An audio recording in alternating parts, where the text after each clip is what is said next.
Brief notes on some well-trodden ground. Numbers have lost nothing of their mystical glamour between 1880 and 1900. In a confusion worthy of the panic which greeted the year 1000, most artists and writers considered themselves to be fin de siècle and decadent. By the same confusion, the writers who appeared on the literary scene after the 1900 exhibition slipped effortlessly into the role of renovators. For the public, and in their own eyes, they represented the new century. Decadence was no longer in fashion, but decadence stopped being a fashion at the very moment it was becoming a reality, when so-called modern civilization was entering its convulsive death throes. Peacefully and blissfully nurtured during the years before the First World War, this new century generation was nevertheless able to dominate the tormented times which followed, and at this moment in time it is still peddling its values that for more than half a century France has suffered a spiritually stultifying continuity in which until now wars and defeats have seemed mere episodes, untroubling to Philistine and aesthete alike. To this generation we owe a certain worldly awareness. Although we have become extremely cynical, on the positive side we see things more sharply, more lucidly, and we have refined our intellectual and literary techniques. Most of the Pharisees of political and social life come from the petty bourgeoisie, as oppressor or victim, the petty bourgeois-like situations he can vindicate. By 1900 land, the coincidence between the number and the historical significance of the date is purely fortuitous. The haute bourgeoisie no longer needed to vindicate its political actions to itself, although it still knew how to pull out all the stops when rehearsing the gamut of its values. And it won a decisive victory over the petty bourgeoisie, which ceased to play any determining political role. The minds of the petty bourgeois were crammed with prejudice, boredom, ideals. But after 1900, immoralism became the order of the day. It was immoralism, not the invention of a new morality, that replaced outgrown moral categories. To a certain extent so. Questions of sexuality became less shrouded in secrecy, clarity and abstraction took over from preaching. A kind of intellectualized sensuality made its appearance. Intellectuals and aesthetes began to discover, and to disinterested eyes the spectacle was one of high comedy, that they could be thirsty, that they could be hungry, that they could feel desire. This discovery was greeted with demonstrations of joyful and emotional surprise, poetic hints to thirst, to hunger, to desire, to fountains, to taverns, to fruits of the earth. From its very beginnings the era of finance capitalism was characterized by the extreme abundance of unfixed capital. On the move, seeking investments, or avoiding them in a series of exoduses, some unobtrusive, some turbulent, towards some safe haven, this wealth of availabilities, whether pecuniary or human, proved very profitable for the literary hacks and the artists. Shortly after 1900 the boom in paintings, rare books and luxury editions coincided with a revival in snobbery. Writers and artists began to find life more beautiful, more free. Almost totally indifferent to the fact that they were putting themselves up for sale along with their works, theirs was an alienated consciousness transformed into commodities without their even knowing it. They disregarded the terrible events which were looming on the horizon, even and above all when they brought the new, abstract, metaphysical themes of adventure and risk to the fore. It is of little importance here whether or not we would deem this irresponsible. The important thing is to establish that the underlying themes had not changed, and that the literary 20th century is a myth, an illusion. Had the themes of adventure, risk, immoralism and sexual freedom in any way modified those far more serious and tenacious themes and realities, pessimism, doubt, weariness, despair, which first appeared in our literature towards the middle of the 19th century? No, on the contrary, in the new climate of dry lucidity, improved verbal technique and icy cynicism, the resonance of these themes merely grew stronger, deeper and more clear-cut. What does the theme of adventure really imply? The dissolution of social relations in decadent capitalist society if he avoids complicity in the deceptions, the complacent optical illusions, the self-interested mutual congratulations and the posturings of critics who pronounce on the importance of works which have only been out a week. The objective critic will be able to unravel the deeper network of themes lying beneath the surface decorations. His conclusion will be that loneliness, the literary and spiritual 19th century, began with Nerval and Baudelaire and Flaubert. Romanticism goes back to Rousseau with his sentimental rhetoric and an individualism which he could still be complacent about, since it perceived no barrier between itself, nature and the divine, and since it had not been seriously tested as yet by loneliness and anguish. Stendhal too was an 18th century man, optimistic and full of confidence in mankind, nature and the natural. With Baudelaire and Flaubert we enter another era, in which we are still living according to this objective critique. What are the characteristic themes of that intelligent but somber 19th century?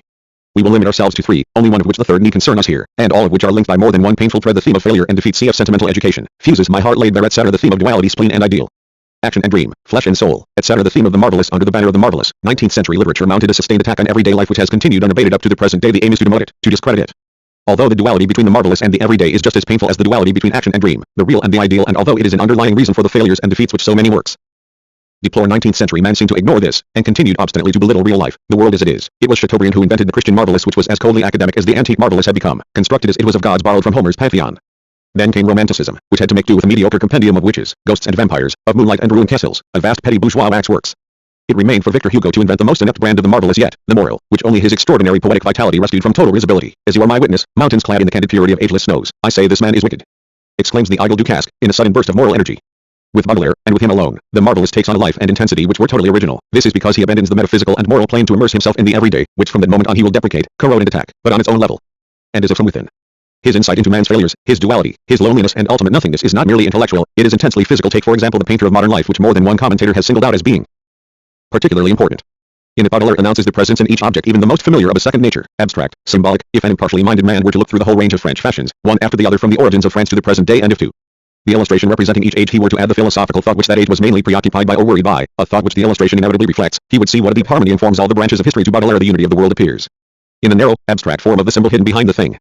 He says elsewhere that beauty always has a double composition. This duality of art is a consequence of the duality of man, on the one hand an eternal element, on the other a circumstantial element, which will be separately or at one and the same time the period, its fashions, its morals and its appetites. When the eternal appears in the circumstantial, the marvelous in the familiar, the result is a beautiful work of art. According to Baudelaire, who wrote the article as a eulogy to his work, Constantin Guise had the ability to extract the phantasmagorical from within nature. Among the various aspects of man's duality, that of art and nature corresponds to those of town and countryside, makeup and unpainted skin, clothes and body.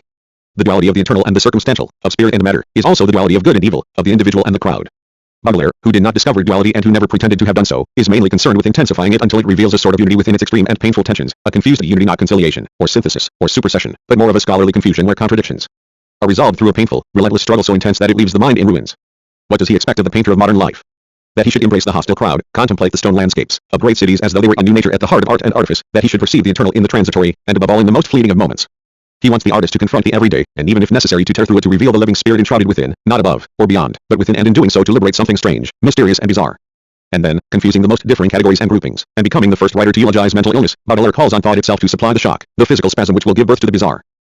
And in the process he rejects man, maturity, strength, in favor of the myth of childhood, which is the corollary of the marvelous. Let us hark back, if we can, by a retrospective effort of our imaginations, to our youngest, our morning impressions, and we shall recognize that they were remarkably akin to the vividly colored impressions that we received later after a physical illness. The child sees everything as a novelty. The child is always drunk. But genius is no more than childhood recaptured at will, childhood equipped now with man's physical means to express itself, and with the analytical mind that enables it to bring order into the sum of experience, involuntarily amassed.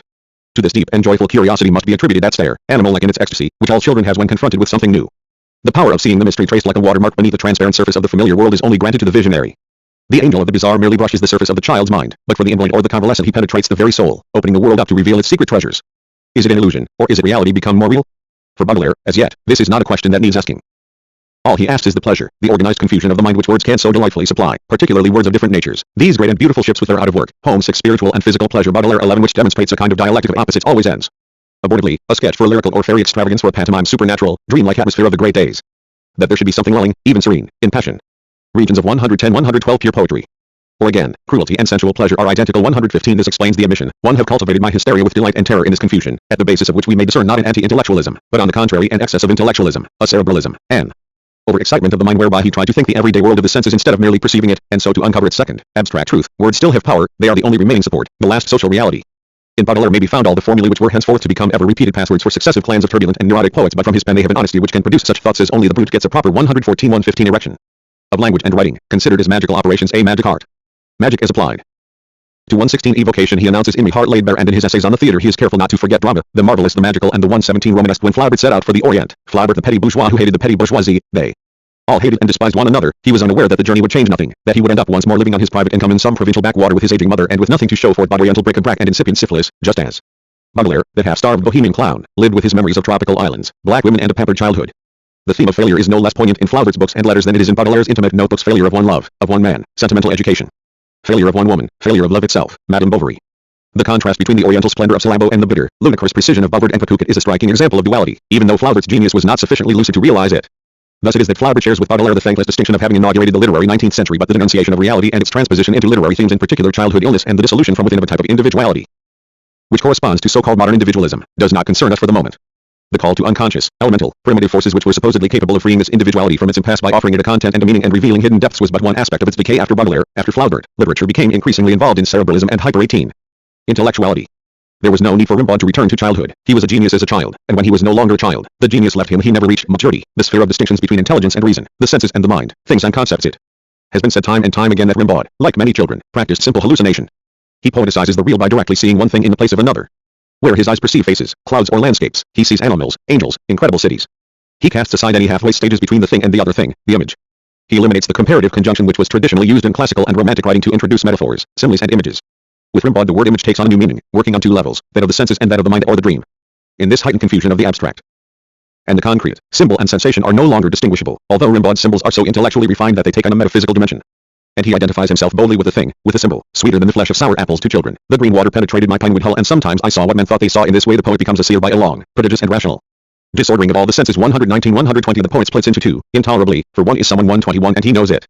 But on the level of basic, physical life, and in confusion in cultivated neurosis he regains a kind of formless unity. Unspeakable torture as he calls it in the famous letter, since the poet searches himself and consumes all the poisons within it. 22 And every form of suffering and madness, the alchemy thanks to which the real becomes transformed into poetry by means of words, operates on the level of everyday reality. And in the songs of Maldor, it is precisely the unexpected juxtaposition of two familiar objects, for example an umbrella and a sewing machine on an operating table, which provokes the effect of surprise, of simultaneous shock to the mind and the nervous system, wherein Lautréamont discovers what he still calls beauty. But subsequently the modern theme of the marvelous underwent a curious and rather confused disassociation. 25 Metric realism attempted to express the mysterious meaning of the real world in a way that would make it appear insubstantial, like a perfume. Thus in Le Grand Milans the apparently trivial life of a penniless schoolboy gradually reveals a mystery, a magic spell. In this way the real becomes transfigured, or, to put it more simply, more decorative and acceptable, at least on a literary level more explicitly, surrealism set out to divert interest away from the real and, following Rimbaud's lead, to make the other world, the imaginary infinite, spring forth from.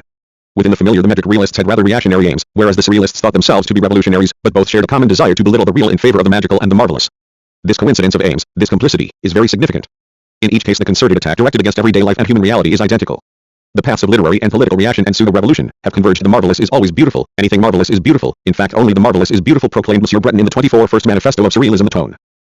Characteristic, solemn, authoritarian and intimidating to impressionable adolescents, that is. The aim of the surrealists was to ensure that no form of the marvelous would be neglected. But Antonin Artaud's preface to his translation of Matthew Lewis's The Monk puts it better than L ever could. Yes, let them all slip back once again into that closed world where, like their excreta, only what is organically and sensuously demonstrable is valid, let them feed off the routine, detritus and mental excrement of what they call reality. For my part, one will continue to regard The Monk as an essential work, one which vigorously challenges that reality, dragon sorcerers, apparitions and phantoms before me in the most perfectly natural fashion, making the supernatural a reality like any other. I know that I believe in eternal life, and that I believe in its complete meaning. I regret living in a world where sorcerers and soothsayers must live in hiding, and where in any case there are so few genuine soothsayers as far as Ellen concerned. I'll find it astounding that fortune tellers, tarot readers, wizards, sorcerers, necromancers and other reincarnated ones have for so long been relegated to the role of mere characters in fables and novels, and that, through one of the most superficial aspects of modern thinking, naivety is defined as having faith in charlatans. I believe wholeheartedly in charlatans, bone-setters, visionaries, sorcerers and geromancers, because all these things have being. Because, for me, there are no limits, no form fixed to appearances, and because, one day, God or my spirit, will recognize his own 25. This attack on the real and on everyday life is energetic, agreed, but how compromising it is. After all, it may well be that the historians of modern life will come to look upon surrealism as a great moment for the intellect, born in an era when events were many and thoughts so few. Already there are some very impatient historians scrambling to get their hands on this little corpse. Moreover, rather than being a proof of richness and creativity, the current plethora of biographies, appraisals, judgments and learned tomes devoted to illusory contemporaries is an indication of poverty and exhaustion. Without a doubt, the young disciples of surrealism brought with them a great desire for purity. They wanted to live according to themselves, freely, in the purity of the spirit. Revolt, protest against an insufferable reality, refusal to accept that reality, despair, hope that human redemption was immediately possible, ever-repeated departures in search of the marvelous, an imminent world of images and love, all this was mingled in a confusion from which lucid analysis was permanently absent. They maintained desperate, deliberate and well-nurtured duality, through which they tried to live outside of the real world, without it, against it. As a symptom, maybe surrealism was important. The most unfortunate thing the surrealists did was to condemn the abject reality of the interwar years along with human reality itself, to brand man's potentiality and the degrading destiny of the bourgeoisie with the same mark of infamy. Their second misfortune was to fall into the hands of someone, Monsieur Breton, André, who was able to capture, to use and to degrade the purity of those who were drawn to him. He was not only the Pope of 26 surrealism, he was its politician. Applying all the procedures of traditional political life to the management of the surrealist group, flattery, divide and rule, attraction, provocation, calumny, exclusion, he was able to lead this clan of young poets as if they formed a party on the fringe of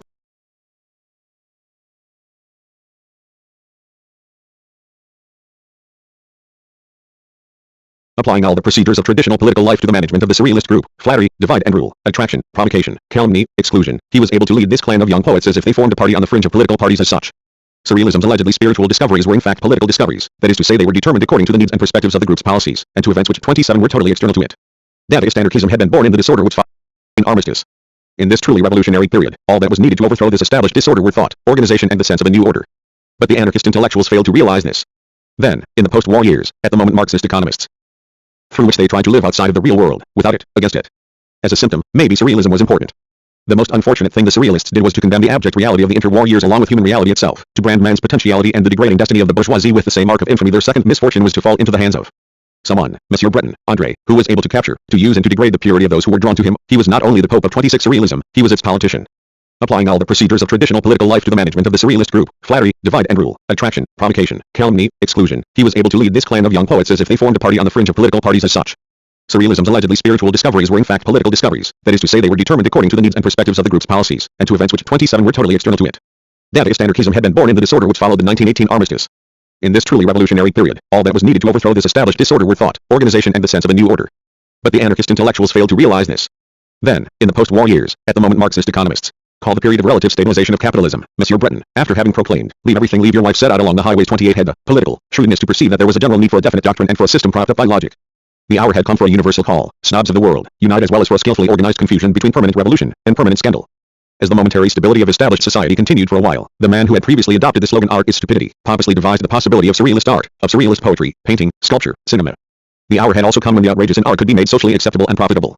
At the same time, Monsieur Breton was able to exploit the persistent confusion between anarchism and communism, between the spiritual and the social transformation of man. The time had come for Sibyllin discussions about spiritual revolution, which offered much needed support and sustenance to the declining prestige of 129 surrealist thought. Nowadays, if we attempt to examine the content of this thought, we will observe that doctrinal surrealism, which started off with such enormous pretensions to be a new mysticism, a method of knowledge of the interior abyss, ended up as nothing more than a lot of superstitious nonsense.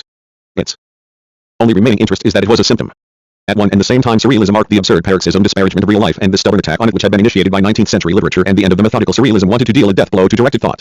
It wanted to be dictated by thought, in the absence of any control exercised by reason, exempt from any aesthetic or moral concern, aimed to wreck all the other psychic mechanisms and to substitute itself for them in solving all the principal problems of life. And this enormous pretension, this great ambition, this overwhelming message, to use the fashionable jargon of 20 years ago, before it was a question of commitment and of assuming reality, justified itself in terms of a simple-minded Hegelianism. One believe in the future resolution of these two states, dream and reality, which are seemingly so contradictory, into a kind of absolute reality, a surreality, but disillusionment was just around the corner. And just about all that came out of these aspirations to renew thought, knowledge and reality was the theory of the modern marvelous. 138 even 151 132 new myths spring up beneath each step we take. Legend begins where man has lived. Where he lives. All that I'll intend to think about from now on is these despised transformations. Each day the modern sense of existence becomes subtly altered. A mythology ravels and unravels. How long shall I retain the sense of the marvelous suffusing everyday existence?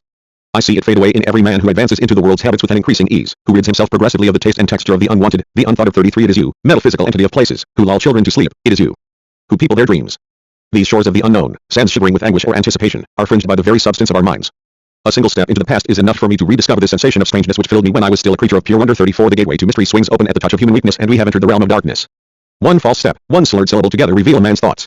The disquieting atmosphere of places contains similar locks which cannot be bolted fast against infinity. Wherever the living pursue particularly ambiguous activities, the inanimate may sometimes assume the reflection of their most secret motives, and thus our cities are populated with unrecognized sphinxes. 35. Rereading these surrealist texts 20 years after they first appeared, it is impossible not to be surprised by their shortcomings both in form and content, an assertive, icy tone which passes from point to point, linking them but never establishing any real connections, an insensitivity, an almost nightmarishly inflexible dependence upon verbal automatism, an obvious disparity between alarming promises and what was actually accomplished. The surrealists promised a new world, but they merely delivered mysteries of Percy. 36 They promised a new faith, but did that really mean anything? Oh literature, what petty crimes are committed in your name? In their Nouveau Merveilleux there was nothing new and nothing marvelous. Nothing that had not already appeared in the mental confusion pursued by Baudelaire and Rimbaud. A bit of metaphysics and a few myths in the last stages of decay, no more or no less than in Garoudou and Claudel. Some psychoanalysis, some Bergsonizing, the return to the purity of childhood sensations. An eclecticism, an impenetrable doctrinal confusion, together with a remorseless provisionism, such are the ingredients that the most cursory analysis will discern in the modern marvelous. On closer inspection, we find a number of original elements as compared with the Baudelaire-Rimbaud period. A. In surrealism, the morbid element, mental confusion, is brought to the fore and systematized. A paranoiac may get to the stage where he regards the very images of the external world as unstable and transitory, if not actually suspect, and this is a proof of the omnipotence of desire, which has remained since the beginning. Surrealism's only act of faith. 37 To suppress any possible complicity with the real world, duality is exacerbated until even insanity is seen as acceptable. B. The new realm of the marvelous is marvelous no longer. Insofar as there ever was a poetry founded on the marvelous, it depended upon myths and religion, naive myths, myths lived out by simple souls. Even then, there was a derivativeness about this metaphysical and moral sphere. With surrealism, and the text by Aragon quoted above is full of tacit admissions of this, it is no longer really a question of the marvelous, but of the weird, the unexpected and the bizarre, of mere effects of surprise and exoticism. See, in fact, this so-called marvelous realm operates only on the level of everyday life, not above it or outside it, as in the cases of magic, of myth or the supernatural, where everything is really, and instantly, possible. The marvelous is supposed to turn everyday life inside out, to discover its other, infinitely more interesting side, to shift the sense of what is important in life, to throw it off center. This explains the pedantically detailed descriptions, and the ridiculous importance Breton attaches to looking for surrealist objects. It was even proposed that practical surrealist objects should be produced for ordinary use. For example, two solids, one in the shape of a quarter of an orange resting on its rind, the two upper planes forming a sharp ridge, the other solid a sphere split at its base and suspended by a thread over the first. This sphere was therefore mobile and swung over the lower solid so that the latter's ridge was in contact with the split base of the sphere. This contact was not a penetration. Now, everyone who has seen this object function has felt a violent and indefinable emotion, doubtless having some relation with unconscious sexual desires. 38 Land any impartial psychologist might add, linked with infantile and neurotic desires here, with unshakable naivety. Nadeau the historian/commentator adds that dreams, automatism, and the unconscious thus enter the realm of everyday life, and that the surrealists, acquiring an awareness of their new gifts, believe themselves to be capable, by launching an infinite number of such objects into the world, of putting life entirely in the service of the unconscious. 139. This penetration inevitable, logically determined of everyday life by surrealism produces the following results. Daily life abounds, moreover, in just this sort of small discovery. I am profoundly persuaded that any perception registered in the most involuntary way, for example, that of a series of words pronounced off stage, bears in itself the solution, symbolic or other, of a problem you have with yourself, so that, in order to have a woman appear, I have seen myself opening a door, shutting it, opening it again, when I had noticed that it was not enough to slip a thin blade into a book chosen at random, after having postulated that such and such line on the left page or the right should have informed me more or less indirectly about her dispositions, confirming her immediate arrival or her non-arrival, then starting to displace the objects, setting them in strange positions relative to each other, and so on. This woman did not always come, but then it seems to me, it helped me to understand why she wasn't coming. I seem to accept her not coming more easily. Other days, when the question of absence, of the invincible lack, was solved, I used to consult my cards, interrogating them far beyond the rules of the game, although according to an invariable personal code, precise enough, trying to obtain from them for now and the future a clear view of my fortune and my misfortune, the way of questioning the deck that I preferred and still prefer. Supposed from the beginning that you placed the cards in a cross, placing in the center what I am asking about, myself and her, love, danger, death, mystery. Above, what is hovering? On the left, what can frighten or harm? On the right, what is certain? Below, what has been overcome? My impatience at too many evasive answers caused me to interpose, rapidly and within the figure, some central object, highly personalized, such as a letter or a snapshot, which seemed to me to bring better results. This time I'll alternated two little disturbing characters which I had taken in, a mandrake root 40 and so forth. But enough of these old wives' tales. If the interwar period was impenetrably closed to any authentic attempts to renew thought, it was only too open to every conceivable type of spiritual charlatanism. Worried at first, then panic-stricken, intellectuals ran headlong towards false solutions, taking any way out but one which might offer a real answer or demand a real commitment, a real responsibility, a real renewal. For almost 20 years surrealism has provided amusement for some. For others, shocked by its outrageousness, it has helped to strengthen certain wavering convictions. But now its failure seems complete and incontrovertible. Objectively it can only appear as an ersatz romanticism, a woeful literary fin de siècle. And if Breton was right in his first manifesto, when he linked surrealism essentially with defeatism, this was only half the story, for it was not just a question of temporary political defeatism but of a deep, lasting defeatism in respect of man, of thought, of love and of the totality of the real. Nevertheless, the analysis of surrealism allows us to formulate, or rather verify, one of the laws of the human mind, a law which will provide us with one of the guiding ideas for the critique of everyday life, and which will reappear several times in that critique in other forms and supported by other evidence, the law of the transformation of the irrational, the mysterious, the sacred and the diabolical, magic, ritual, the mystical. At first all of these were lived with intensity. They were part of the real lives of human beings, thoroughly authentic, effective and passionate forces. Then, with the appearance and development of rationality, they were doubly modified, along with their relationship to everyday life. Demotion. Gradually ritual becomes gestural, the diabolical becomes shameful, ugly. Myth becomes legend, tale, story, fable, anecdote, etc. Finally, the marvelous and the supernatural fall inevitably to the level of the weird and the bizarre. B. Internal transformation and displacement. Everything that once represented an effective, immediate and primitive relationship between man and the world, everything that was serious, deep, cosmic is displaced and sooner or later gradually enters the domain of play, or art, or just simply becomes amusing or 41 ironic verbalization. This internal transformation takes place at the same time as the demotion mentioned above. It is inseparable from it. Thus as man develops and becomes rational, the old, primitive irrationality maintains its connections with his everyday life we already know, albeit in a way that is still too vague and general, since as yet these questions have not been adequately studied. The toys and games are former magical objects and rituals. Be it children's hoops or dolls, the simple ball or playing cards and chess, they are all cosmic objects which have been demoted, in one sense, and, in another sense, transformed and clothed with a new social meaning. There are good grounds for studying playing cards, for example, not after the fashion of Monsieur Breton, who sinks to the level of old women who use them to tell fortunes, but in terms of their history, in order to determine the source and the nature of the passionate interest they excite in people.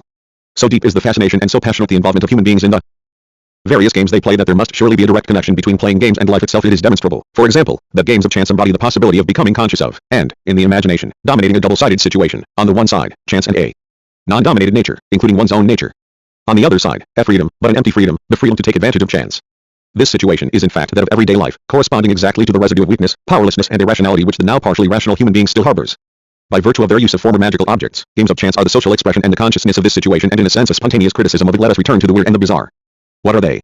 The mysterious displaced, transformed with the marvelous acting as a halfway stage, and demoted. This demotion has turned the mysterious into something everyday, at one and the same time familiar yet surprising. When brought into sudden contact with each other, perfectly trivial objects and ordinary words can produce an impression of weirdness and bizarrerie. All it needs is for the familiar routine to be upset, but not too much, for otherwise it will give way to anxiety or, at the very least, expectation. A word of our language pronounced by a foreigner.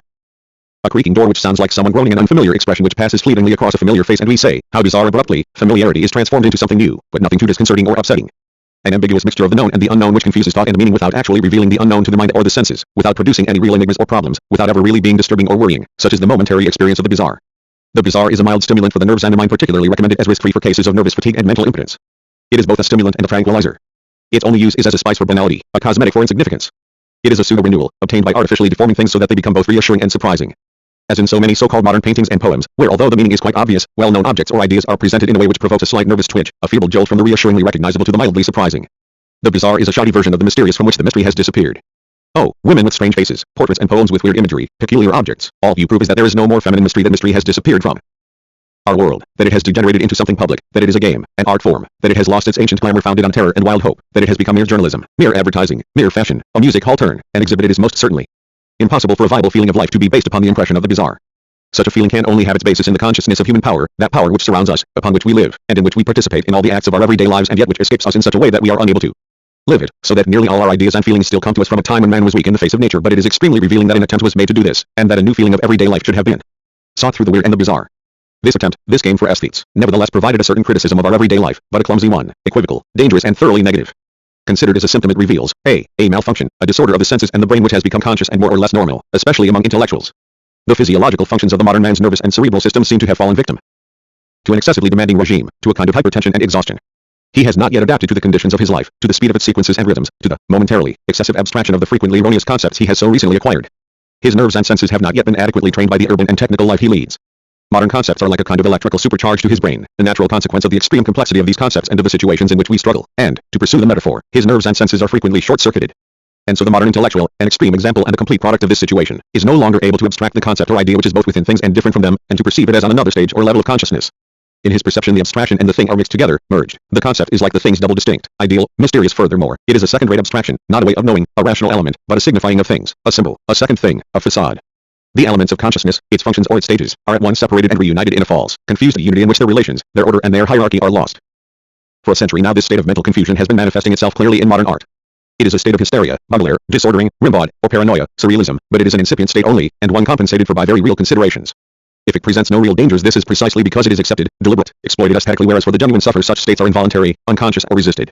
This state of deliberate semi-neurosis, partly play acting, often little more than an ambivalent infantilism, allows the modern intellectual to push far from his lips the bitter chalice of an everyday life which really is unbearable and will always be so until it has been transformed, and until new foundations for consciousness are established by his attempt to maintain such an incipient neurosis as a reflection of his detachment. The typical intellectual is able to replace the trivial and the familiar with emotions and illusions which he finds more appealing, more bearable, the mysterious, the strange, the bizarre. He lives out these emotions, and the element of play acting is rarely significant enough to provoke accusations of insincerity, b. a perpetual expectation of something extraordinary, an ever disappointed and ever rekindled hope, in other words a dissatisfaction which seeps into the humblest details of day-to-day existence. How can we fail to believe in the marvelous, the strange, the bizarre, when there are people who lead marvelous, or seemingly marvelous, lives full of departures and incessant changes of scenery, lives which we see carefully reflected in the cinema and the theater and novels? When there are technical processes which bring things which are distant and inaccessible to our senses near to us, revealing the astounding shapes of crystals, organs and organisms, nebulae and molecules, so that to our unprepared senses the realest things seem unreal or surreal. When we know that there are so many beautiful, idle women in the world whose only aim in life is pleasure and the quest for novel experiences. So that each time the adolescent or the young poet hears a knock on the door, his heart beats faster, and if the telephone rings, he rushes to answer it in the belief that the miracle is about to happen, that at last that beautiful, unique, absolute, mysterious woman, who, with a bit of luck may be rich and a virgin to boot, is about to appear. For many confirmed idealists betray a very real tendency towards parasitism or pimping. Everything life, science, both the ideal and the idea of love, not to mention that arch-sorcerer of the Western world, money, conspires to instill in the sensitive, lucid, cultivated young man with a gift for belles lettres a feeling of unease and dissatisfaction, which can only be assuaged by something strange, bizarre or extraordinary. If we add to this the fact that his nerves and senses require sudden shocks, that his heart needs novel thrills, that in his unbalanced mind each object of thought must be defined through a kind of nervous and sensorial spasm, that a certain laziness or even a revulsion towards work, so clearly, so brutally expressed by Rimbaud and the Surrealists, prevents him from broaching any investigation which might compromise his convictions, and confirms him in his decision to stick with the facile and immediately saleable rehash of ancient mysteries, then we will have a more than adequate explanation of the cult of the bizarre and its success. The strange and the weird were never more than a cheap and contaminated substitute for mystery. Of what value is the bizarreness of the songs of Maldor when compared with the mystery which animates the Divine Comedy, or with the passions kindled in the catacombs by the first Christian ceremonies, or by the Eleusinian mysteries? For while mystery had its specifically consecrated times and festivals, the attraction of the strange is all-pervading. This myth of the modern world decaying 42 like all our enchanters and all our myths has this particular characteristic, the rotting remnants of what once was grandiose, exceptional and solemn. It seeks to penetrate, it can penetrate, it does penetrate our every moment. Woe betide the bewitched adolescent. He is in danger of being lost forever. He is in danger of no longer belonging to this world. Polluted, fanatical, his blood has become tainted. Did he long for a mysterious woman? Absolute love, ideal beauty? Real love, real women, real beauty will never be his. Baudelaire's concept of beauty loses nothing by this. Do strong spirits and the drugs healthy people can safely take in small doses lose their virtues simply because we describe them accurately as poisons? Dante, in love with Beatrice, was a healthy, social, political man. There was nothing morbid about Petrarch and his Laura. But Baudelaire, the man who dominates our culture poetically, who was a dandy, a little buffoon, a second empire bourgeois ham who at the same time denounced the forms his class was imposing upon life, is an important dealer in narcotics. Hence his success, for our day-to-day life makes us vulnerable to the thirst for drugs and intoxicants. He did not wish to kill life, to commit treacherous murder on all that is human. For he wrote in his notebooks, even as a child I felt two conflicting sensations in my heart, the horror of life and the ecstasy of life. He simply wanted to line life with another, truer life, the life of the soul. He wanted to live through the mind, giving the real world a lining of 44 enigmas, strangeness, correspondences, with every color, every sound, every taste and every perfume concealing a host of perceptible and tangible meanings. 143. He was one of the first, but alas, by no means the last, to try to reanimate the old category of mystery, but on the level to which it had declined, on the level of the perceptible and the everyday. So he compromised this world and this life even more effectively than any of the metaphysicians, theologians and mystics who were seeking another life, to replace the everyday. The only thing that interested him, seduced him, fascinated him, was the lining. Only symbols, only the mind, and they alone, can fascinate and seduce, for, as opposed to any feelings based upon man's power, they weaken man and then exploit that weakness, drawing him down into a vertiginous chasm of mental confusion. Since Baudelaire, the world turned inside out has been deemed better than the world the right way up. Its hinterland is no longer the realm of Platonic ideas, which at least left life, matter and nature to run along according to their own movements, governing them from on high, from eternity. Baudelaire's Satanism has brought this hinterland into the world like a supplementary dimension, to use today's fashionable pseudoscientific, Confucianist jargon, like a spiritual dimension. In other words, he has put the cat among the pigeons, the maggot in the fruit, disgust and desire, filth and purity. And not as stimulants, but as poisons, all mixed together in an unspeakable confusion under cover of the sublime and the superhuman. All manner of dehumanization is being smuggled in. Under cover of purity and pure beauty, we are being invaded by impurity and ugliness. The result is that if this strange duplicity loses its power to shock the nervous system, a power dubbed spiritual for the nons, and if things are perceived in themselves and not in terms of their magical lining, then interest, desire, love, become aimless. If it is to seduce and fascinate, the real world must be metamorphosed, transfigured. If it is to be noticed, every object, every living being, must be exaggerated, rendered surprising. For those hearts and minds infected with this scourge, the result is nothing less than a spiritual inability to live, to love, to understand. Any human being who fails to show ambiguous, equivocal or psychopathological characteristics of fake, a facade, For us the dualities of mind and matter, the ideal and the real, the absolute and the relative, the metaphysical and the tangible, the supernatural and the natural, have become a living duplicity, a lining, a facade, a fake, just impotence and lies lived out under the pretense of thought. Poetry and art, moreover, it is clear that in the end, despite the intention to reject it, the real world is accepted, since it is transposed, instead of being transformed by knowledge. The attack on life led by poetry is just one episode, and literature is only the active service unit of a much larger army. Like the poets, philosophers are wavering between the familiar, the trivial, the inauthentic, and the anguishing, the mysterious, between bourgeois reality and mystical unreality, and are pushing human reality to one side. The temperate zones of universal and human life bear no resemblance whatsoever to the polar and equatorial zones, writes Chestov, a contemporary 45. Existentialist mystic and irrationalist philosopher. This comparison between the soul and the earth, which is intended to discredit man's temperate zones, misses out a rather important fact. The polar and equatorial zones are scarcely fit for habitation, and all civilization has developed in the temperate zones, the zones of everyday life. The mystic metaphor ends up defeating itself. Another mystic has recently expounded his theory of paroxysmal moments in even crueler terms. There are certain instants, minimal in the passing of time, but extremely important in terms of their plenitude, when the mind breaks through the circle in which it had been enclosed, and begins to contradict itself, to have intuitions, flashes of insight, which, try as one may, cannot be denied afterwards they really happen. There are masses of times, enormous and stupid, in which nothing happens, and short, marvelous moments in which lots of extraordinary events take place. So far no one has ever come up with anything to prove that truth is in proportion to abstract time, that what lasts for a long time is true and that what only lasts for an instant is false. 46. We must emphasize that this theory, of mystical and religious origin, but scarcely tenable in its original forms nowadays, has become demoted to the rank of philosophical theory, a secular theory of truth. For our contemporary mystical philosophers, paroxysmal instants have lost their unique, divine, revelatory character. According to them, privileged instants can be repeated. Heidegger's anguish, the heady charms 47 described by Sartre, no longer have the unique character of a mystic vision. They fall to the level of common existence. The philosopher can pass from trivial, everyday and inauthentic existence to this moment of revelation by a process which can be analyzed and described. And yet the paroxysmal moment dispossesses mundane, everyday existence, annulling it, denying it. It is the very thing which denies life. It is the nothingness of anguish, of vertigo, of fascination. Thus metaphysical mystery is being demoted in parallel with poetic mystery. Reduced to the level of everyday life, it appears merely as everyday life turned inside out. Except that the philosophers, who are more lucid, more cynical perhaps than the poets, proceed in a way which unveils fashionable vocabulary, the point of the operation. Average life is repudiated. Human life is relegated to the rank of the enormous and stupid masses. But there is more, and worse, to come. This life must be made nothingness, so that the secret of existence may be revealed, namely nothingness, the nothingness within every man, his infinite ability to free himself from any instant, any moment, any state, any determined situation, in and through nothingness. The undersight of life reveals itself to be its nothingness. And the confusion of nothingness and being is to be found at the heart of the confusion between the abstract and the concrete, the symbolic and the real. The poets now only like beings for the forms in which they can be expressed. The existence of human beings, of women, of love, is paralleled by a poetic existence, uncertain, hazy, unreal, because it is essentially verbal. Similarly, the philosophers only like human beings for what they mean, like poetic expression. Philosophical meaning is located on the level of real life, within it and yet above it, like a lining to its reality, which is the only thing about it which is interesting, attractive, seductive or fascinating. The philosophers go on to emphasize the nastiest aspects of everyday life so that they can clearly demonstrate the negation of this life, the nothingness which liberates. In the world of philosophy, hell is other people maintains one of Sartre's 148 characters, with metaphysical profundity, but is not the hellish part of us, rather this other than being, this hinterland, or rather, nothingness, which the mystics, the theologians, the poets, the philosophers, have maintained in their consciousness, and in which they obstinately continue to live their visionary lives without realizing the level to which it has been demoted. But we should not take such profound theories too seriously. Anguish and mystery, the feeling of mystery, cannot be reduced to a theoretical level. It is impossible to theorize them. Genuine anguish, the anguish of a lost child, of a primitive man lost in the jungle, of a being who feels utterly weak and helpless in the face of nature, such anguish escapes us. The feeling of human power, not the will to individual power, but the consciousness of the collective, social power of man over nature, penetrates our every thought and every sensation, albeit indirectly. But what about death? Ask the metaphysicians. Your death, yes, yours, tomorrow, today, in a few minutes? Have you got time to wait until biologists find a way of delaying death, supposing that to be possible? Alas, no, I haven't the time. But so what? Do you think that is a reason for me to stop living, loving, being a man and participating in all man's possibilities? Even at this very moment action, work, love, thought, the search for truth and beauty are creating certain realities which transcend the transitory nature of the individual. And the fact that this assertion has become trivial, that it has been put to use too often, sometimes to the worst kind of ends, does not mean that it has stopped being true. On the contrary, let us reaffirm the certainties of human community. Let us renew and re-establish these foundations of the human in all their strength and youth. Philosophers, metaphysicians, you are like dogs baying at death. Or rather, excuse me, I should say pretending to bay at death. For you death is like a perfect thought which you can recall, repeat and merge with every moment of your lives. And you are inviting us to follow you, to accept this final phantom from the other world, and it really is no more than a phantom. But this other, this absence, this tragic feeling of existence, this consciousness of the absurd, I'll observe it in men who lead very skillful, successful lives. They hold forth on the subject of anguish to fashionable audiences in lecture halls, and it becomes a topic for scholarly essays. People sit in cafes and newspaper offices writing about anguish, cleverly, shrewdly, technically, and with verbal elegance. The floral tributes thrown to death are nothing more than rhetorical flourishes. No matter how profound, how inhumanly existent or non-existent. Existentialist metaphysicians maybe, they will never stop anguish from becoming demoted and displaced brute. Primitive anguish is fading from our lives. To rediscover it is to experience a moment of weakness which in no way leads back to the authentic or to the depths of the abyss. Ancient wisdom knew that old age is an evil worse than death. Our metaphysicians, who go on so much about the other than being, to use their jargon yet again, have little to say about old age. This is because it is not exciting to think about, there is nothing otherworldly about it. It is simply a sad reality. And yet thinking about it will tell us what we need to overcome, and immediately, within each of us, no matter how young we may be, and in every moment of our everyday lives. In any case, we know only too well that old people do not need to make an effort to think about death. Such thoughts come naturally and there is nothing positive about them.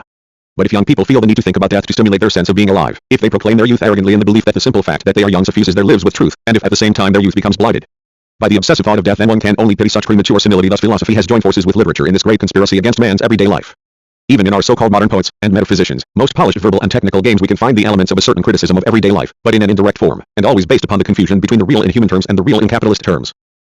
The true critique of everyday life will have as its prime objective the separation between the human, real and possible, and bourgeois decadence, and will imply a rehabilitation of everyday life. It is not distinguished poets and philosophers who have plumbed contempt for man and his real life to its very depths, but the despicable and in a sense 49 brilliant Louis Ferdinand Céline.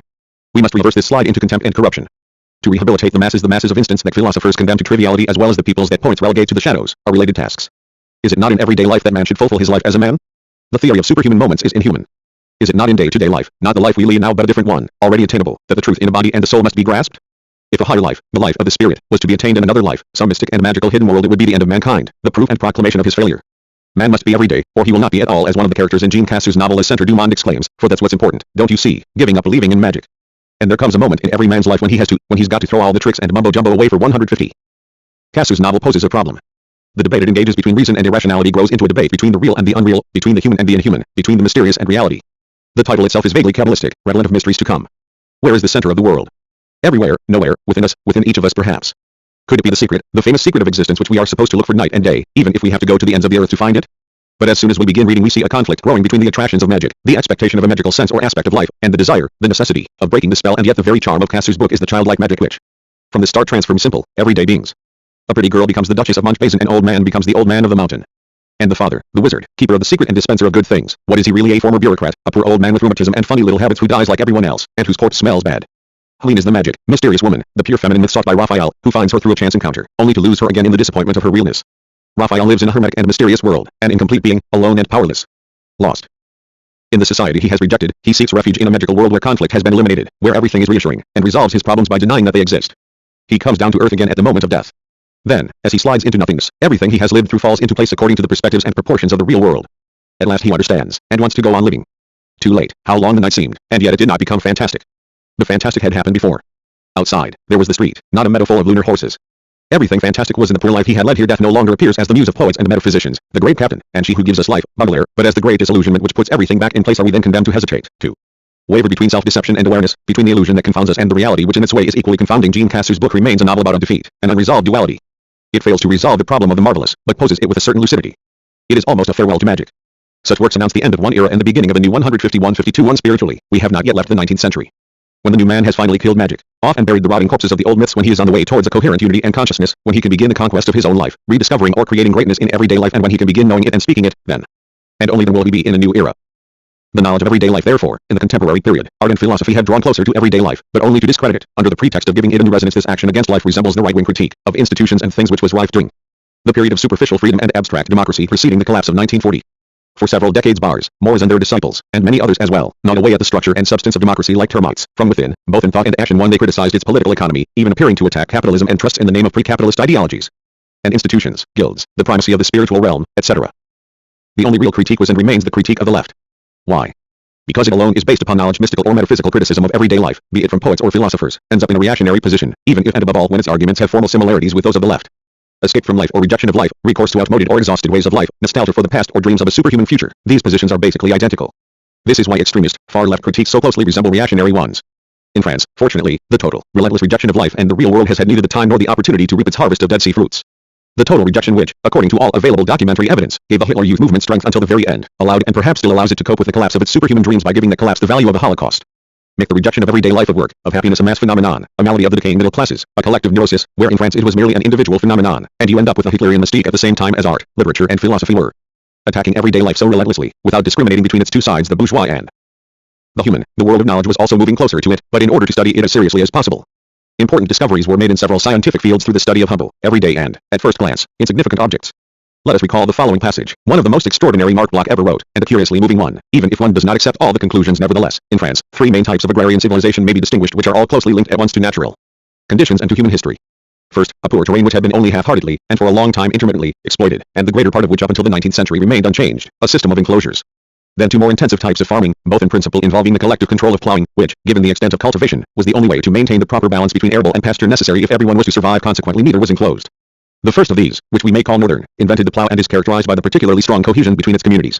It can be recognized by the generally elongated shape of its fields, which are grouped in parallel strips. Finally, the second of these open types, which for the sake of convenience but with some reservations may be called southern, combines a continued use of the swing plow and indemnity proper, at least 2 yearly rotation of crops, with noticeably less community spirit in the exploitation of the land and agrarian life itself.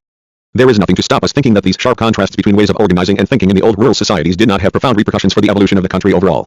How many times have we all strolled through the French countryside without knowing how to decipher the human landscape before our eyes?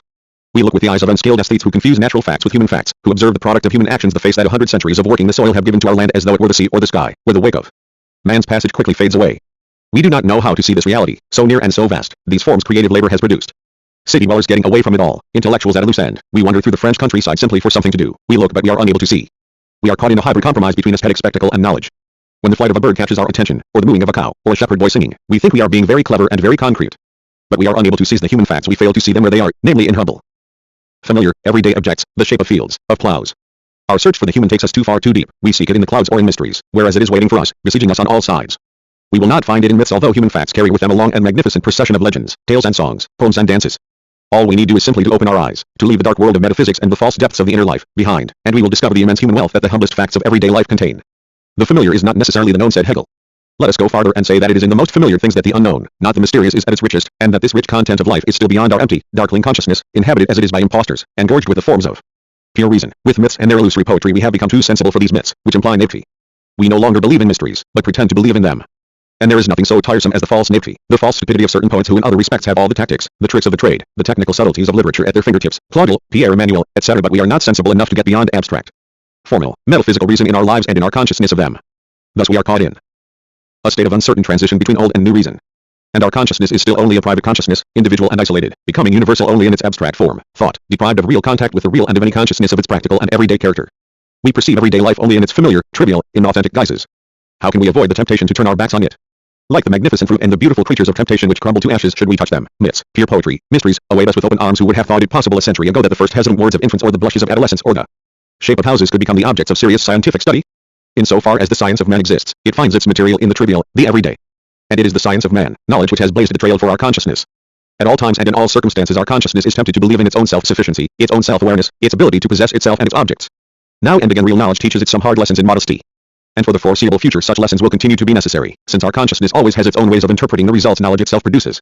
It always feels the need to believe that science must deal with sublime, mysterious things, when it is quite simply a matter of those first words of the child or the shape of that field, or even, for the most up-to-date physicist, the blue color of the sky or the trivial impact of two bodies upon each other. Before we go any farther, one particular ambiguity must be eliminated. In their arguments and reflections the historians of the old school always made sure they introduced painstakingly detailed and often repellently trivial descriptions of everyday life at a given period, of royal illnesses and love affairs, of life in the medieval castle or of the 17th century peasant interior. Such details have no relation whatsoever with the idea we are likely to develop of the knowledge of everyday life. They only appear to do so. And they are merely a mask for whimsical interpretations of history. It is quite possible to move from a realistic description of the peasant at work, or of a worker's oil-stained blue overalls, to a fanciful theory about peasant life or the destiny of the working class.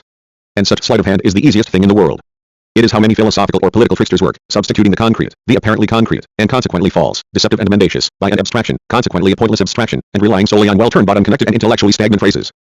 Knowledge and genuine thought pass methodically from the individual scale to the social and national scale by a process of thought comparable to the mathematical integration of very small elements.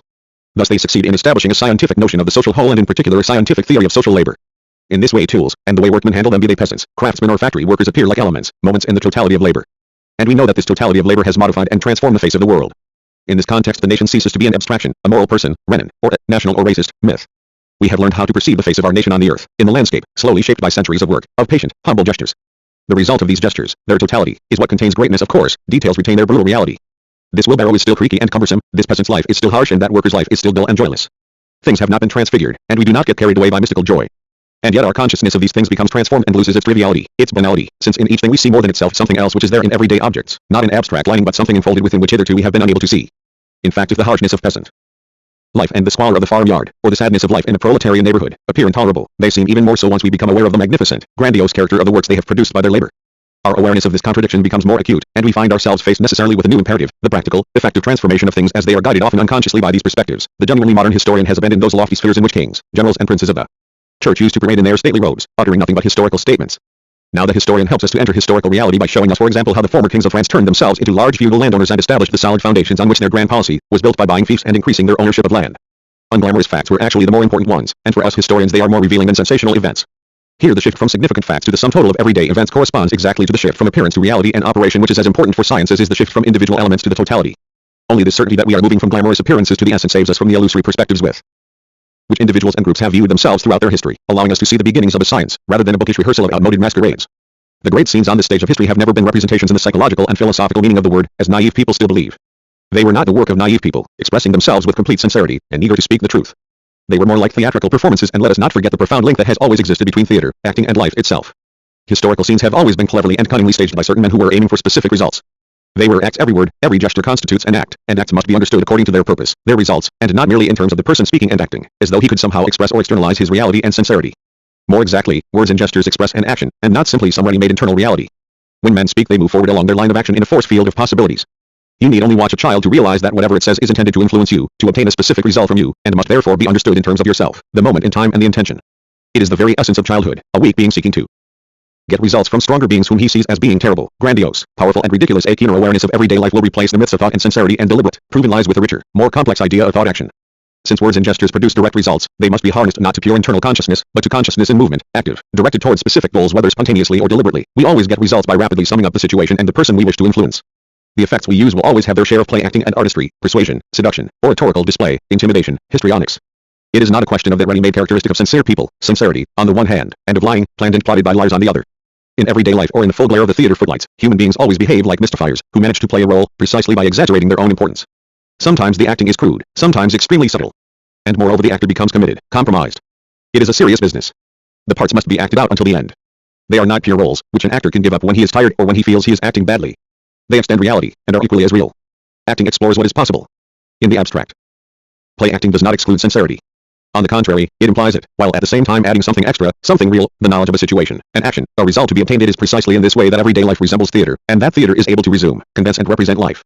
For real spectators, if he fails to examine history in the light of everyday life, the historian is falling naively and of necessity into a trap laid for simpletons. There he is among the onlookers, open-mouthed, a minor intellectual too awestruck to approach on paper, that is, the great men of this world. Scenes were staged, with more than enough sincerity, with glory and prestige in view.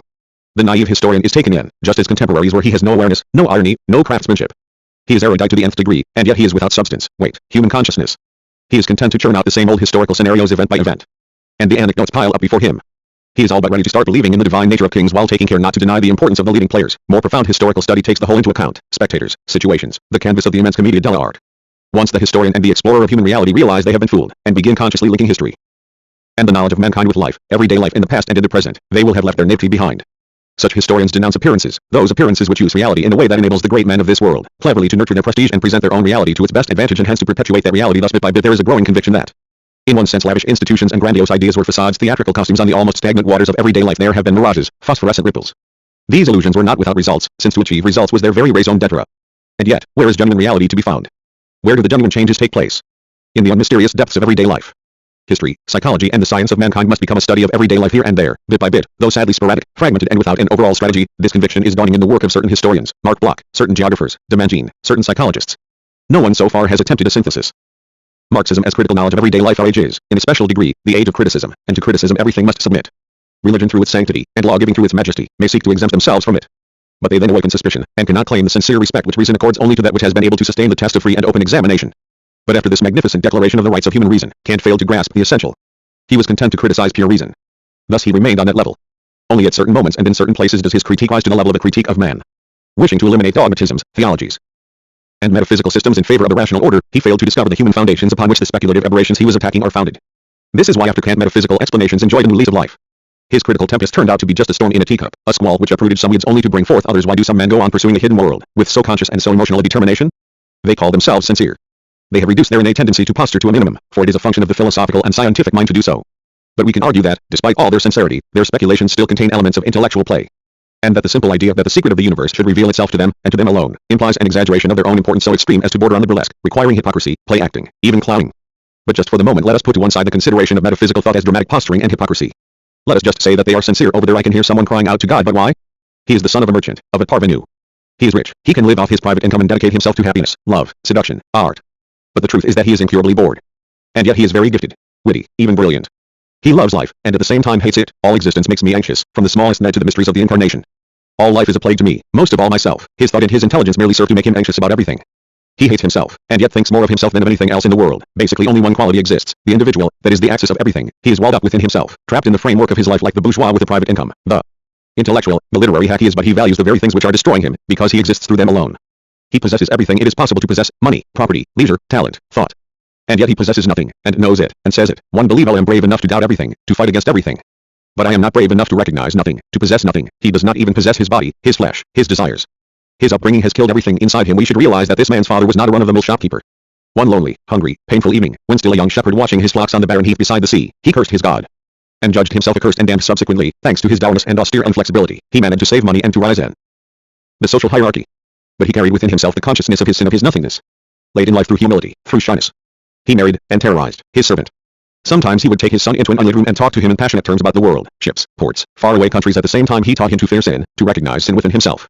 This unfortunate son admits that if a child was told that it was a sin to break his leg, how anguished his life would be. And he would be all the more likely to break it, and so this young man suffocates in the narrow framework of his life and consciousness. He cries out for what? Something different, something possible. What of his thoughts? They bring him no deliverance, no future possibilities. Quite the opposite, they enable him to leap over life. Although he falls in love, he is unable to sustain it. He leaves his fiancée, and spends the rest of his life regretting it, calling on God to bring her back, to bring his lost life back, like old Faust calling on the devil. He believes in God, his hopes are in God, his faith struggles like one possessed, against the suffocation of everyday life. Only through madness, regret, and the transposition of his despair into literature does he remain a man, or go beyond the suffocating limits of his life. He is a believer. No, he is a non-believer. He has hopes. No, he has no hopes. What is faith? A rope from which we dangle, unless we use it to hang ourselves with. And again, faith is a category which is only to be found in distress, and my doubt is terrifying. He hates sin, and yet all his literary skills gravitate around eroticism and an impotent lusting after sin and the secret of sinning. His intense inner life is rotting away, lit by the phosphorescence of its own decay. He claims to place his own drama, his own case, at the center of philosophy and religion, to found faith, all faith, on an anguish resembling his own. He claims that in his own internal microcosm he is behaving in the most macrocosmic manner, but writes, how awful when history becomes eclipsed by the morbid ruminations of our petty tales, and wanting to base faith on anguish, on the cry for deliverance from subjective anguish, he acknowledges the dual, ambiguous, equivocal character of his anguish. Anguish is the desire for what we most dread. It is an alien power which takes hold of the individual, who neither can nor wants to free himself, for he is afraid. But that very fear is a desire, the conflict between everyday life as it is, as it has been made by the bourgeoisie, and the life which a human being actually demands, begs for, cries out for with all his strength. That is the conflict which heralds Soren Kierkegaard. He resolved it in his own way very badly. In psychology, although psychologists are not always able to discern the deep, historical, social, and human sources of conflict within the individual, the term for an inner conflict which has been badly resolved is anxiety neurosis. But the notion of a morbid condition does not fully explain the situation of someone like Kierkegaard. We must understand that his faith, and his appeal to the world beyond, are based on the demands of his earthly being. That his madness is based upon his reality and his rationality. Whenever he attempts to stop being a slave to necessity, and to revolt against reality as robust champion, he is making a protest against life as it is in existing society, and that is the reality he rejects. And if on the ideological level Kierkegaard's philosophy has functioned as a reactionary philosophy, in his appeal to the absurd, to the irrational, to faith without knowledge, when we see his work as a whole and in the context of the hopeless existence he led, we realize that it nevertheless offers an implacable criticism of bourgeois life. Dissatisfied, suffocated, the individual feels as though he is dying before he has lived, and is forced into the insane situation of pleading for a repetition of the life he has never had. Imprisoned by a necessity he cannot understand, and desperately doubting the power of reason which fails to bring him another life, a different life, but which seems instead to approve and justify that necessity, he appeals to the absurd. He even gives up expecting any world beyond, but makes do with asking for a repetition of his life, a chance to start again. Theological faith is dead, metaphysical reason is dead. And yet they live on, they take a new life insanely, absurdly, because the situation and the human conflicts from which they were born have not been resolved. Now these conflicts are not in the realm of thought alone, but in everyday life. The works of Baudelaire, like Dostoevsky's or Rimbaud's, may take on a revolutionary meaning, provided that they are understood and situated by knowledge, by social criticism of men and ideas. This is also true of Kierkegaard's works, as long as they are understood and situated within a general critique of everyday life. Taken in themselves, in isolation, these works provoke absurd, illusory feelings. Situated in the overall context of the human problems of our time, their character changes. This revision of meanings and values, as brought about by knowledge, will surprise only those whose thoughts are petrified in an attitude of contemplation towards men, and their works' rational criticism, when carried through to its logical conclusion, will deal not only with pure reason, but also with life in all its impurity. From an intellectual heaven where the ghosts of former gods battle on, critical thought will descend into everyday life. Criticism of ideas will not be abandoned, far from it, taken up on another level, it will become deeper, since it will have become criticism of men and actions. In pure ideas, as in the great ceremonies of royal courts, we can perceive a certain amount of ceremoniousness, etiquette, deliberate and pretentious grandness of play acting which no longer fools us. Louis XIV's divine prestige may have disappeared, but this only enhances our appreciation of its expert staging, grandiose spectacle and delightful entertainments, so splendidly set among the halberds, muskets and cannons. As with Louis XIV, so it is with Bossuet and his discourse on universal history. But have no fear, we may appreciate its high style, construction and pace all the more now that we are no longer intimidated and that we can see it for what it really is, a display, a work of art. We do not have to believe in gods and pure ideas in order to appreciate the true worth of the spectacle they afford. Quite the contrary, it is when we stop believing in them that they take on a pure aesthetic significance, and in general it is when our belief in gods and ideas starts to waver, when they can still move us, but not overwhelmingly so, that they become subject matter for great art, religious dread, religious hope, divine presence, fear inspired by myths when myth is accepted as a part of life. All these preclude aesthetic considerations. Here the law of the displacement of the irrational finds a new application. Pure ideas have real meaning, as Marx and Engels so profoundly understood. As historians, they refused be idle onlookers of history. As philosophers, they stopped being mere flies on the wall so far as politics was concerned. They were the first to perceive how thought is linked to action. They were able to get to the very roots of ideas, to the fundamental questions with Marx and Engels. Philosophical thought at its most coherent and most methodical comes down to the level of life and penetrates it, reveals it. By refusing to leave the real world for the exile of the world beyond, by becoming the consciousness and the critique of mankind, of men and of human conditions, critical reason, the critical reason of Descartes and Kant, becomes concrete, active and constructive. A modern proletarian is not first and foremost a man with a ready-made human soul or nature of which he is in full spiritual possession, a man who leads a proletarian life simply because of an unfortunate conjunction of circumstances. His opinions and feelings as a worker are not something that the hazards of fate have superimposed upon an already acquired, deep human essence, something external to it, and produced by questionable influences and theories. No, first of all, he lives the daily life of a proletarian. And if he becomes humanized, it is because he has succeeded, by luck or by willpower, in transcending proletarian life. But here the problem gets a little more complex. The proletarian condition has a dual aspect. More precisely, it implies a dialectical movement. On the one hand, it tends to overwhelm and crush the individual proletarian under the weight of the toil, the institutions and the ideas which are indeed intended to crush him. But at the same time, and in another respect, because of his incessant, everyday, contact with the real and with nature through work, the proletarian is endowed with fundamental health and a sense of reality which other social groups lose in so far as they become detached from practical creative activity. The petty bourgeois and the bourgeois, the intellectuals and the specialists, they all degenerate, decay and wither. Considered collectively as an oppressed class, the proletariat is as deprived of consciousness and culture as it is of wealth, power and happiness. But this deprivation proves to be of a quite different kind to that which devastates the private consciousness, the private life of the bourgeois or petty bourgeois individual. The latter is not aware, or is only partly aware, of being deprived. He tends to become withdrawn and to conflate his deprivation and his property, for the two go together. He thinks he owns his self, his ideas, his life, his family, his country, just as he owns his material assets. The deprivation of the working class is rich in possibilities. For the individual proletarian to become conscious of the proletariat as a class, of its social reality, and thus of society as a whole, of its action, and therefore of its political future, is to have already superseded the proletarian condition. It is to have achieved a great and true thought, that of the social and human totality, of creative labor. On the other hand, the petty bourgeois and bourgeois who discover self-consciousness, but fail to reject the self, as they would if they came over to Marxism, become remote from this great truth. They stop being able to see man, society and human labor in their totality. Rather than superseding deprivation, they withdraw into a private consciousness. Unless, that is, they are sufficiently aware and lucid to create a political machine designed to extend their control and their spiritual and human poverty. To put it another way, from the human point of view, the proletarian condition and the bourgeois condition are fundamentally different. The proletarian qua proletarian can become a new man. If he does so, it is not through the intervention of some unspecified freedom which would permit him to liberate himself from his condition. Such metaphysical freedom is nothing more than a survival from the former human nature, common to all men. It is through knowledge that the proletarian liberates himself and begins actively superseding his condition. Moreover, in this effort to attain knowledge and awareness, he is forced to assimilate complex theories, economic, social, political, i.e. to integrate the loftiest findings of science and culture into his own consciousness. On the other hand, the petty bourgeois and bourgeois, as such, are barred access to the human. For them to become humanized, they must break with themselves, reject themselves, an endeavor which on an individual level is frequently real and pathetic. We should understand men in a human way, even if they are incomplete. Conditions are not confined within precise, geometrically defined boundaries, but are the result of a multitude of obstinate and never repeated everyday causes. Attempts to escape from the bourgeois condition are not particularly rare. On the other hand, the failure of such attempts is virtually inevitable, precisely because it is not so much a question of supersession but of a complete break. Among intellectuals, this notion of supersession is frequently false and harmful. When they supersede themselves as petty bourgeois or bourgeois intellectuals, they are often merely continuing in the same direction and following their own inclinations in the belief that they are superseding themselves. So far from gaining a new consciousness, they are merely making the old one worse. There is nothing more unbearable than the intellectual who believes himself to be free and human, while in his every action, gesture, word and thought he shows that he has never stepped beyond bourgeois consciousness. In any event, a man's consciousness, his condition, his possibilities, do not depend upon a relation with some timeless reason, a permanent human nature, a ready-made essence or some indeterminate freedom. His consciousness depends upon his real life, his everyday life. The meaning of a life is not to be found in anything other than that life itself. It is within it, and there is nothing beyond that. Meaning cannot spill over from being. It is the direction, the movement of being, and nothing more. The meaning of a proletarian's life is to be found in that life itself, in its despair, or conversely in its movement towards freedom, if the proletarian participates in the life of the proletariat, and if that life itself involves continuous, day-to-day action, trade union, political. The method of Marx and Engels consists precisely in a search for the link which exists between what men think, desire, say and believe for themselves and what they are, what they do. This link always exists. It can be explored in two directions. On the one hand, the historian or the man of action can proceed from ideas to men, from consciousness to being towards practical, everyday reality, bringing the two into confrontation and thereby achieving criticism of ideas by action and realities. That is the direction which Marx and Engels nearly always followed in everything they wrote. And it is the direction which critical and constructive method must follow initially if it is to take a demonstrable shape and achieve results. But it is equally possible to follow this link in another direction, taking real life as the point of departure in an investigation of how the ideas which express it in the forms of consciousness which reflect it emerge. The link, or rather the network of links between the two poles, will prove to be complex. It must be unraveled, the thread must be carefully followed.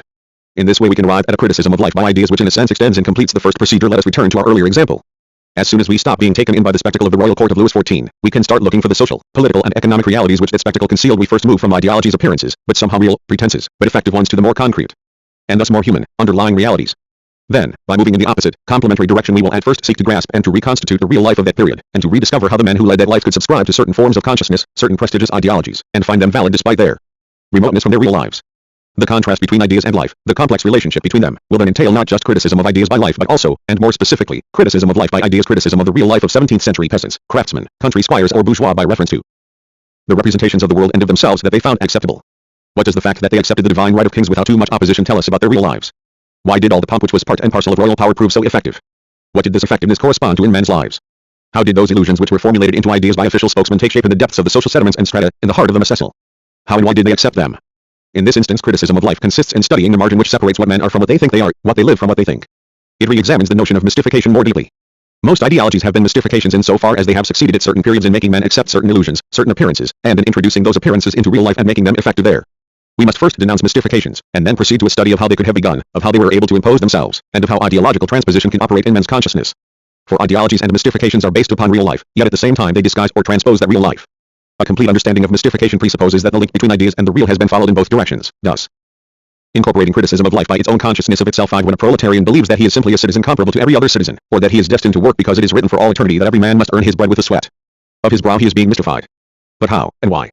Because for him, his work is a laborious, exhausting burden in real terms, and under certain pressures if he does not understand, or know, that work can and must become something else, he may well interpret it as a fatality of the human condition or as his own personal misfortune. But the belief in the political and legal equality of the individual, which is an illusory belief for any proletarian who takes it at face value, becomes transformed into an admirable means of action as soon as he begins insisting that democracy stop being a legal and political fiction. The study of mystifications reveals their ambiguity, and ambiguity which at first makes them acceptable but which subsequently makes it possible to supersede them. In mystification, appearance and reality are confused, inextricably bound up together. But on the one hand, mystifications rebound upon the mystifiers themselves, notably when consciousness penetrates them by superseding them, and supersedes them by penetrating them, while on the other hand, they teach us something about the lives of the people who accept them. Appearance and reality here are not separated like oil and water in a vessel, but rather amalgamated like water and wine. To separate them, we must analyze them in the most classic sense of the word. The elements of the mixture must be isolated. In the first instance, Marxism may be defined as the scientific knowledge of the proletariat. It is the science of the proletariat. This expression must be understood in two ways. Marxism studies the proletariat, its life, its reality, its social function, its historical situation. At the same time, this science comes from the proletariat and expresses its historical reality and its social and political ascension. Scientific knowledge of this social reality, of this class, implies knowledge of society and of the history of human consciousness in their totality. The one leads to the other. It is the only methodologically possible starting point. Of course, when a science develops, it goes a considerable way beyond the point from which it began, while continuing to incorporate it. And the analysis of the proletariat, of its practical, historical and social reality, implies and involves the assimilation of the deepest and most subtle methods elaborated over the centuries by human thought in the course of its investigations and trial and error experiments. I refer, of course, to the dialectical method. Thus the problem of the proletariat encompasses all the problems of thought, of culture, of the human. To study the proletariat scientifically is to begin tearing away the veil of ideologies by which the bourgeoisie has attempted to explain history to itself and to explain to make acceptable the proletarian situation to the proletariat. These ideologies tend to deprive the proletariat, as individuals and as a class, of consciousness, of the new consciousness it can attain and which is the proletariat's own achievement. These ideologies share a common characteristic. Whether it is a question of religion, of the theory of human nature, and pure reason, of the allegedly historical themes of the human spirit and immanent justice, or of the great ideas which shape the world, they are all idealist and metaphysical. They are masks which shield men from their real lives, which in turn poses the question, how and why do men accept them? What does the repeated complicity with the forces which crush them implied by this acceptance consist of? Marxism describes and analyses the everyday life of society and indicates the means by which it can be transformed. It describes and analyses the everyday lives of workers themselves, separated from their tools, connected to the material conditions of their labor solely by the contract which binds them to an employer, sold like commodities on the labor market in the legal and ideological guise of the free labor contract, etc. The real, everyday life of the worker is that of a commodity endowed, unhappily for him, with life, activity, muscles, and with the consciousness which the concerted pressure of his master seeks to reduce to a minimum or to divert into inoffensive channels. Let it be said that this pressure is very often involuntary, for we should avoid falling into the proletarian myth of the sadistic bourgeois, rotten to the marrow, consciously and strategically mendacious, a myth which in point of fact only the fascists made into a reality. Thus Marxism, as a whole, really is a critical knowledge of everyday life. It is not satisfied with merely uncovering and criticizing this real, practical life in the minutiae of social life. By a process of rational integration it is able to pass from the individual to the social, from the level of the individual to the level of society and of the nation. And vice versa. This penetration of dialectical method into individual, everyday life is so unfamiliar that it is absolutely necessary at this point to offer a summary of Marxism considered as a critique of everyday life. A critique of individuality, a central theme, the private consciousness, the very things that make a man a social and human being, and not simply a biological creature that is born, grows up and dies steeped in natural life, namely his work, his social activity, his place and situation in the social whole are the things that also limit him and confine him according to the way labor is currently organized. Durkheim maintains that the division of labor is the foundation for individualization. Marxists reply that the fragmentation of labor provides only a negative foundation for individuality. In this world of production, individuals have an effective self-consciousness, but of kind which makes them lead inward-looking lives, centered upon their particular skill and specialization as regards the rest of social and human life. They are conscious of it only in so far as they reject it, despise it, or transpose it to a level of unreality. They tend towards individualism.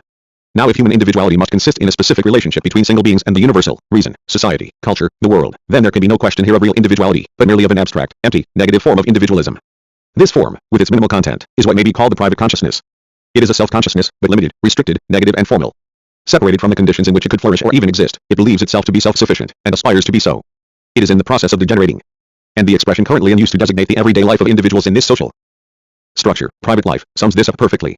When an individual life is shaped by individualistic tendencies, it is literally a life of privation, a life deprived of reality, of links with the world, a life for which everything human is alien. It is a life split into contradictory or separate poles: work and rest, public life and personal life, public occasions and intimate situations, chance and inner secrets, luck and fate, ideal and reality, the marvelous and the everyday. Instead of expanding, of conquering the world, this consciousness shrinks in upon itself. And the more it shrinks, the more it seems to be its own. Crass and complacent, the individual settles down amid his familiar surroundings. Consciousness, thought, ideas, feelings, all are seen as property on a par with his furniture, his wife and his children, his assets and his money. In this way the narrowest, most barren, most solitary aspects of life are taken, and with such crude sincerity, for what is most human thus everyone is what he is and nothing more, we will find descriptions of these genera of bourgeois society, including not only usurers, gangsters and social climbers, but also all those fixed beings who are determined solely by their function and established in their private lives, in the human comedy, where Balzac offers probing accounts of this dual nature of bourgeois life, which was forming and consolidating during his lifetime but which holds no surprises for us. On the one hand, formal individualization, or as classic philosophy would put it, a greater subjectivity, thus an enhanced consciousness and increased isolation. On the other hand, an objectification, beings who are more involved in their own physicality, weightier, thicker, more opaque. This dual character is beautifully reflected in Balzac's work, in its very style, so weighty, compared with the lightness of the 18th century, and so lucid.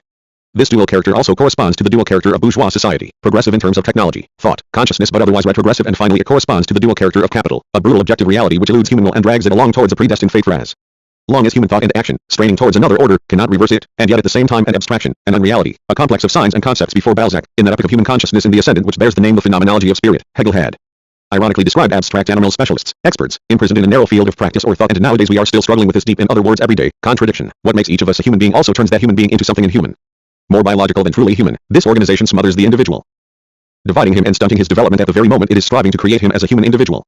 It is just one of the many painful contradictions our era is experiencing, and which we must resolve if we are to move forward. These contradictions are at the same time a measure of the greatness, the richness and the suffering of the age in which we live. We are all familiar with the drama of youth destroyed by this arrested state of the human being, as also with a drama of more mature, more conscious years, acted out within the asphyxiating straitjacket of fragmented activities. How can this organization be superseded? By practical and theoretical participation in work and in the knowledge of work, in the social and human totality. If the world is to be transformed, this is one of the fundamental problems. We must supersede the private consciousness. B. Critique of mystifications. Central theme, the mystified consciousness. We should note that the proletarian does not escape the dangers of the private consciousness. Completely agreed. His work is always collective, and this tends to reinforce his awareness of social activity and society as a whole.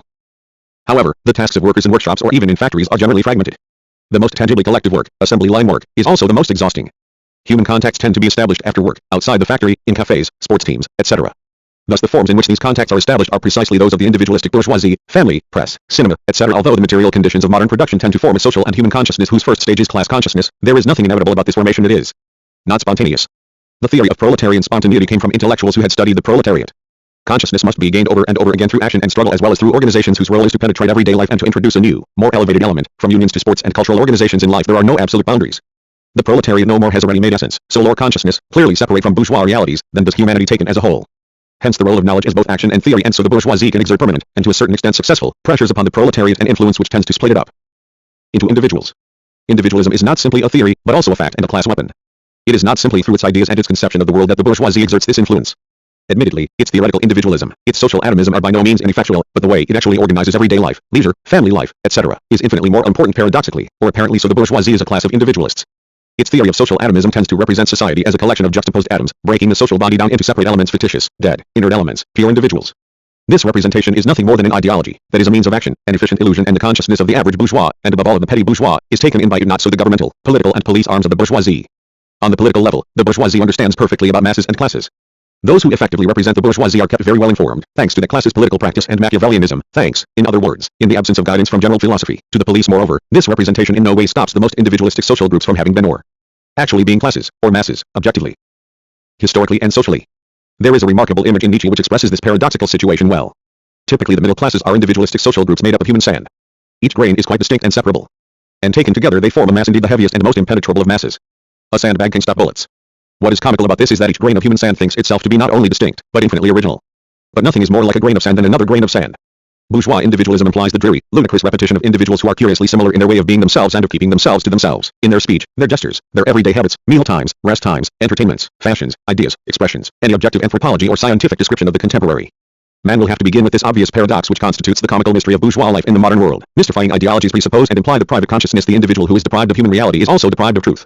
He is separated from his concrete human and social reality, deprived of a consciousness of the practical, historical and social whole, even though, nowadays, given modern social structure, science and techniques, such a consciousness is both possible and necessary. Turned back upon himself, secure within some imaginary inner fortress, he is the plaything of every hallucination, every spontaneous or deliberate ideological illusion. The thinker, self-taught or not, concocts his own little personal philosophy. The non-thinker interprets what he reads in books, or preferably in newspapers, as best he can. And then one day individualism begins to collapse, and not as a result of a crisis of ideas or worldviews but because of a material crisis, both economic and political, and these erstwhile individualists rush headlong to form a crowd, a horde, urged on by the most insane, most loathsome, most ferocious ideas, leaving the last vestige of human reason behind, caught up in a collective mental fever, and we have fascism, the fascist masses and fascist organization. The private consciousness and the mystified consciousness go hand in hand, reinforcing each other and becoming increasingly entrenched as a result of instabilities which have their origins in real life, and not in pure ideas. See, critique of money, central theme, fetishism and economic alienation. There is a sentimental rhetoric, corresponding to the spiritual state, of the petty bourgeois who hates and envies people who are richer than he is, which readily waxes emotional about deserving paupers and unhappy millionaires alike, and which rails against money. The best things in life are free. And with women particularly in mind, she was poor, but she was honest. Etc. These melodramatic and moral motifs are part of the everyday lives of poor people. Verbal propaganda of the rich, they make up the greater part of the average person's ideological baggage. Disguised as an indictment of money, they justify wealth by reducing it to a mere accident of the human condition, in itself moral or metaphysical. They give consolation to the poor and full satisfaction to people who are threatened by poverty but who nevertheless hope with all their soul to become rich. These motifs have been raised to the dignity of philosophical and lyrical themes in the work of the demented petty bourgeois. We moreover, as proverbs which seem to contain eternal truths, they have penetrated the consciousness of the people, where they act as corollaries to the capitalist axiom, there will always be rich and there will always be poor. Their aim is to consolidate, to crystallize those absurd concepts wealth and poverty, to present them as opposites, to incarnate them in individuals, enclosing them so effectively within these sentimental and moral categories that the most violent statement against the rich will in no respect go beyond the parameters of capitalist ideology. The result is a curious one. Today, for the Marxist, the first task in this area must be a rehabilitation of wealth. Wealth is neither an evil nor a curse. Wealth, like power, is part of man's greatness and of the beauty of life. The solution to man's problems is to be found not by sharing out weakness, poverty and mediocrity but by seeking power and wealth. They alone have permitted and conditioned everything magnificent and brilliant that has ever been in culture, in civilization, in life, from palaces and stately homes and cathedrals to those slowly nurtured works of art whose creation used to demand and still demands long periods of leisure, silence, peace of mind, and physical security. And yet, and this is the essential point, the parameters of power and wealth are in the process of changing. It is impossible to go any further towards individual wealth. Today, wealth is becoming social. In fact, it has always been social. And within the framework of capitalist economy, under the guise of the individual acquisition of wealth, it was indeed society as a whole which was developing and to a certain extent progressing. Today this social wealth can develop no further within the framework of individual appropriation, of capitalist private property. It clearly needs reorganizing. But the aim is not to combat wealth with a view to achieving a general mediocrity, an equality of mediocrity. The aim is still wealth, wealth that becomes progressively universalized, socialized wealth. This progressive expansion can only be achieved by degrees, by stages, by a series of measures suited to the complex, concrete, unpredictable circumstances of economic and political life. Thus the Marxist finds himself impelled to criticize those myths of capitalist democracy which are still so widespread, though much less effective than their extension might suggest, the myth that wealth is immaterial or intrinsically bad, and the myth of egalitarianism, both obviously bound up with the myth of the private individual, always identical to himself whatever the conditions or circumstances may be. Once this has been achieved, it becomes apparent that the Marxist critique of money is incomparably more radical than any moralizing rhetoric can be. And here, once again, it goes to the heart of the question: under capitalist regimes, to exist, and to have, are 110 identical. The man who has nothing is nothing, and this situation is not a theoretical one, an abstract category in the philosophy of existence. It is an absolutely desperate reality. The man who has nothing finds himself separated from existence in general, and a fortiori from human existence. He is separated from that world of objects that is the real world, without which no human existence is possible. Spiritualism and idealism maintain that the loftiest situation for man is that of a spirit or soul independent from the world of objects. This situation is experienced, ironically, by the man who has nothing. Not having is the most despairing spiritualism, a complete unreality of the human being, a complete reality of the dehumanized being, a very positive having, a having of hunger, of cold, of disease, of crime, of debasement, of habitude, of all inhumanity and abnormity. Doubtless this is the profound reason why spiritualism calls on people who have nothing at least to possess their souls. This abstraction expresses their state of non-possession perfectly. Moreover, it appears that objects are not simply important insofar as they are goods, but also as a shell for man's objective being, the existence of man for other men, his human relation 111-112 to other men, the social behavior of man to man. This way, by arguing that non-possession is superior to possession, idealism situates profound human reality more profound than wealth within the absence of real human relations, in other words within the loneliness and emptiness of abstraction. Opposing this argument for non-possession is the argument which considers possession as an essential. If we accept the principle that the possession of objects constitutes the basis of human reality, it will lead us immediately to demand equal possession for all. This is exactly the principle of Proudhon's egalitarianism and petty bourgeois socialism. The most cursory examination of this principle will reveal that it never goes beyond bourgeois ideology or the categories of Bourdieu's political economy. On the contrary, it places the category, the concept of possession, at the highest level. Thus it becomes involved in empty recriminations and moralizing, ineffectual anti-capitalist postures. And how easy it is for bourgeois thinkers to demonstrate that this apology for ready-made equality of possession for all individuals is nothing more than an apology for boredom, uniformity, humdrum, day-to-day grayness. It really is petty bourgeois mediocrity raised to the level of supreme truth and socialist ideal. But is this not precisely the same idealism that 13 some people today are proposing to restore in order to complete Marxism and to take up the defense of the human being, against both capitalism and Marxist materialism? Is it not the hidden principle of the humanist socialism, with which they are trying to challenge Marxist humanism, which is Marxist not because Marxists have their own definition of man but because Marxist dialectical materialist method alone allows for the study of human reality and the creation of the new man who today is possible and implied in the movement of human reality? According to Marxism, the relation between man and object is not the same as a relation of possession. It is incomparably broader. What is important is not that I have possession, be it capitalist or egalitarian, of an object, but that I can enjoy it in the human, total meaning of the word. That I can have the most complex, the richest relationships of joy or happiness with the object, which can be a thing or a living being or a human being or a social reality.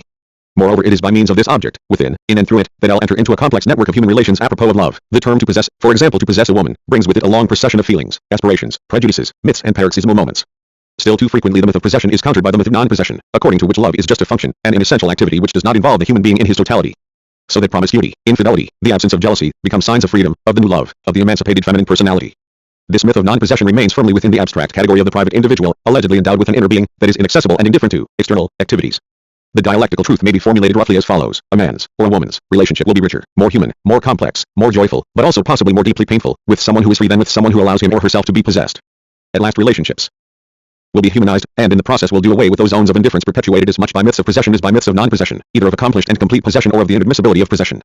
By bringing together two complex free beings, these physiological, psychological, spiritual relationships will go infinitely farther than the merely sexual, although the sexual will be by no means marginalized. Their tendency, therefore, will be to enter everyday life, to allow their presence to impregnate the other human relations, social activities, thought, etc., which henceforth will be accomplished through them, but not without them. The humanized object for me makes me into a humanized object for it. I thus enter the sphere where my human possibilities are totally, objectively realized.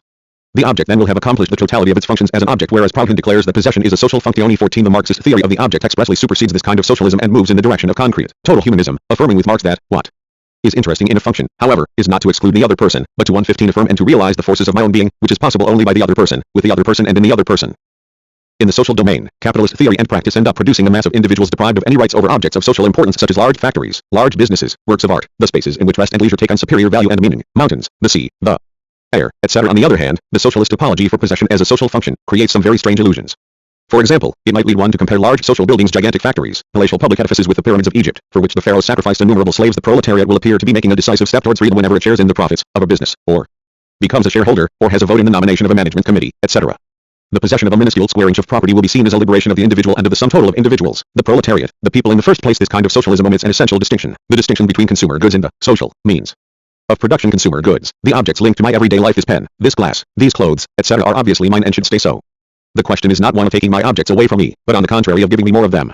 Only a few cranks, inspired by ascetic, monastic communism, rather than by scientific socialism, have gone so far as to criticize the principle of the individual appropriation of consumer goods. It is moreover evident that the motto of Faustierian communism, what is mine is thine, neither eradicates nor supersedes the thine or the mine, but on the contrary generalizes them as fundamental categories of everyday life. What is more, the relation I have with the objects which are immediately mine is not a legal, private property relation. I can break them, give them away, sell them, without drawing up a legal contract. The relation is therefore an immediate one, part of everyday life, and does not have to be altered when the economic, social and legal parameters of the social structure based on private property are modified. But it is precisely this relation that egalitarian socialism tends to generalize into a legal category. This merely serves to reveal how far it lags behind the way the practicalities of life are organized even in bourgeois society. It takes us back to the days when slaves could only dream of being able to say of the most ordinary of objects, it's mine. The important thing is not that I should have the impression of possessing a minuscule interest in socially important concerns, the means of production, but that these concerns should strive objectively to increase social wealth, to make wealth universal. The important thing is not that I should become the owner of a little plot of land in the mountains, but that the mountains be open to me for climbing or for winter sports. The same applies for the sea and the air, regions of the world where the notion of private possession becomes more or less meaningless, but whose appeal and attraction to the free individual is all the more powerful because of that. In this way and in this way alone the world becomes mine, my estate, because I am a man. In this way and this way alone is the world the future of social man. Only in this way can the private individual, the individualistic model of man, be superseded, and concrete and truly free individuality attain the movement of self-realization of the human proceeds from the subject, desires, aspirations, ideas, to objects, to the world, and equally from the object to the subject, liberation from any external determinism, from any destiny which has not been understood and controlled. In philosophical terms, this realization may be described equally as a deeper subjectivization, more lucid awareness, and as an objectification. A world of material, controlled objects. Subjectivization and objectification go hand in hand, inseparably. The big disadvantage of traditional terminology is that there is one major aspect of the problem of man it fails to emphasize. No amount of theorizing will permit us to attain the total man, or even to define him humanized at last. This essence of man, who up until now did not exist and who cannot exist in advance, is made real through action and in practice. That is, in everyday life theorizing has its part to play. If we are to define not so much the human, but the direction in which action must go, we need to call upon knowledge and science, and not just one science, but all of them. Man is not just economic, or biological, or physiochemical, etc. And yet he is all of this. This is what makes him the total man. From each science, from each partial method of research, total humanism borrows elements for analysis and orientation, in varying proportions according to the moments and the problems. The most extensive method of all, the dialectic, is the only one capable of organizing the synthesis of all these elements and of extracting from them the idea of man, which, rather than acting as a substitute for real achievement, as idealism does, actually provokes realizing action, strengthening it and guiding it forward. A human being only exists, through what he has. But the present form of having, the possession of money, is merely an inferior, narrow, limited one. Conversely, a human being only completely has what he is. This is why to be a social being, or a thinker, or a poet, etc., and to participate in human reality, to be as extensive a fragment as possible of that reality rather than to contemplate it, conceive it, or control it from outside, is problematic. On this point, money is a particularly untrustworthy master. Let us imagine a man with a certain amount of potential, a personality as they say, devoting his activities and his talents to getting rich and succeeding, with a bit of luck and above all an absolute single-mindedness. Almost anyone, even an idiot, can manage to earn money, upon which he buys some paintings by Picasso or Matisse, some luxury editions of Valery and the complete works of Monsieur Gide. As we all know, in a society where everything is for sale, and where consciousness is merely a commodity which costs just a little less than any other commodity, because it is in plentiful supply, money can buy anything. Thus our parvenu has everything at his fingertips: beauty, art, knowledge. But he could have been a poet, or a painter, or a scientist, someone who would create beauty and knowledge. Everything which you are unable to do, your money can do for you. The still dehumanized life of bourgeois society. Money symbolizes this tearing away of man from himself. It is more than the symbol of alienation, it is the alienation of man itself, his alienated essence. In the capitalist human being it represents all the time devoted not to living, through creative labor or through leisure, but to saving or speculating, in the financial sense of the word, instead. In the creative bell epic of Ascendant 116. Capitalism, the bourgeois deprived himself in order to accumulate capital, to build up his business concerns. At this stage, money had its ethic, its religion, asceticism, economy. It taught abnegation. And thus it spoke to the bourgeois of the 17th century, and thus it speaks to the petty bourgeois even today. The less you eat, drink, buy books, go to the theater, go dancing, go drinking, think, love, theorize, sing, paint, fence, etc., the more you save and the greater will become that treasure which neither moths nor maggots can consume, your capital. The less you are, the more you have. The finance capitalist of the decadent period, degenerate son of a family rich for generations, or the parvenu made rich through speculation, speaks as follows: the stronger the power of my money, the stronger the properties of money are. The possessors, properties and essential powers. I'm ugly, but I can buy the most beautiful woman. As an individual, I'm lame, but money procures me 24 legs. Through money I can have anything the human heart desires. 18. To the proletarian, money speaks a different language ceaselessly. At every moment of his everyday life, it whispers these threats: you need me, and you will have to swap your own self to get me. You've got to sell yourself. Your life and the meaning of your life. You're nothing but a thing, a coarse, natural object like any other, a commodity among commodities. And what you're swapping for these objects you call coins is your time for activity and living. But in any case it's better for you to imagine that you're expiating original sin or sharing in the misfortunes of the human condition. Although deprivation and alienation are different for the proletarian and the non-proletarian, one thing unites them: money, the human being's alienated essence. This alienation is constant, i.e. practical and everyday. The critique of needs, central theme, psychological and moral alienation. The more needs a human being has, the more he exists, the more powers and aptitudes he is able to exercise, the more he is free in this field. Bourgeois, political economy creates a single need, the need for money. In the hands of the individual, money is the only power which gives him contact with the alien, hostile world of objects. The vaster this world of objects becomes, the greater the need for money. And it is thus that the quantity of money becomes more and more its soul. 119. Important property. Every being becomes reduced to this abstraction, market value. Man himself becomes reduced to this abstraction. Money, man's alienated essence, the projection beyond himself of his activities and his needs, is only a quantitative essence. And there is nothing to determine or limit it qualitatively. For this reason, functioning outside of men and yet produced by them, an automatic fetish money becomes inflated out of all proportion, as does the fundamental need, in capitalist regimes, which bears witness to its presence in men's hearts. And every other need is adjusted and revised according to the need for money. As a set of desires, the human being is not developed and cultivated for himself, but so that the demands of this theological monster may be satisfied. The need for money is an expression of the needs of money on the one hand. Therefore, every effort is made to create fictitious, artificial, imaginary needs, instead of expressing and satisfying real desires, and of transforming crude need into human need. 20. The capitalist producer inverts the course of things. He starts with the object which is the simplest or the most lucrative to produce, and endeavors mainly through advertising to create a need for it satirically. Marx has demonstrated the idealist character of this operation, which begins with the external, abstract concept of the object in order to stimulate a desire for it.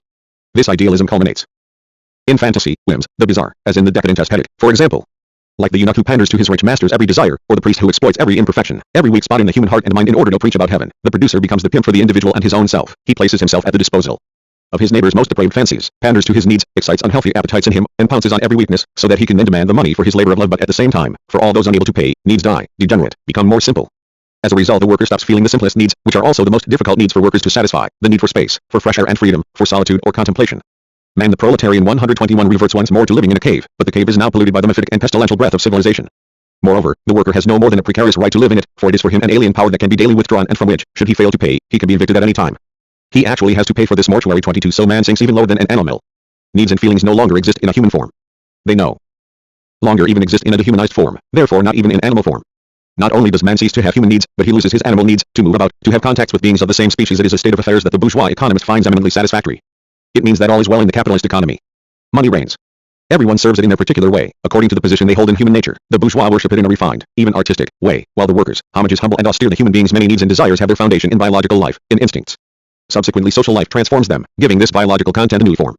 On the one hand, needs are satisfied by society. On the other, as history unfolds, society modifies them both in form and in content. Thus, as soon as the objects it perceives stop being crude objects immersed in nature and become social. 123 objects, the eye has become a human eye. What psychologists call perception, or the perceptible world, is in reality the product of human action on the historical and social level. The activity which gives the external world and its phenomena shape is not a mental activity, theoretical and formal, but a practical, concrete one. Practical tools, not simple concepts, are the means by which social man has shaped the perceptible world. As regards the processes of knowledge by means of which we understand this world, torn as it is from the immensity of nature and rendered coherent and human, they are not a priori categories or subjective intentions. They are our senses. But our senses have been transformed by action. capable of understanding and organizing certain wholes, certain forms. The human eye is more than just the natural organ of vision of a superior vertebrate, of a lone figure lost in the natural world, of a primitive man or child. Thus the world is man's mirror because man makes it. It is the task of his practical, everyday life to do so, but it is not his mirror, in a passive way. In this his work man perceives and becomes conscious of his own self. If what he makes comes from him, he in turn comes from what he makes. It is made by him, but it is in these works and by these works that he has made himself. Thus it is that our senses, organs, vital needs, instincts and feelings have been permeated with consciousness, with human reason, since they too have been shaped by social life. The creation of these human feelings, along with the appropriation of objective reality, the constitution of human world, constitute the fulfillment of human reality, and it is in everyday life, and through everyday life, that humanization is accomplished. Every moment of inspiration, of genius or of heroism must serve even despite itself, does serve, everyday man. Should any other claims be made for such moments, they must fall into the realm of alienation, where man is torn apart. Great things have been attempted in the name of alienation. They have failed or have been subsumed, but in unpredictable ways everyday man and the everyday world have benefited from them. It is in this fact, which idealism uses to prove the inevitable failure of all greatness, that we must on the contrary see the forming of true greatness, the greatness of human life and, critique of work, central theme, the alienation of the worker and of man, the relation of every humble, everyday gesture to the social complex, like the relation of each individual to the whole, cannot be compared to that of the part to the sum total or of the element to a synthesis, using the term in its usual vague sense.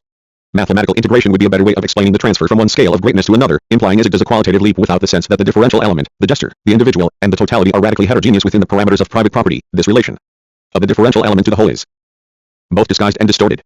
In fact, the worker works for the social whole. His activity is a part of social labor, and contributes to the historical heritage of the society, nation, to which he belongs. But he does not know it.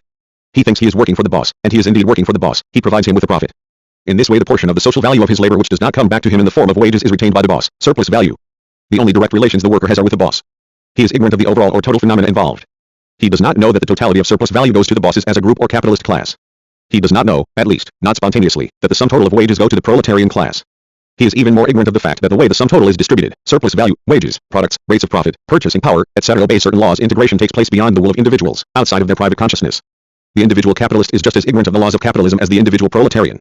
As an individual, a capitalist may be intelligent or stupid, good or vicious, active or inert. He does not know that his essential reality is that of a member of a class. Here again, his essence is outside of him. In good faith, the individual, be he bourgeois or proletarian, can deny the existence of social classes since objective social reality functions beyond his own subjectivity, beyond his own private consciousness. The direct, immediate relation between the wage earner and the boss is therefore a rigged, ambiguous, formal relation which conceals a hidden content. The wage earner's relations with society as a whole pass via the employer, through the mediation of money and wages. But in everyday life the deep, objective relation is disguised by direct, immediate relations, apparently real, until knowledge begins to penetrate the real here. Therefore, everyday life functions within certain appearances which are not so much the products of mystifying ideologies, as contributions to the conditions needed for any mystifying ideology to operate. The social whole is essentially constituted by the total activity of society by work and by the various activities of society considered in its totality, but within the parameters of private property. Labor is alienated. The alienation of labor is many-sided. The wage earner works for the employer and the proletarian class works for the capitalist class. But that is only one aspect of alienation, the easiest aspect to understand, above all for those who stand to gain from it, and the one which will help to elucidate the others. Alienated labor has lost its social essence. Though its essence is indeed social, labor assumes the appearance and the reality of an individual task. Moreover, as it is social labor, it takes the form of the buying and the selling of labor power. The individual ceases to feel at one with the social conditions of his activity. Not only do the tools of his trade loom up before him like an alien, threatening reality, since they do not belong to him, either as an individual, as in a craft, or as a member of a collectivity, as in socialism, but also he becomes separated, disassociated from his own self, in his real, everyday life. On the one hand he is a human individual. On the other, he is labor power, labor time which is up for sale like a commodity, a thing. For the worker, participation in the creative activity of the social whole takes the form of an external necessity, the necessity of earning a living, and it is thus that, for the individual, social labor takes on the appearance of a penalty, a mysterious punishment. The necessity of having to work weighs down on him from without as though he were an object. It turns him into an object, dragging him into a mechanism he knows nothing about. The wage earner sells his labor power like a thing and becomes a thing, a base object. Man himself, viewed merely as the physical existence of labor power, is a natural object, a thing, although a living, conscious thing. And labor is the physical manifestation, Dinglichäußerung, of that power. The human being, ceasing to be human, is turned into a tool to be used by other tools, the means of production, a thing to be used by another thing, money, and an object to be used by a class, a mass of individuals who are themselves deprived of reality and truth, the capitalists. And his labor, which ought to humanize him, becomes something done under duress instead of being a vital and human need, since it is itself nothing more than a means of earning a living, rather than a contribution to man's essence, freely imparted. The wage earner is confronted with the use of his 124-125 labor power as something alien. Not only is his labor power bought from him, but it is also used in combination with other people's work, the technical division of labor, of which he has no knowledge. And no one really understands this division of labor. Occasionally experts and specialists in the area might know about it at the level of their own firms, but it is well known that in France the level of design and planning is less efficient and productive than it could be. Such experts know nothing about the division of labor at the level of society. Only a plan for social labor could demonstrate how it functions and control it. Therefore, for every individual, worker or expert, the division of labor is imposed from without, like an objective process, with the result that each man's activity is turned back against him as a hostile force which subjugates him instead of being subjugated by him. In this way a dehumanized, brutally objective power holds sway over all social life. According to its differing aspects, we have named it money, fragmented division of labor, market, capital, mystification and deprivation, etc. This fixation of social activity, this consolidation of what we ourselves produce into an objective power above all, growing out of our control, thwarting our expectations, bringing to naught our calculations, is one of the chief factors in historical development. Up till now it is always changing shape, now appearing as the objective laws of political economy, now as the destiny of politicians, now as the state, or as the market, as historical fatality, as ideologies. Only man and his activity exist. And yet everything happens as though man had to deal with external powers which oppress them from outside and drag them along. Human reality, what man themselves have made, eludes not only their will but also their consciousness. They do not know that they are alone, and that the world is their work. Here we are using the word world to signify the coherent, organized, humanized world, not pure, brute nature. 126.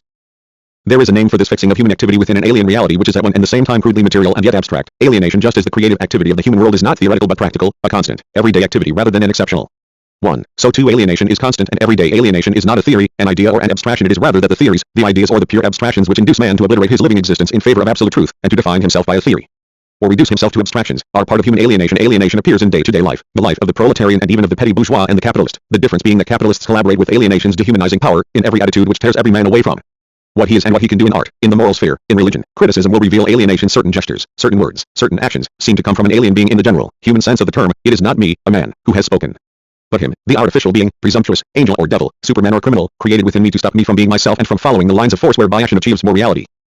Appearance and reality intertwine. Appearances graft themselves onto reality, encompassing it, replacing it. For people who have been unable to overcome alienation, the alienated world's social appearances, the theories and abstractions which express these appearances seems the only reality. Thus any criticism of life which fails to take the clear and distinct notion of human alienation as its starting point will be a criticism not of life, but of this pseudo-reality. Blinkered by alienation, confined to its perspective, such a critique will take as its object the reality of the existing social structure, rejecting it wholesale as it yearns for something else, a spiritual life, the surreal, the superhuman, an ideal or metaphysical world. This kind of criticism will therefore move more and more towards alienation, reinforcing it in the process. Genuine criticism, by contrast, will expose an unreality in the reality of the bourgeoisie, a system of phenomena which had already been refuted by life and thought, a group of appearances which seem real but which consciousness has overcome or is in the process of overcoming. Genuine criticism will then reveal the human reality beneath its general unreality, the human world which takes shape within us and around us, in what we see, what we do, in humble objects and, apparently, humble and profound feelings. A human world which has been torn away from us, disassociated and dispersed by alienation, but which still constitutes the irreducible core of appearances. The notion of alienation is destined to become the central notion of philosophy, seen as criticism of life and the foundation for a concrete humanism, as well as of literature, seen as the expression of life and movement. It is a key notion.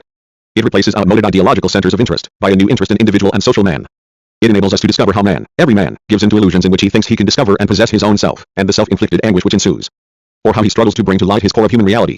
It enables us to follow this struggle through history, to see how appearances fade or become strengthened, and how truly human reality seeks to go beyond appearances and discover a reality other than the one we live and yet which will still be that reality, brought to light at last, in all its truth, and reinstated as the keystone of the very edifice beneath which it has been entombed. The drama of human alienation is much more profound and enthralling than any of the phony cosmic dramas or divine scenarios which man is supposed to act out in this world.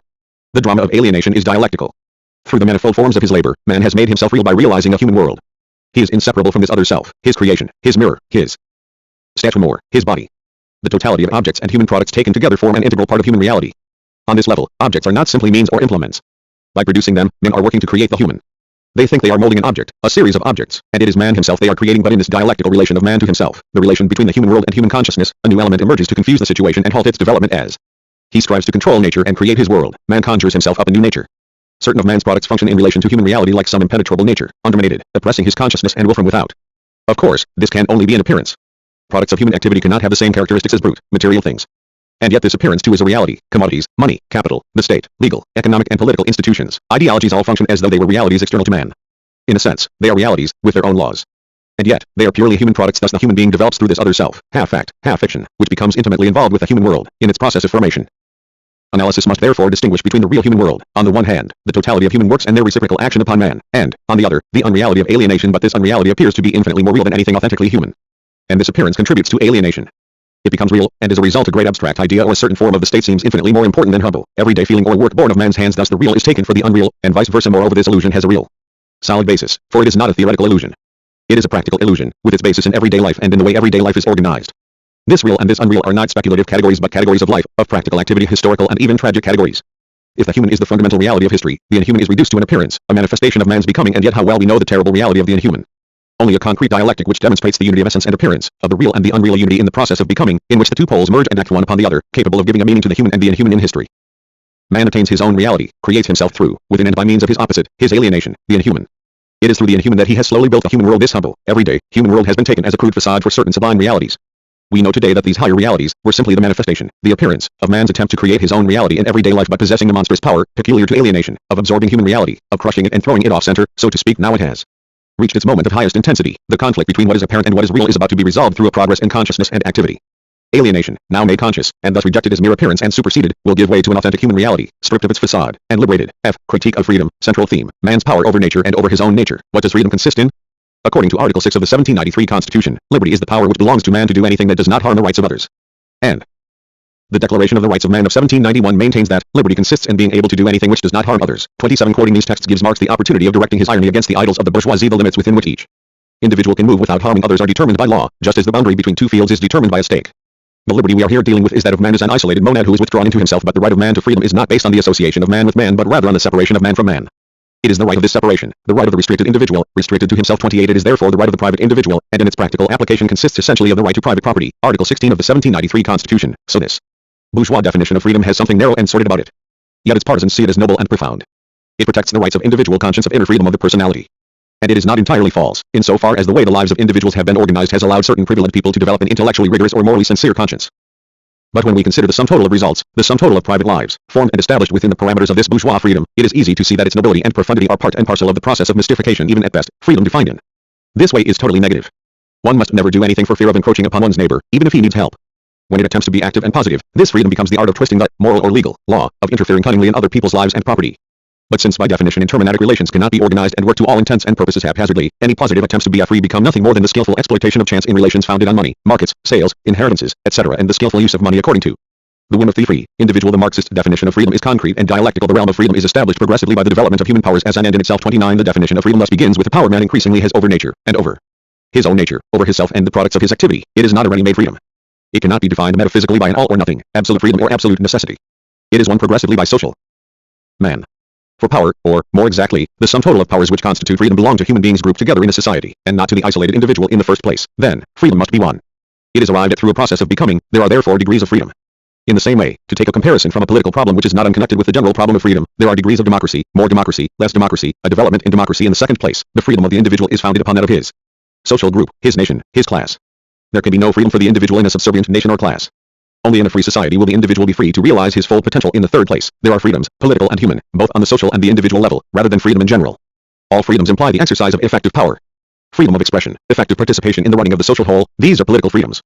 The complementary rights to work and to leisure, the possibility of attaining the highest consciousness and development of the self through culture, contribute to concrete individual freedom. All power is liberating. Thus, to take a very simple example, someone who can swim or run is attaining a higher level of freedom. He is free in relation to a material environment which he controls instead of being controlled by it. Spiritually and materially, the free individual is a totality of powers, that is of concrete possibilities. Freedom reduced to so-called freedom of opinion, or to the open-ended possibilities of adventure or flight of fancy, is one of the illusions of the private consciousness mystifications accepted by the subject who has been separated from the natural and human object. Nevertheless, the notion of freedom in general retains a meaning. Dialectically, it even takes on a new meaning, higher and more profound. It designates the unity of the different aspects of freedom, of the various freedoms. There can be no concrete freedom for the individual without social, economic and political freedoms. The power which will liberate is not the power which certain men have wielded over other human beings, but the power which man, considered as a whole, wields over nature. There is no metaphysical dilemma of the order, either absolute determinism, or else absolute freedom. All or nothing. The universe is not an indifferent, immovable mass, an immediately available world which unfolds according to inexorable laws.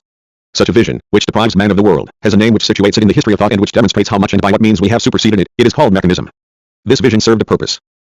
By lending support to science, as a transitional stage, at the very moment when action founded upon science was demonstrating how erroneous an interpretation it was. The laws of nature do not forbid effective action, they are its foundation. If we get rid of mechanism, we get rid of the inevitability of destiny. The way opens up for the conquest of the world. The world is man's future. So long as man did not understand the laws of nature and history, they weighed him down. Because he did not understand them, they inevitably seem to be governed by a mysterious, oppressive, blind necessity. Knowledge and action extend the dominated sector of nature and man, taking this necessity over and transforming it into powers, that is freedoms. Man dominates nature and his own social nature by understanding them. Necessity is blind only in so far as it is not understood. In the realm of necessity, human needs became degraded. They represented the said necessities of everyday life. People had to eat, drink, find clothes, and so they had to work. But people whose only reason for working is to keep body and soul together have neither the time nor the inclination for anything else. So they just keep on working, and their lives are spent just staying alive. This, in a nutshell, has been the philosophy of everyday life, and it still is. And yet, every human need, conceived of as the relation between a human being and the world, can become a power, in other words a freedom, a source of joy or happiness. But needs have to be rescued from the realm of blind necessity, or at least its ascendancy must be progressively reduced. Man appropriates his integral essence in an integral way, as a total man metaphysical essence, but a set of needs and organs which become social, human, rational, as a result of the power of social man over nature, and over his own nature. Whether we are concerned with the eye or genitals, with rational consciousness or physical activity, it is always a question of the appropriation. 131 of human reality, of the approach to the object. 150 This essence is not a 132 and this is what the confirmation of human reality consists in. On the one hand, man's essence is factual, his body, his biological reality. But on the other hand, seen as practical activity which appropriates these biological realities and transforms them into freedoms and powers, the essence of the human cannot be defined as a ready-made nature. It creates itself, through action, through knowledge and through social becoming. One particular aspect of art demonstrates this transformation well. In a painting, the human eye has found its appropriate object. The human eye has formed and transformed itself first through practical and then through aesthetic activity, and by knowledge, it has become something other than a mere organ. For the painter at least, through this work which has been freed from all external constraints, truly prefiguring the realm of freedom, and producing the work of art, the eye partakes of the joy that man gives to himself. 35. Of course, such a sketchy analysis scarcely scratches the surface of the problem of art. It is perfectly obvious that the realm of private property forms part of the realm of blind necessity. Every human activity which is controlled by this narrow and limited entity will devote itself to perpetuating it. In bourgeois ideology, it appears as an inner part of the individual, one of his fundamental rights, something his freedom is founded on. In fact, and consonant with the dialectical principle according to which what appears to be most internal is in fact most external, analysis shows that it is really an external, oppressive entity. When they are linked to this institution, individual feelings and needs cannot attain a humanized level.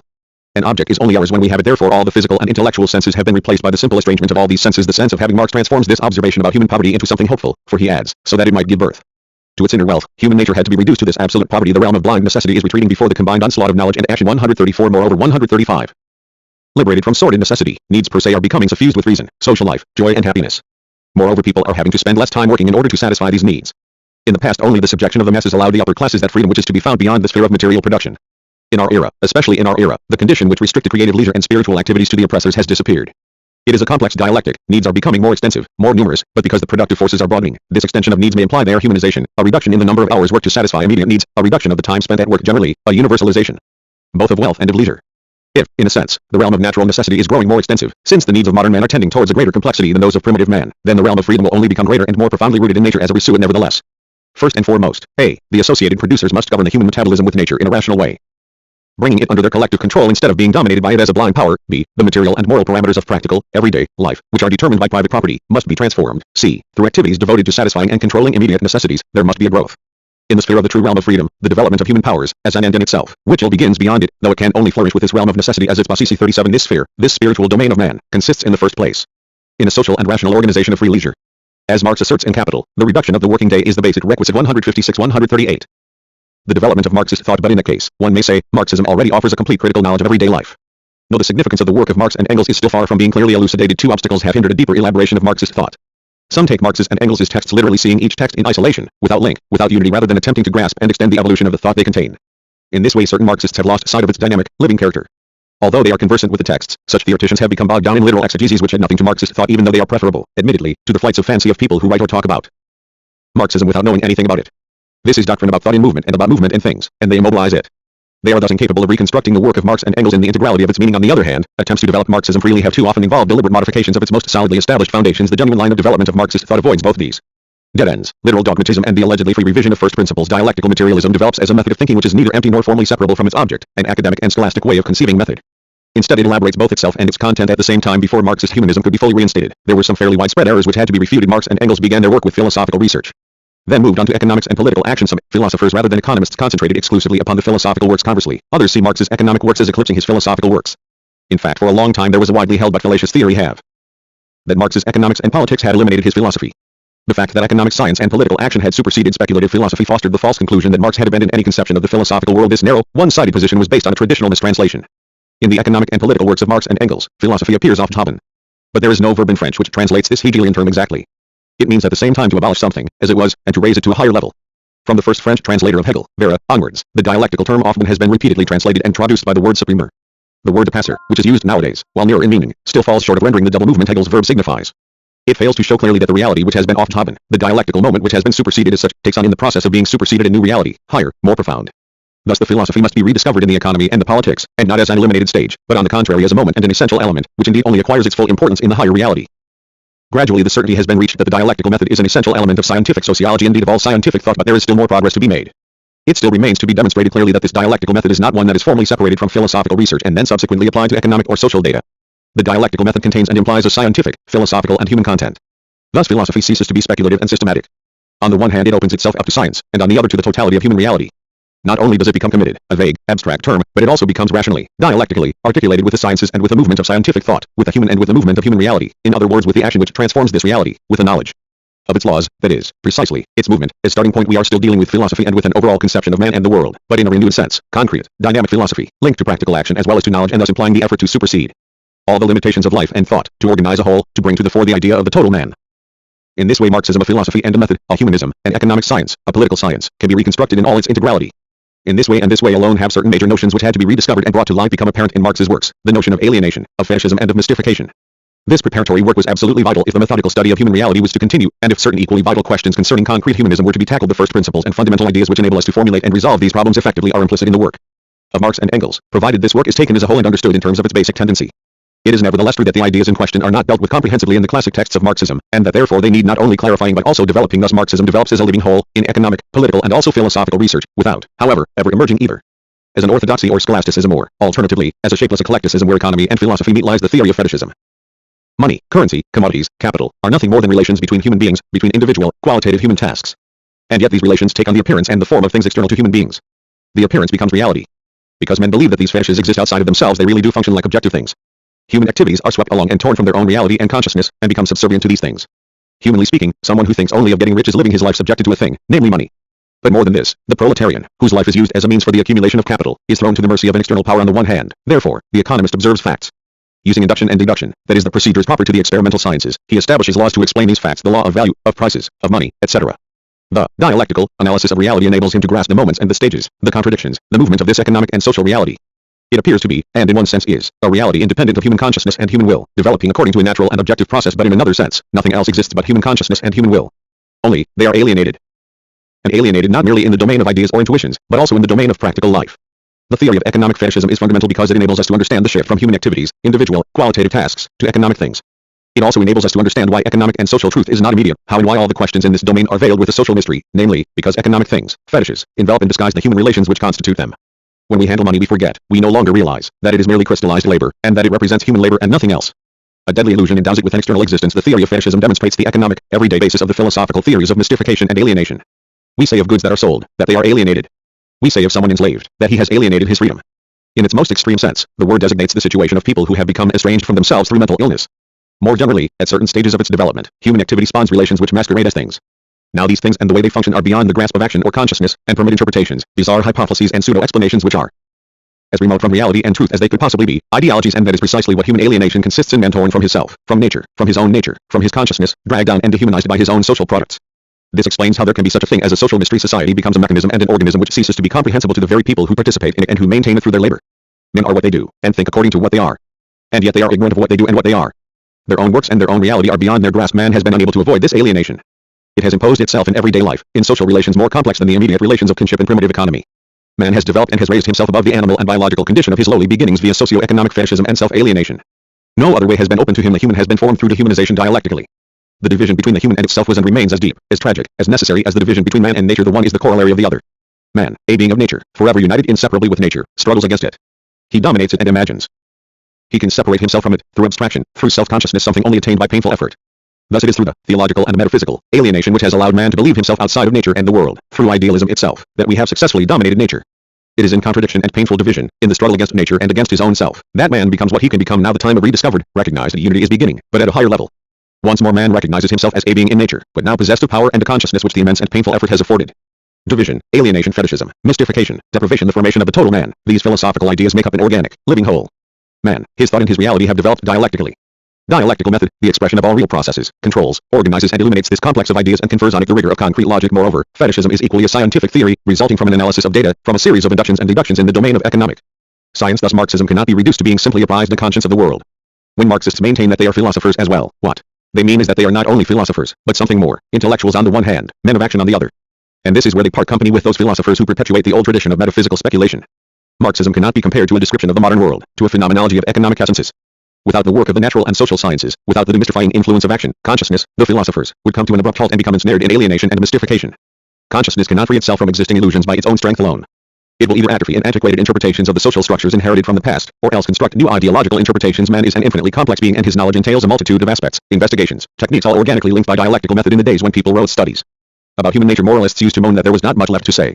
Later, in the days of romantic idealism, this lament was repeated ad nauseum and transformed into a poetic dirge. We were born too late into a world too old. By proclaiming that man's youth is to be found in the future, dialectical materialism is also revealing the complexity of human reality, its richness. It renews and recreates interest in the human, and first and foremost by reintegrating the humbler reality of everyday life into thought and consciousness. How could Marxism, which opens up a new horizon to consciousness and action, limit consciousness and tell it, stop, there's nothing more to say? The founders of Marxism drew up the general guidelines for the criticism of life, but how could they possibly have completed that criticism? Marxism must move the knowledge of human reality forward, and this is what it is doing. Research and action reveal the human, and enrich it at the same time. Each new stage reveals new aspects of life which we find increasingly complex, increasingly rich in the spiritual sense of the word. Dialectical method excludes the possibility that there can be nothing more to say about the human or about any domain of human activity. On the contrary, it supposes that the knowledge of man and his realization are mutually inseparable and constitute a total process to penetrate ever more deeply into the content of life, to seize it in its shifting reality, to be ever more lucid about the lessons it has to teach. Thus this is the essential precept of research. Lenin's analysis of historical situations has demonstrated the complexity of their elements and their interactions. For the transformation of the world to become possible, there must first be an objective crisis, a disassociation of the economic and the social structures, under the impetus of forces of production, caught between the mode of production and those legal relations which they are destined to shatter. This objective element is not enough for a revolutionary crisis to occur. However, a subjective element is equally necessary. Revolutionary theory, upon which the action of a party, a class as large and as well-informed a fraction of the social whole as possible will be founded. But in the last resort, a revolutionary solution to economic and social contradictions will only become possible when the human masses are no longer able or willing to live as before. Therefore Lenin calls upon everyone who wants to think like a man of action and to act like a man of thought to be open to what life can teach, and above all to look at everyday life. There is no such thing as the spontaneity of the masses, and theory by itself is not enough. And yet it is the awkward, tentative, spasmodic efforts of the human masses to free themselves from oppression and the theory which understands, studies and illuminates mass movements which quicken the idea of revolution, unity of theory and practice. This tenet dominates and sums up living Marxism. And it is in life that this unity is achieved and perpetuated, that this idea comes to maturity, that the union between its various elements, practical and theoretical, objective and subjective, is realized. None of these elements can be defined or can work effectively if separated from the others. The spontaneity of the masses is just an illusion, a myth created by people who expect history to achieve its ends and to accomplish its task aided only by providence. Theory and knowledge outside of action are in themselves mere abstractions, and the myth of the vanguard and the active minority is no less harmful than the myth that the masses can set themselves in motion spontaneously. Individuals and private consciousnesses can only become a creative force through a theory and an action which unites them as a totality, an active mass, a lever for thought to lift the world with. Individual and mass are two opposing terms, but, like thought and action, they are bound together. And once more it is practical, everyday life which demands this unity, and develops it. It is in life and in the light of previous knowledge and experience that forms of organization and effective ideas are to be found. Only thus does the dialectic stop being an anti-dialectical abstraction to become a movement which unites opposing aspects and elements. It is no coincidence that Marxists repeat the word concrete so frequently. Adversaries of Marxism refer ironically to the exaggerated and excessive use of the word Malraux, for example, apropos of the communist Protestant days of hope. But talk of the concrete is only truly ridiculous when it becomes an abstraction itself, an automatism. Which in fact is what happens when people who believe they are acting and thinking dialectically stop looking at everyday life, stop learning from it, stop searching for its deeper significance. This is treachery, self-betrayal. In their mouths the dialectic reverts to being just so much metaphysical waffle. They become congealed in their own mystical speakifying about movement and history. They talk about the concrete, but they end up being more abstract than anyone. In the zone of clarity which precedes and follows action, or to put it more dialectically, thought-action, the theoretical themes of alienation, mystification, fetishism and deprivation spring suddenly to life. I see concretely how human beings are mystified, hoodwinked, annihilated, confused.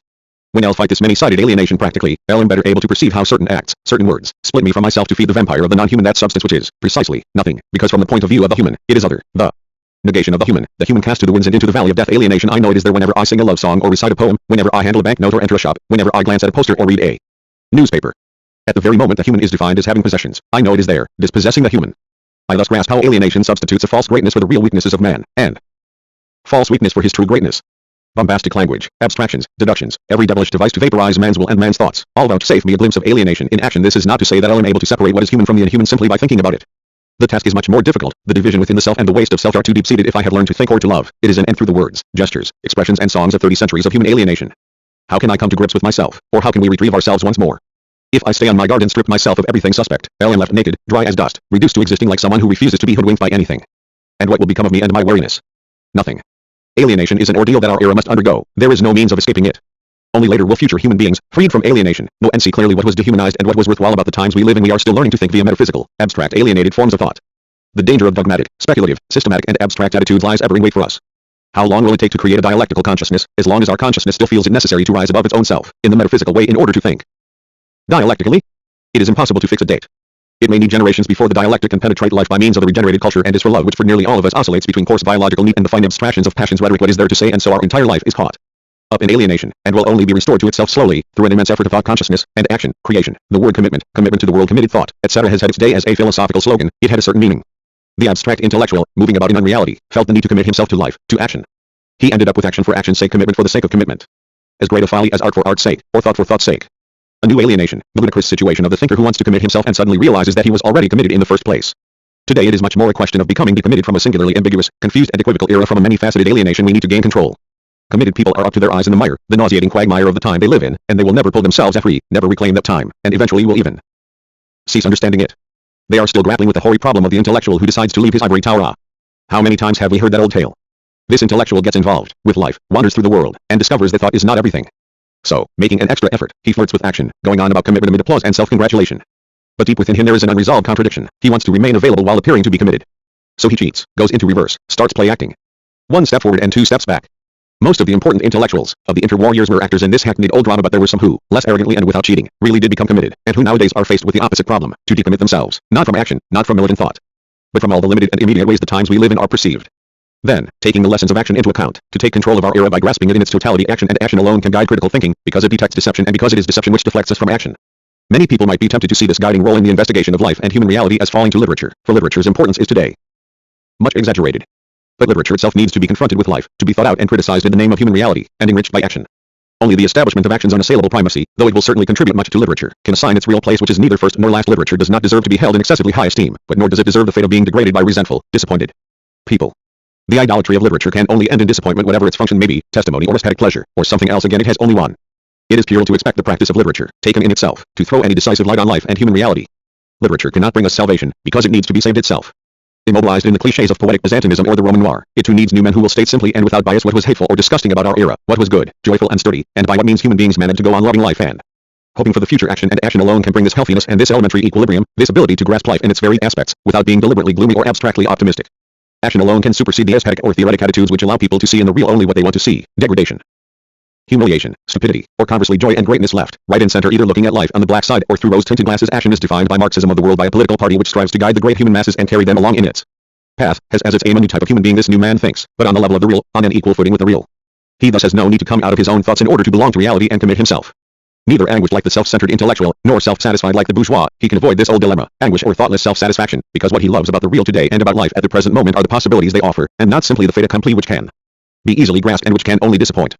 Once he sees human beings as moving towards the future, and once he loves this movement, then this new man can leave the old attitudes of sentimental humanism and callous the transformation contempt behind. He can be demanding without being inhuman, because he wants man to show his full potential at long last. Thus today only a new man such as this can find the appropriate level for talking precisely about things, which does not exclude violence, indignation, or anger, far from it. For there is no longer any question of being impersonal, neutral, abstractly objective. And the old dichotomies of objectivity and passion, impartiality and action, will also have been superseded and resolved. He alone will be able to extricate himself from immediate reality, without, for all that, forgetting the real. In general, every ideology is an expression of its time. But in fact the term has no predetermined meaning. In hindsight, a critically minded reader will realize that a novel, a play, or a book of poetry was an expression of its time's, one possible expression among others. There can be all manner of spaces and distances, transpositions and metamorphoses, standing between reality and the ways reality is expressed, so much so that very differing works of art can equally and quite justifiably be regarded as expressing the same moment in time. Balzac and Stendhal, for example. Here again the distance between what is expressed and the means of expression itself must be bridged by a double-edged line of thought, on the one hand, by explaining each work in the light of real life, and on the other by seeking to discover what we can learn about that life as it was, in the literary work which has expressed it. It is rather odd that our era, an era of contradictions if ever there was one, has been expressed by works which swarm with weak and shapeless characters without conflicts, without fixed contours. For, to judge by the resounding success of such books as Celine's Journey to the End of the Night or Sartre's Roads to Freedom, they must indeed be significant. Must we conclude that there is a disjunction between literature and real life here, that books like these work solely in terms of conventions, or that there is something deeply erroneous about them? To a certain extent, yes, they are wrong, they do hold back, distort or ignore reality. But there is more to it than that. In an era when unbearable conflicts and contradictions strive to make themselves political and to resolve themselves on the political plane, everything in ideological life finds itself in the business of camouflaging them. No coincidences here. These contradictions are thus concealed, watered down, denied expression. Their depth and their meaning are resolutely ignored. The origins of this tendency are to be found in the tactics of the ruling class, of the bourgeoisie, which is propped up by metaphysical systems or existing religions. It is successful because its accomplices are legion. It is so much easier and nicer not to feel beset by contradictions. And it ends up producing spineless, shapeless literature. Simultaneously, cause and effect, this literature expresses the situation and expresses it well. Only action brings a clear awareness of how false this situation is. Action alone reinstates the conflicts and the sharp-edged contradictions in all their truth and violence.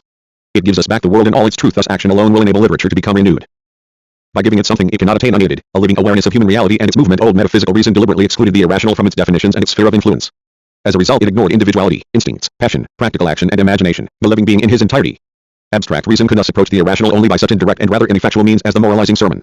It was always possible, of course, to suppress the irrational, by repressing it, and to condemn it from on high in the name of metaphysical truth, but we know now that this irrationality was the human, the entire living being. We know that, philosophically and humanly speaking, the irrational has rebelled, that because it was considered absurd, it has deliberately made its rebellion an absurd one, and that it has raised the flag of the absurd as a challenge to reason. And this is one aspect of the crisis of modern man and modern culture. They are split between abstract reason on the one hand and an absurdity which wants and believes itself to be vital on the other, torn between two opposites which seem locked forever in a painful and apparently unresolvable confrontation. Dialectical reason, Marxism, answers the question by approaching it from another angle. For dialectical thought, it is not and never can be a question of some self-sufficient irrationality doomed to eternal rejection by an equally changeless rationality.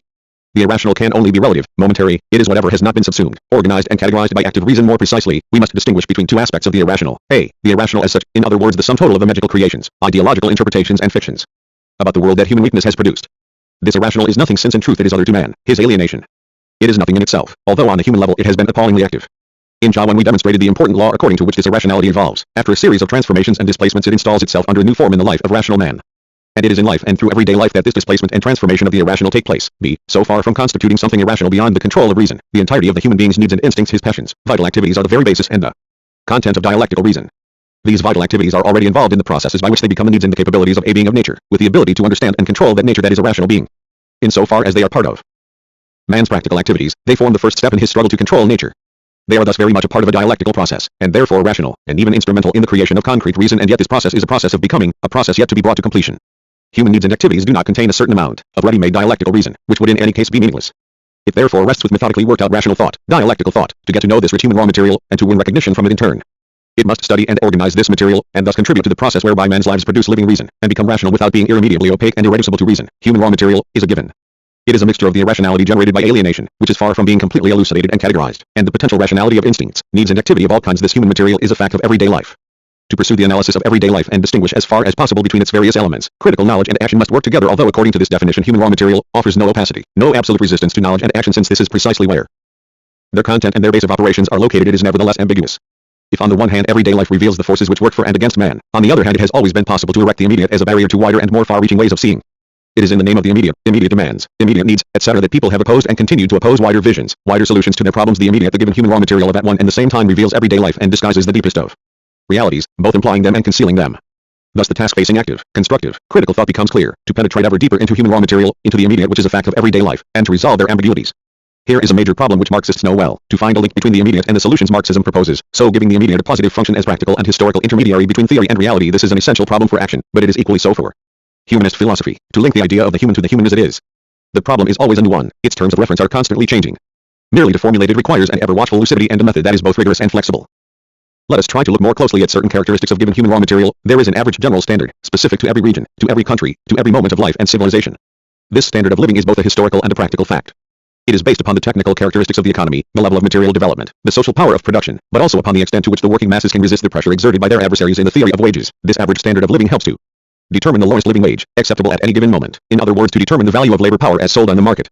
Like any other commodity, labor power is bought by capitalists, honestly, for what it is worth. In other words, according to the socially necessary labor time required to produce and reproduce it. This labor time is determined by a practical and historical factor, the average standard of living, which as we know is higher in certain states of North America than it is in France, and higher in France than it is in Japan. The average standard of living is explained by historical factors. If it is higher in certain parts of the United States, a major reason is that from the start economic development has never been hindered by a pre-existing feudal and medieval economy. But this does not mean that it can avoid colliding with the internal limits of capitalism. But in any event, no matter how precise the economic determinants may be, the value of labor power, wages, etc., they cannot be used simply as some kind of algebraic calculation. They have a basis in practical, everyday life. What is in question, what must be defended and even improved, is the standard of living, at a given moment, in a given situation. And in this sense again, the study of life and of human raw material is the great precept of dialectical method. At the same time as a material standard of living there is an intellectual or cultural standard of living. In a given civilization and among a given people there are a certain number of ideas which have been eliminated, superseded, rendered obsolete. And a certain number which are accepted as self-evident. Thus, many people still take occultism, spiritualism, vegetarianism, particular moral code or the Christian religion seriously. But nobody takes the Greek God seriously anymore. Those people who support a religion, or a moral code, or even a philosophy, demand that their belief be shown the respect owed to all sincere opinions, but anyone who believed in Apollo or Venus would be regarded quite simply as a madman. Such a belief would seem to be completely out of touch with life. It is worth remarking, however, that it has never been proven that Apollo or Venus do not exist. It has simply become impossible to believe in them. Why? The question is worth answering, not least because in our culture, in our humanities, Apollo and Venus are forever cropping up, much more frequently than Jehovah, or Christ, or astral bodies. When an artist wishes to make himself understood, or to express certain feelings, he may still write plays about Apollo or Venus, or paint them, or sculpt them. But nobody or virtually nobody ever presents his ideas or his feelings by means of the Christian God, or the ectoplasmic spirits, which so many people believe in, and which moreover are taken so seriously. What do these facts mean as far as our culture is concerned? That our art is not serious? Or that we do not address the things we take most seriously when we want to express our most serious ideas? In any event, this is one of the symptoms, a very minor one, of a paradoxical situation and a problem which can only be resolved by examining the ideas implied in our present standards of life and civilization more closely. This standard of civilization is characterized by the extremely disparate and heterogeneous elements which help to compose it. In its structure, capitalist society brings with it all kinds of outdated forms which it raises to a modern level, being unable to eliminate them. Thus in France itself we find every type of economic structure, from a quasi-primitive pastoral economy, in the Pyrenees, for example, and an almost patriarchal agrarian economy, the small peasantry to be found in many regions, up to the most modern techniques of large industry. In the same way, and as a corollary, there are overlapping and intersecting ideas in our culture and our consciousness which correspond factually and historically to different stages of civilization, from agrarian myths and peasant superstitions to recently acquired scientific concepts. Our average standard is made up of this inextricable tangle. Even in its apparent and pretentious modernity, and what in fact does this modernity consist of? Our culture drags in its wake a great, disparate patchwork which has nothing modern about its social milieu, are not separated into watertight compartments juxtaposed, without rigorous boundaries. The reciprocal influences between them, spiritual osmosis, is never ending. This juxtaposition of socio-economic forms and human types from different ages and different stages in the embryology of the total man produces a curious situation. Seen from this perspective, our era looks like a freak with a hypertrophic human brain, the body of an invertebrate and the cells of a protozoan. Or again, one might compare it to a folly built to the specifications of some insanely eclectic architect in which story columns support Gothic vaulting or reinforced concrete slabs. Effects like this are not unusual in the buildings which have sprung forth from the impoverished imagination of the bourgeoisie. And such eclectic imbecility is even less unusual in the ideological constructions of our era. Of course, the complex economic, social, legal and political relations which this situation produces are not of direct interest in the critique of everyday life. What it must concern itself with are the overall consequences for life and for the consciousness of life. Given the confusion of facts, actions and the practical conditions of consciousness, how could consciousness itself be anything but extremely confused? And among the consequences of this confusion we must include the fact that although many individuals receive their ideas and their feelings via the influence of a social formation other than the one they immediately belong to, they nevertheless go on believing in the independence of ideas, feelings and consciousness. This confusion reflects a fundamental disorder. There is nothing to arrange or organize the elements of life, culture and consciousness, composed as they are of a mixture of styles, types of life, and enthusiasms of very differing origins and meaning. There are certain sophisticated intellectuals who have all the verbal techniques, the entire bag of tricks of bourgeois thought at their fingertips, of whom it can be said, they are peasants, Claudel, for example, or else, they are craftsmen, Guy.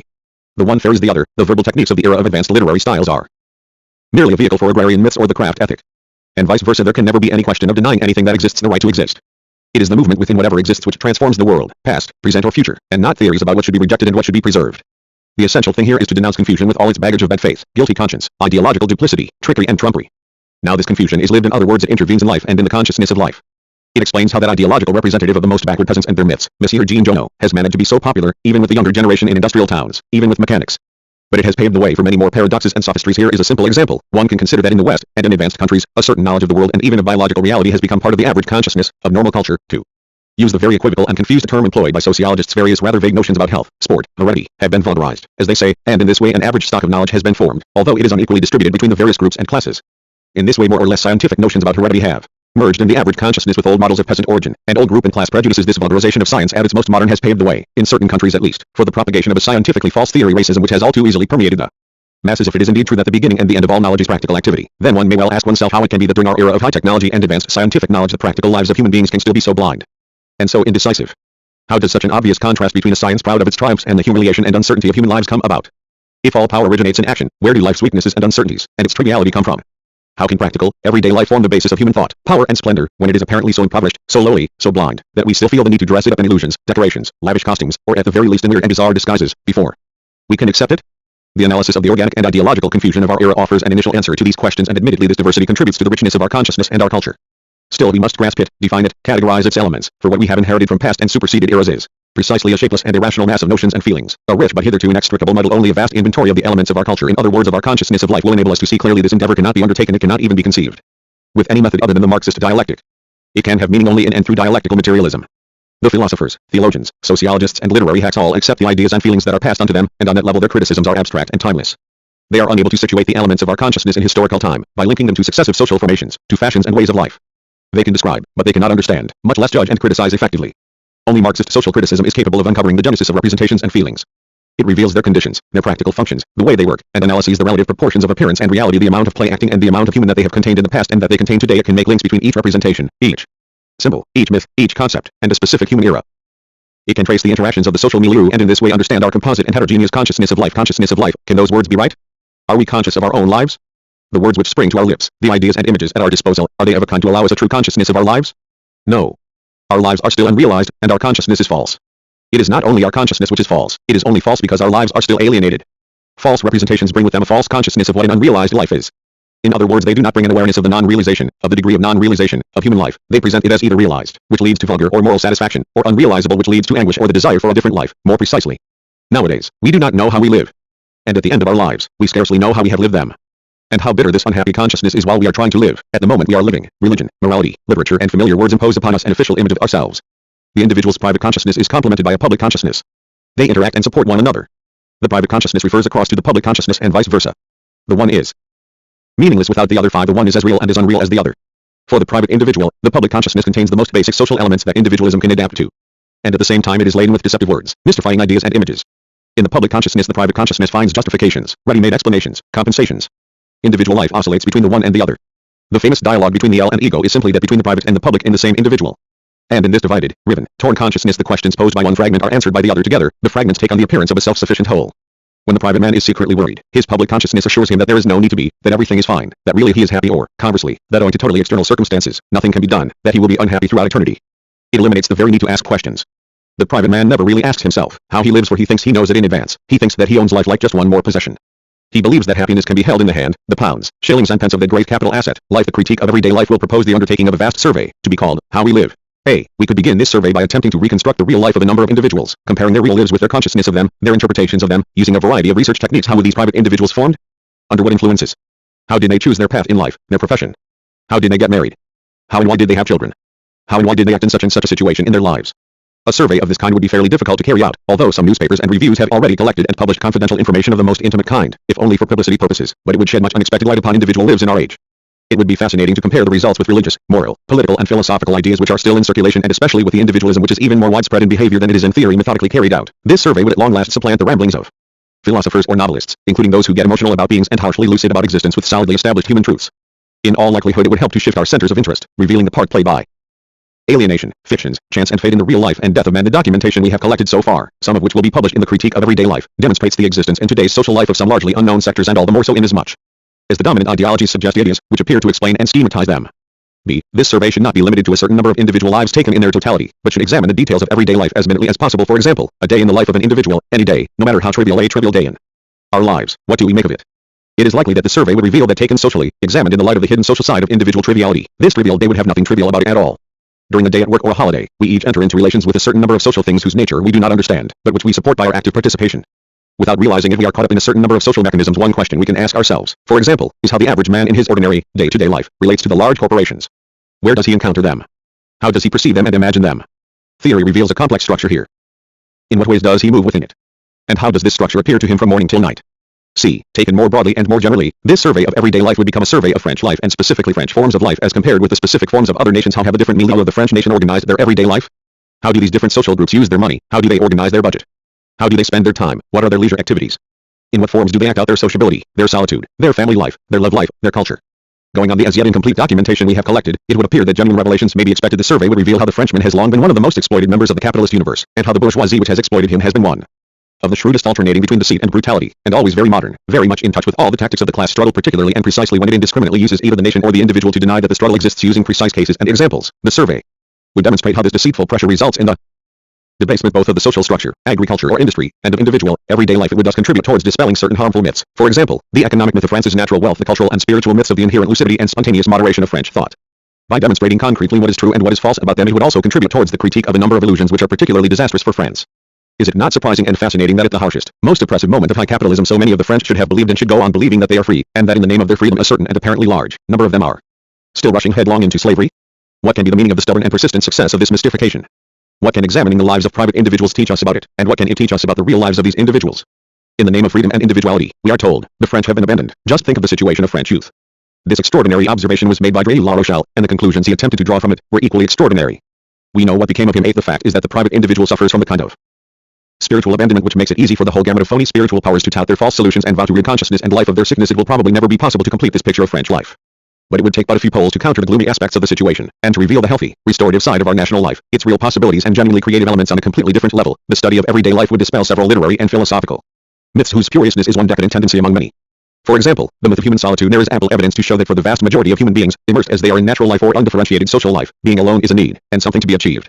For the peasant, merged with the life of natural things, of animals, of the earth, of the village, as for the worker who lives with his family in cramped accommodation and who is even more unfamiliar with freedom to move around than he is with freedom to use his own time, there is no solitude in the deep and metaphysical meaning of the word. Peasants and the workers can be alone, by accident or by chance, through illness, through inability to express themselves, etc., but they are not truly solitary. On the contrary, a worker who lives with his wife and children in one or two rooms feels the need to reflect, to be alone with himself for a while in order to think or to read. He rarely experiences the joys of solitude. For him the need to be alone is already progress, something gained. It is the most private individuals, intellectuals, individualists, separated by abstraction and bourgeois scholasticism from any relationship or social life, who have invented solitude. Instead of seeing it as the time and the chance to develop a deeper awareness of human relations, they have transformed it, following the usual metaphysical pattern, into an absolute. And then they have used their poetry, their novels or their philosophy to moan and to wallow in self-pity.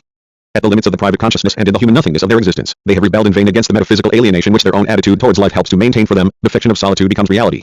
For them, the critique of everyday life has a contribution to make to the art of living. This art, as new, as unknown as happiness itself, has been prefigured in the context of an individualism and dilettantism which was limited even then and has been more than ever since Stendhal. By several writers, including it is a domain in which everything remains to be said. In the future, the art of living will become a genuine art, based like all art upon the vital need to expand, and also on a certain number of techniques and areas of knowledge, but which will go beyond its own conditions in an attempt to see itself not just as a means but as an end. The art of living presupposes that the human being sees his own life, the development and intensification of his life, not as a means towards another end, but as an end in itself.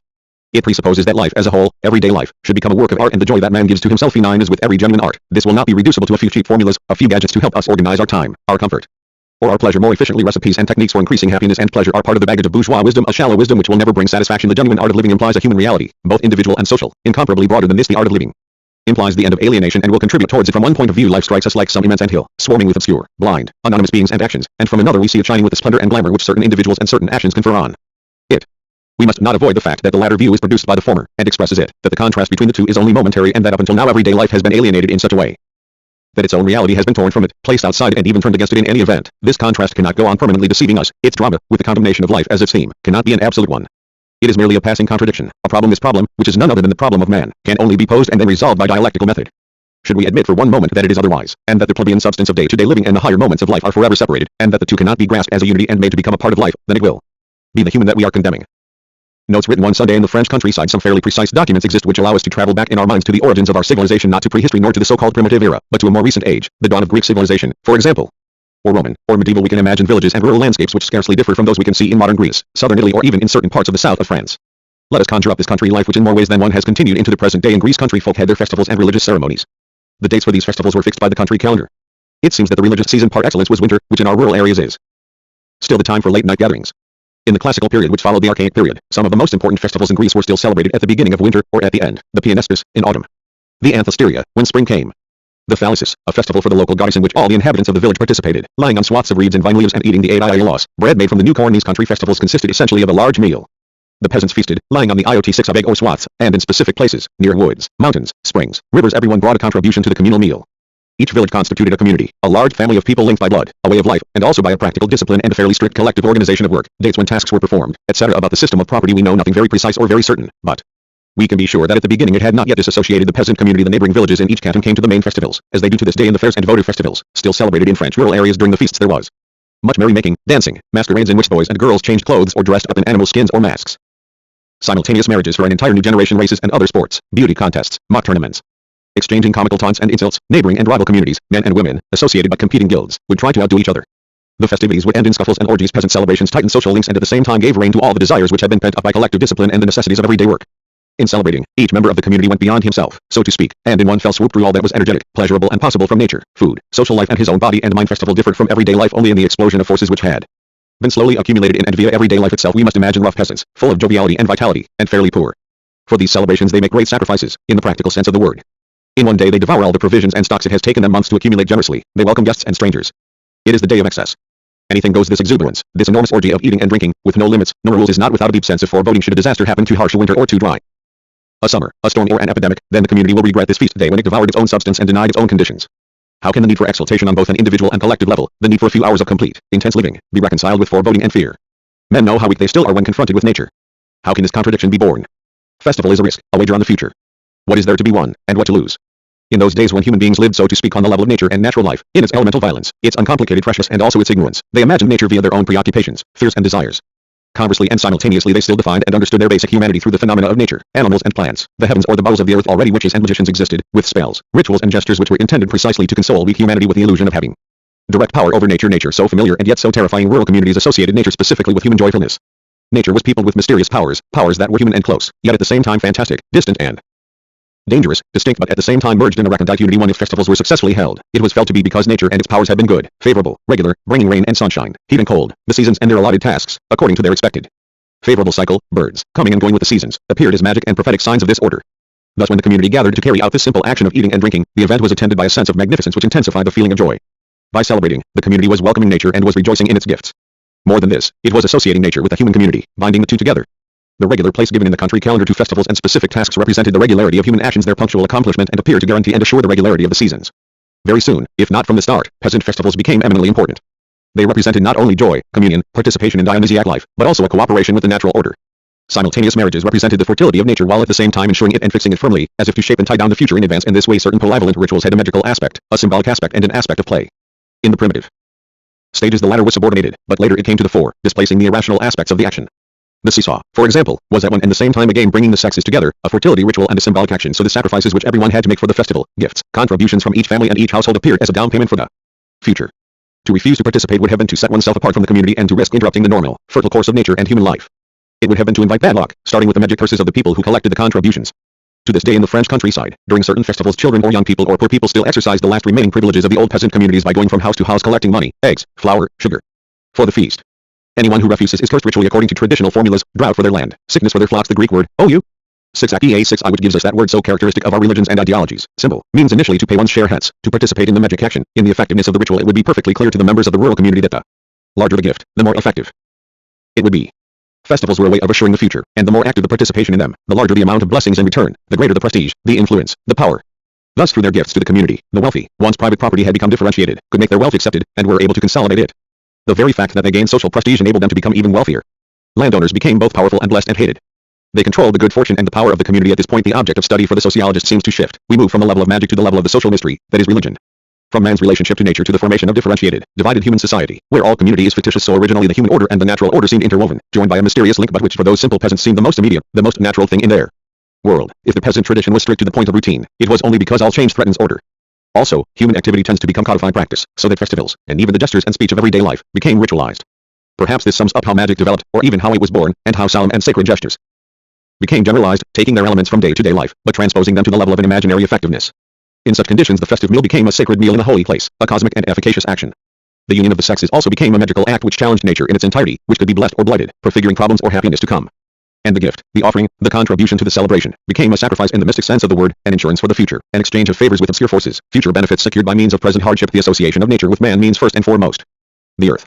In the magic and the religions which have been part of the becoming of Western civilization, the earth is represented humanly and sexually. Mother Earth, wounded and harrowed by the plow, and fertilized like a woman by man. Moreover, at once frightening and fruitful, the earth receives the dead and grows fat with their corpses. It would appear that the ancient peasant communities were fairly quick to achieve a relatively stable balance, which, as rural history, a recent science which is still in the process of formation, has demonstrated, had strict conditions and surprisingly subtle elements: a balance between pastures, forests and arable land, a balance between the animal and human populations, a balance in the organization of tasks between individual activities and collective disciplines, a balance between the sharing out of land and the structure of property. In our own history, in our Middle Ages, the sociological historian finds the same process once again, the same balance, which is shattered, as it seems to have been in antiquity, by the formation of a rural aristocracy followed by a rural bourgeoisie.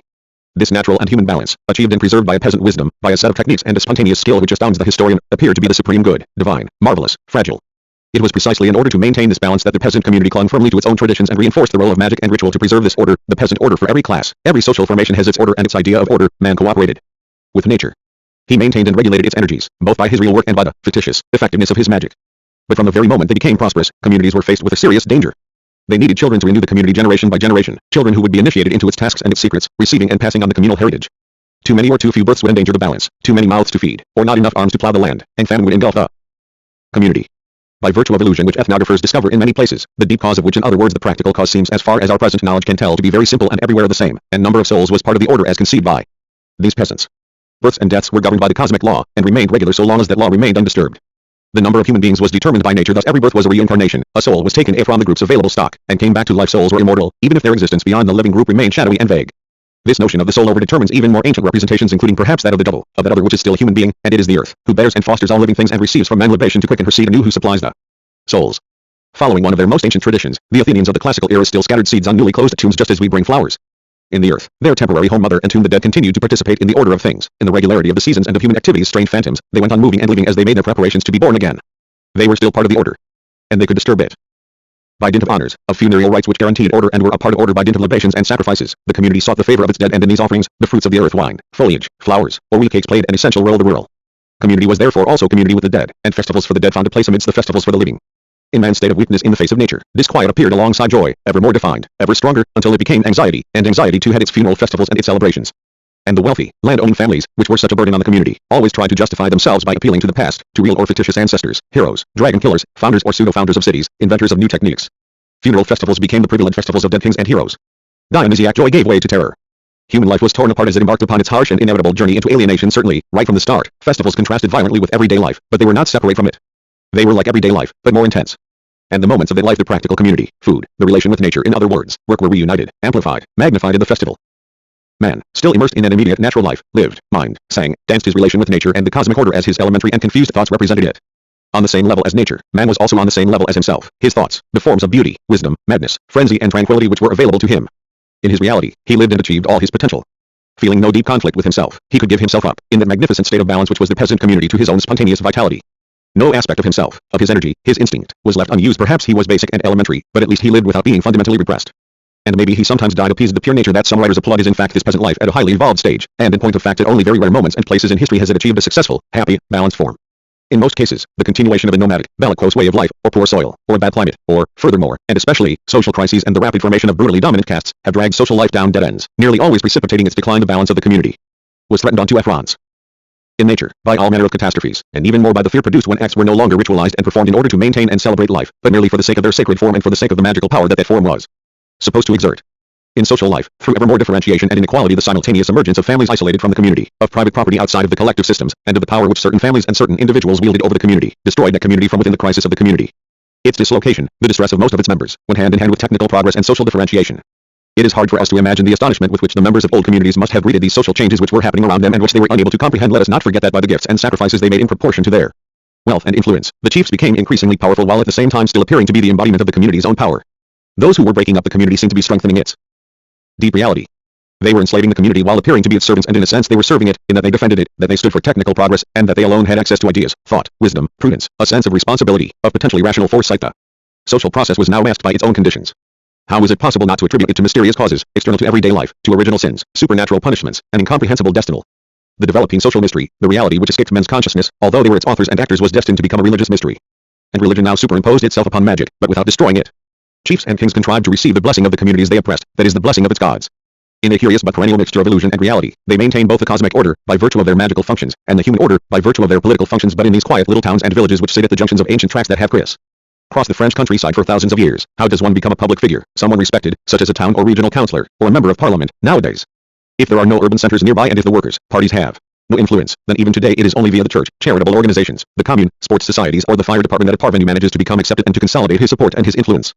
And this is achieved without any politics. That is by the oldest of all political processes, which is just as unconscious now as it has been for centuries. It is taken for granted that unless there is some extraordinary accident such as a natural upheaval, a war or a crisis, the prosperity of public figures and the prosperity of the community go hand in hand.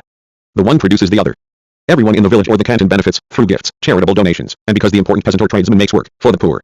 These men are blessed by the gods and by their fellow man. They have their own pew in church. People bless them in public but hate them in private. They are the object of 1,000 repressed and private grievances. Therefore, in ancient rural communities, according to all the available documents, a certain human fulfillment was to be found, albeit mingled with disquiet and the seeds of all the agonies to come. That fulfillment has since disappeared. It has been lost in two senses. First, rituals and symbols and their interpretation is elaborated by the religious imagination have tended to dispossess human actions of their living substance in favor of meanings.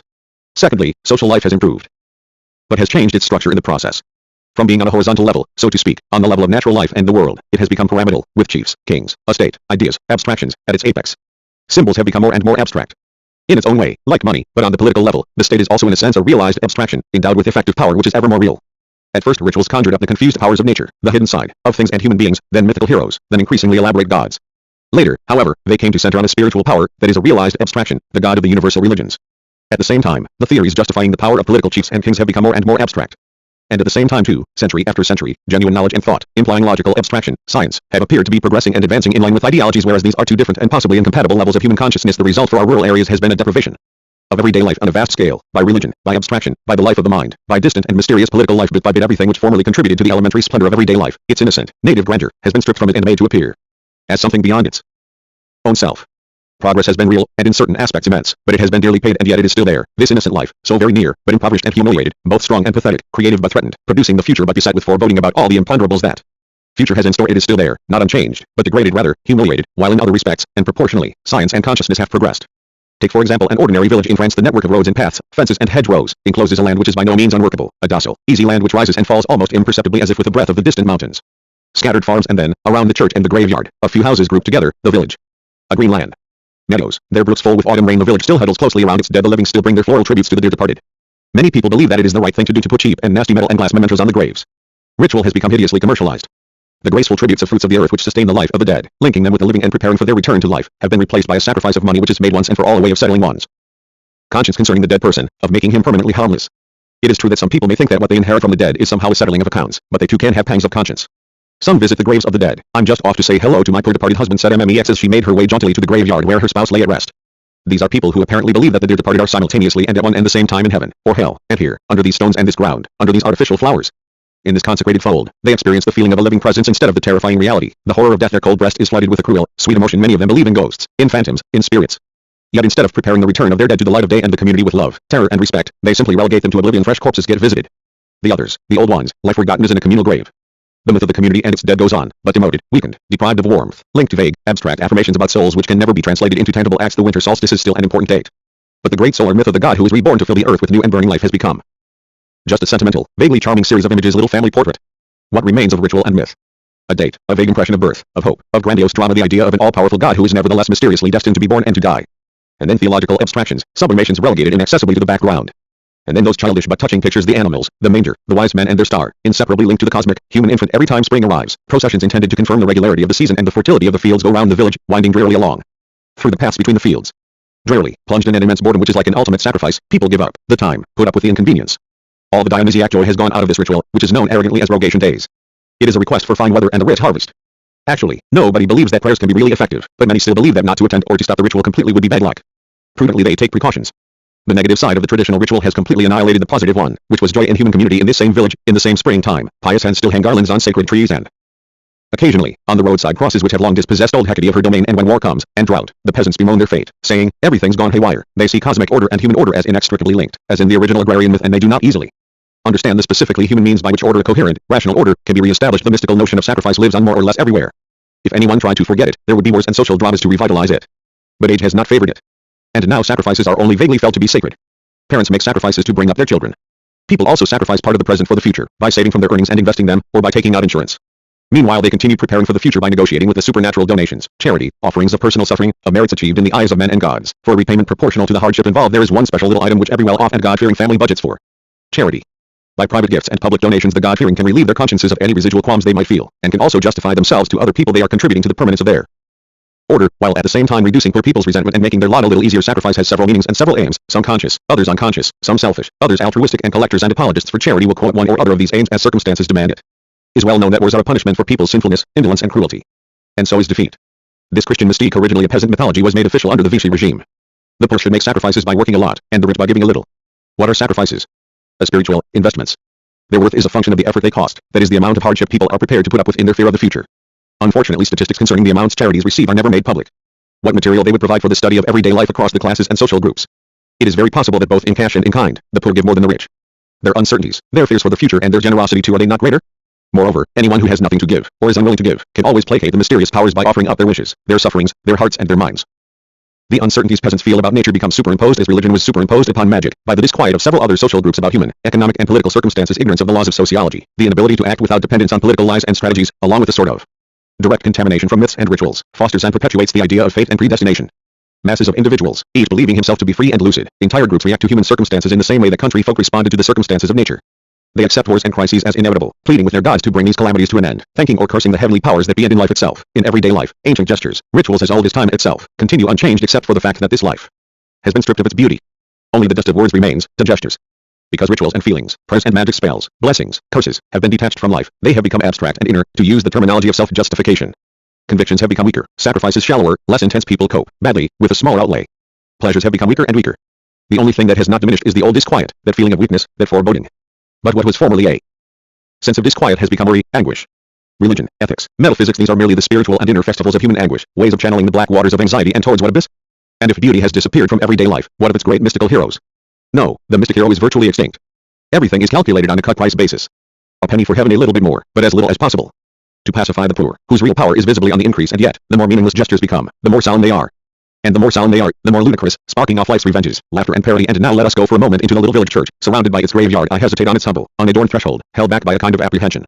I know what I shall find, an empty, echoing space, within recesses crammed with hundreds of objects, each uttering the silent cry that makes it a sign. What a strange power. I know that I cannot fail to understand their meanings, because they were explained to me years ago.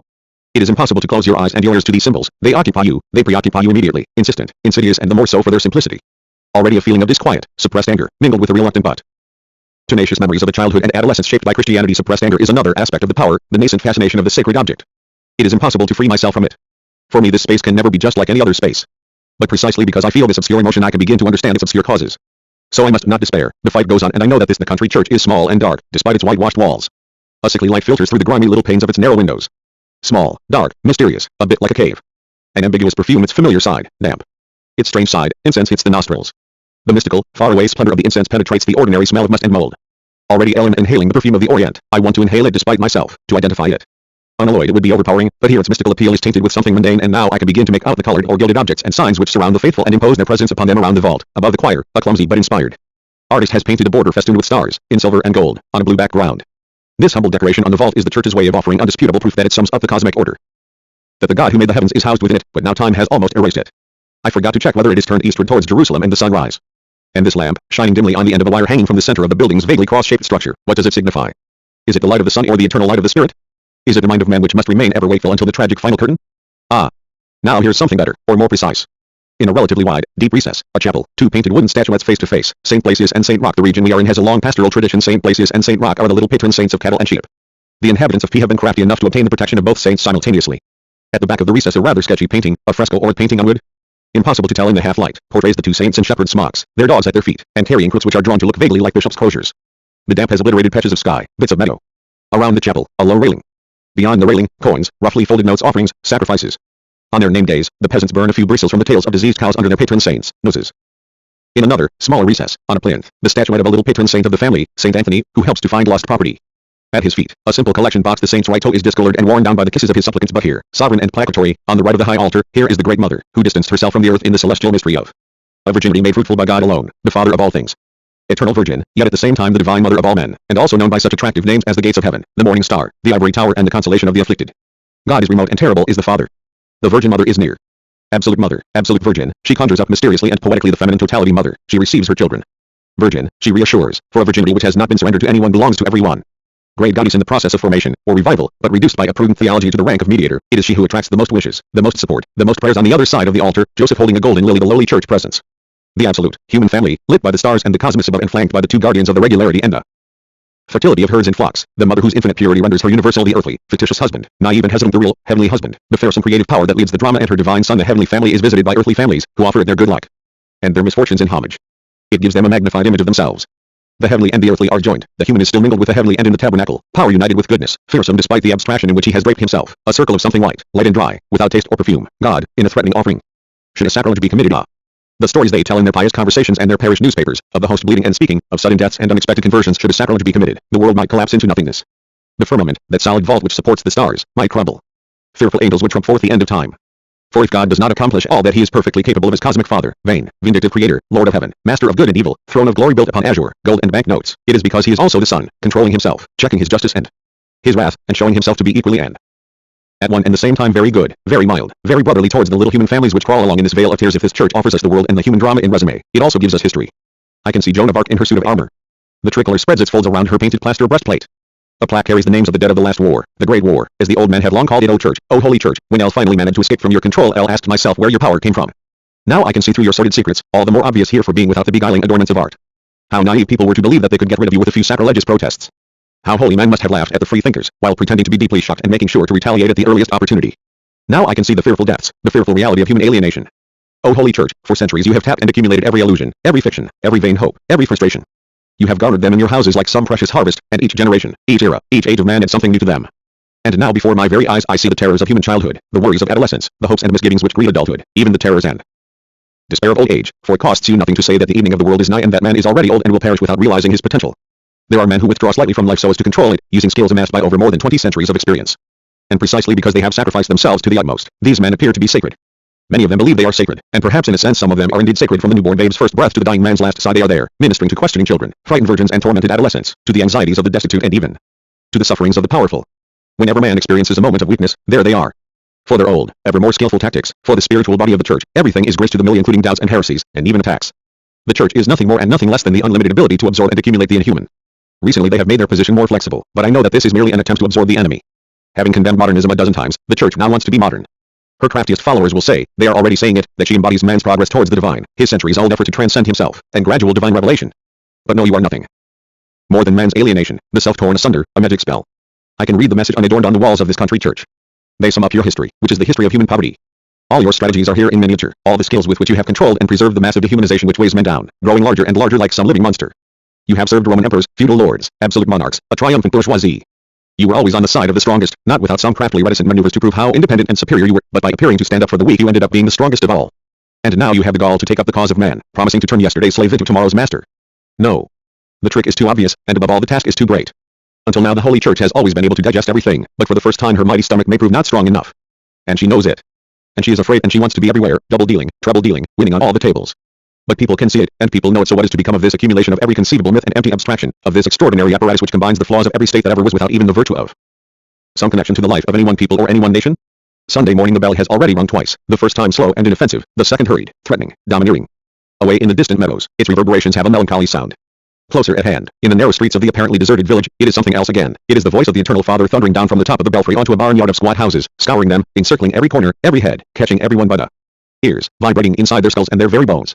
Come on, you childish, decrepit lot, get a move on. The murmur of a threshing machine can be heard getting slowly louder, suddenly cutting out and then starting again.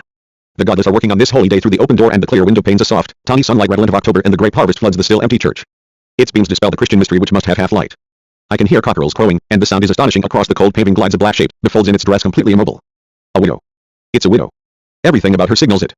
An unspeakably insipid, unspeakably dreary placidity fills her chubby face, settles at the bottom of her faded cheeks. Fat and stiff, she glides noiselessly. Surely nothing has ever disturbed this stagnating placidity. Surely she was born a widow. They say she is very good to the church. She comes to sweep it, tending to the decorations, replacing the dying flowers with armfuls of fresh ones. She is intoxicated with her own humility and self-effacement. She picks up the rubbish with her bare hands. She is the handmaiden of this holy house, but under her falsely pious modesty what pride lies hidden? A sudden flight of sparrows and pigeons, a loud scuffling of chairs and benches. The clatter of clogs on the stone floor. Hands are dipped into the font and chests are hurriedly crossed. Religion is about to attempt to relink all this disparate human material into a community. Old women enveloped in the black shroud of their Capulet, 5 sly, impatient urchins, shopkeepers, daughters who have come to show off their Sunday dresses, 1 or 2 men. On one side, the guild of women. On the other, farther back, nearer the door, the men. They are the last to come and the first to leave. But nevertheless they come, they are there, holding their berets rolled up in their hands. How many people here are genuine believers, not satisfied with gestures but ardently grasping their faith as an object? This young girl, perhaps, her whole body tensed and bent forward on her chair, gazing spellbound on the great Christ, his pink body stained with the blood of his wounds. There is something distraught about her eyes which contrasts with the peacefulness, the already unutterably bored peacefulness, of her face. Someone else cut out to be a widow, or an eternal virgin?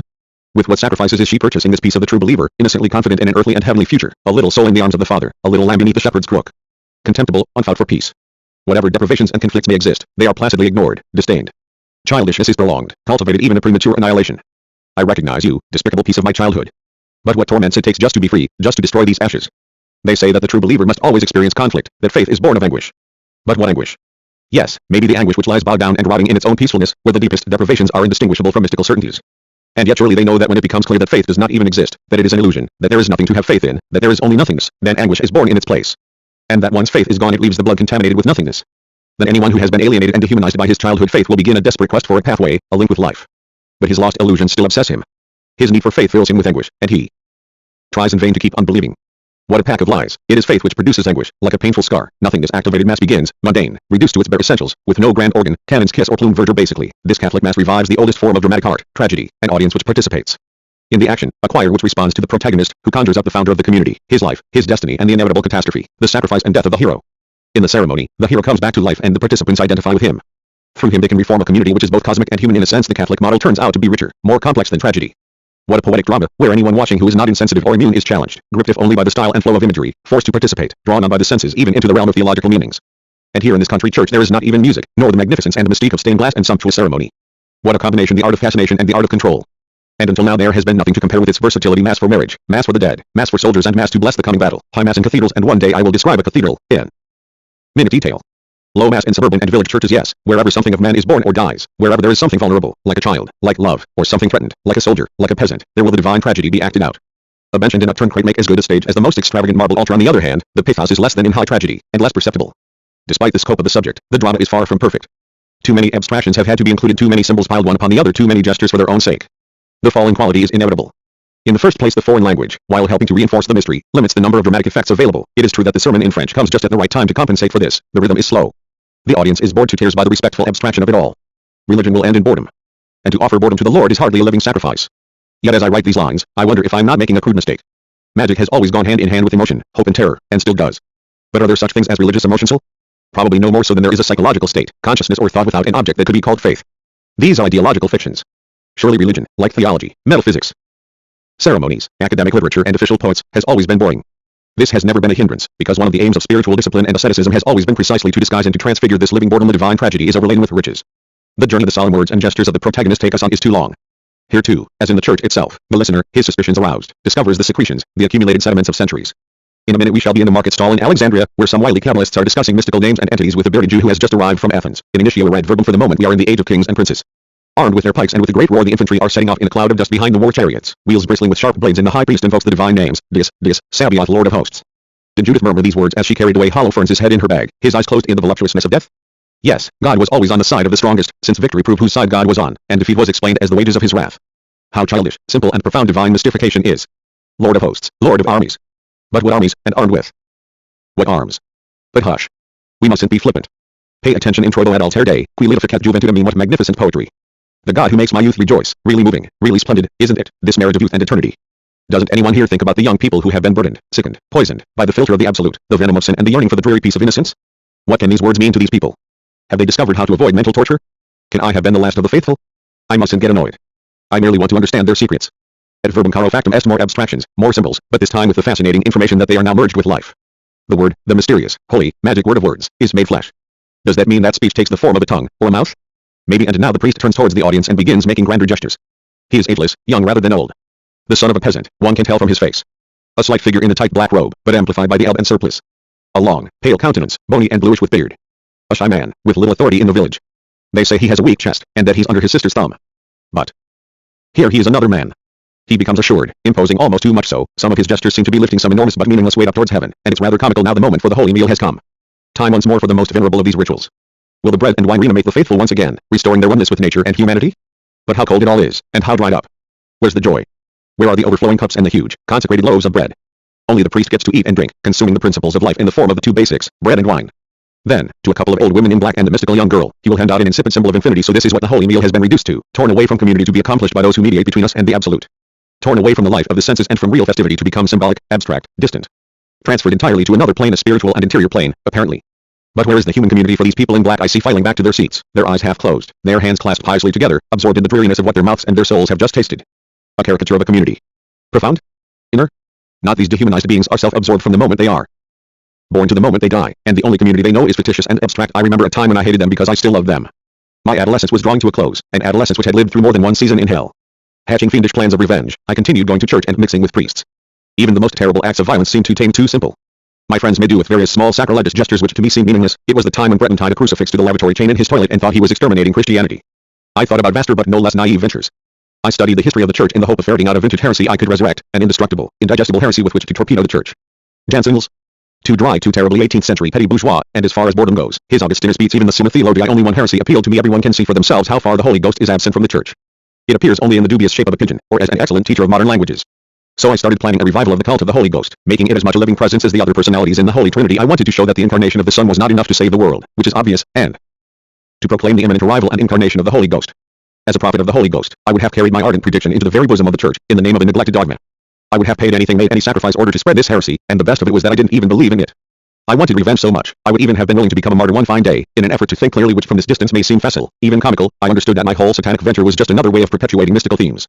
That by going in that direction I was simply a future prodigal son, a man in despair, one of the last believers, that I hadn't realized just how extraordinarily naive the whole plan was. It wasn't as though the church had never been attacked before. And just how clerical my fiendish scheme really was. So for a little while I adopted one of Nietzsche's great visionary theories. Dionysius, the living cosmos, is born and dies in order to be reborn.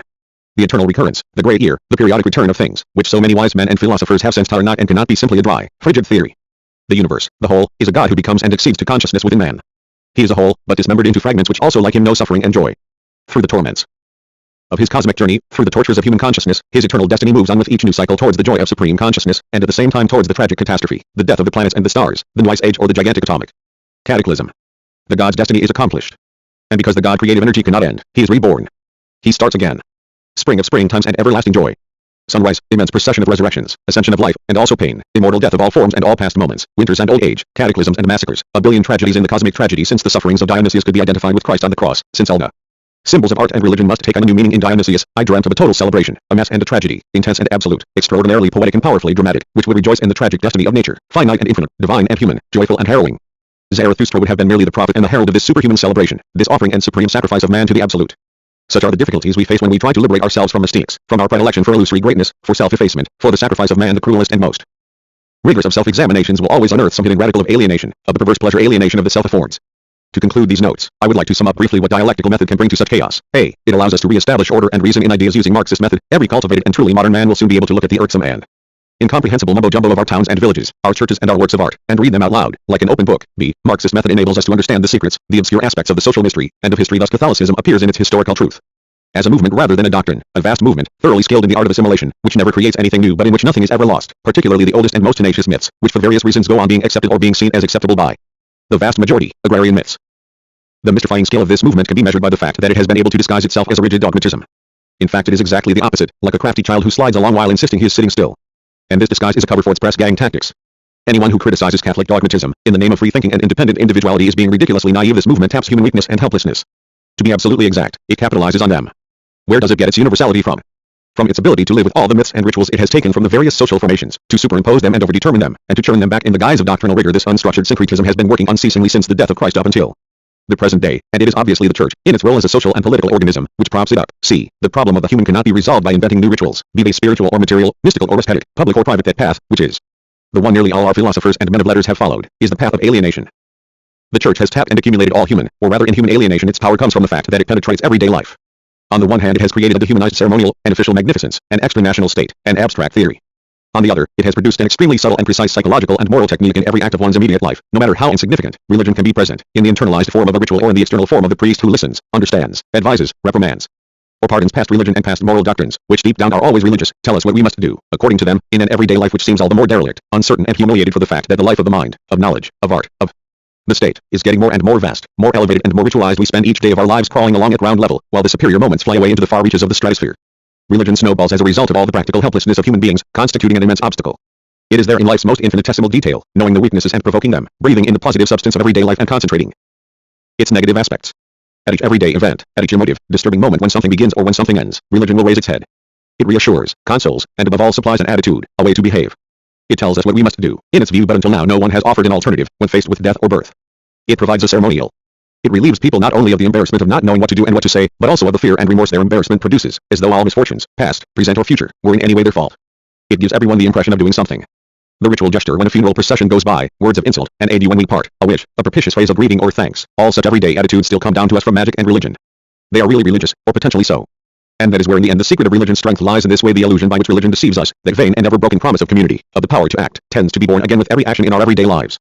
Exactly as, on another level, economic fascism is reanimated every single time an individual, unaware of the social structure, uses a coin or note to buy the product of human labor, transformed into a commodity.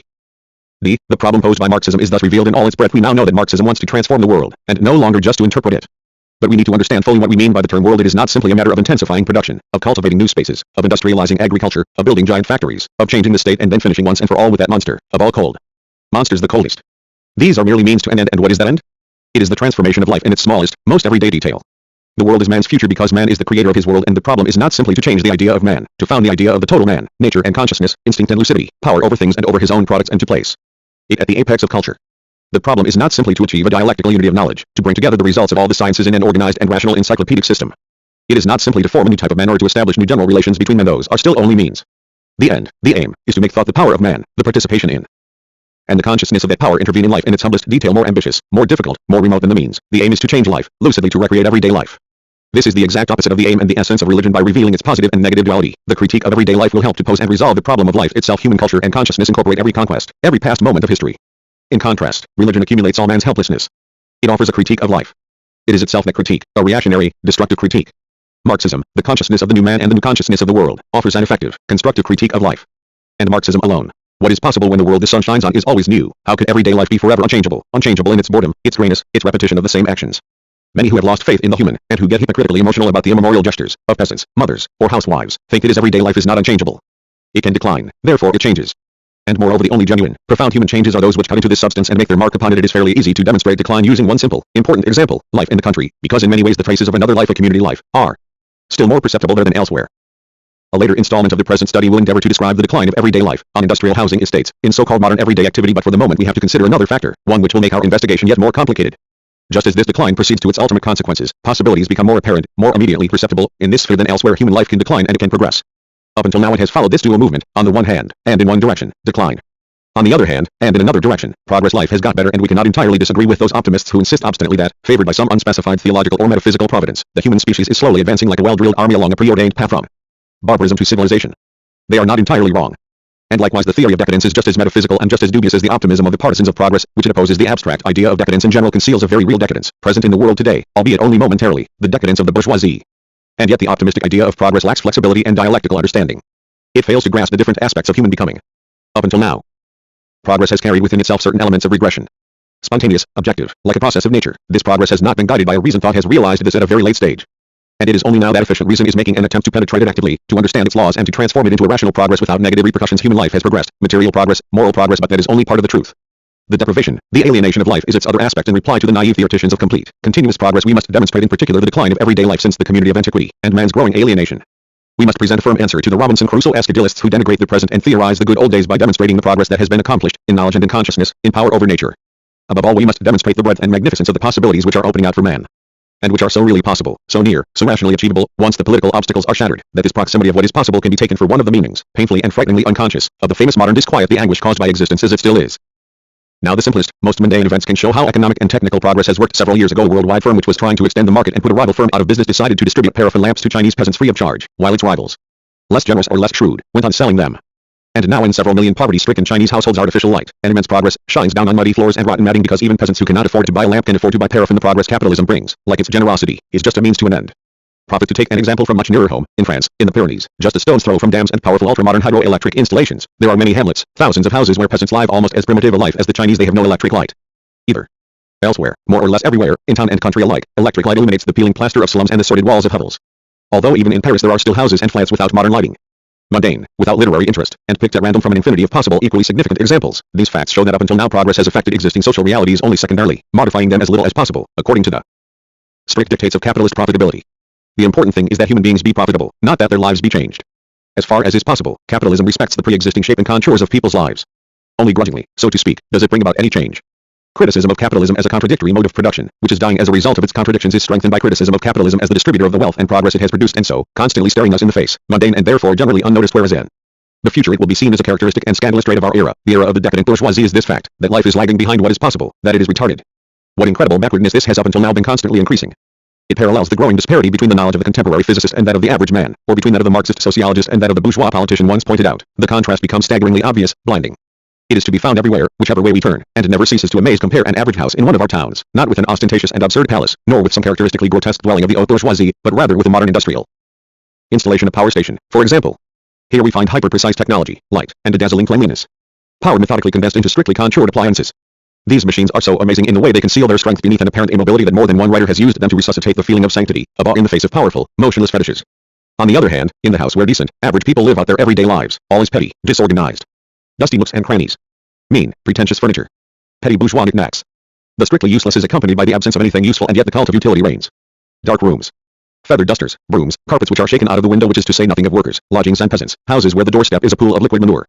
The power acquired thanks to technology and thought thus remains outside of life, above it, far away, and, if asked, very few of those affected by these simple facts would be able to account for them or for their consequences. Likewise, compare an ordinary street, with its little shops, its rows of windows stretching drearily along like gravestones in a cemetery, with any monument screaming power and arrogance. In this country there is a striking, strident contrast between the appearance of things and the symbols of power in this quiet little town. There is nothing to make us think of war, of the tragic feeling of life, of the will to power between the houses of the bourgeoisie. Heavy, angular, with their ornamental structure, the breeze is heavy with a disturbing scent of lindens. In the nearby canal, thousands of frogs can be heard croaking interminably. Priests stroll by, little girls, prisoners, basset hounds. In a belfry daubed with green and gold, the bells are ringing.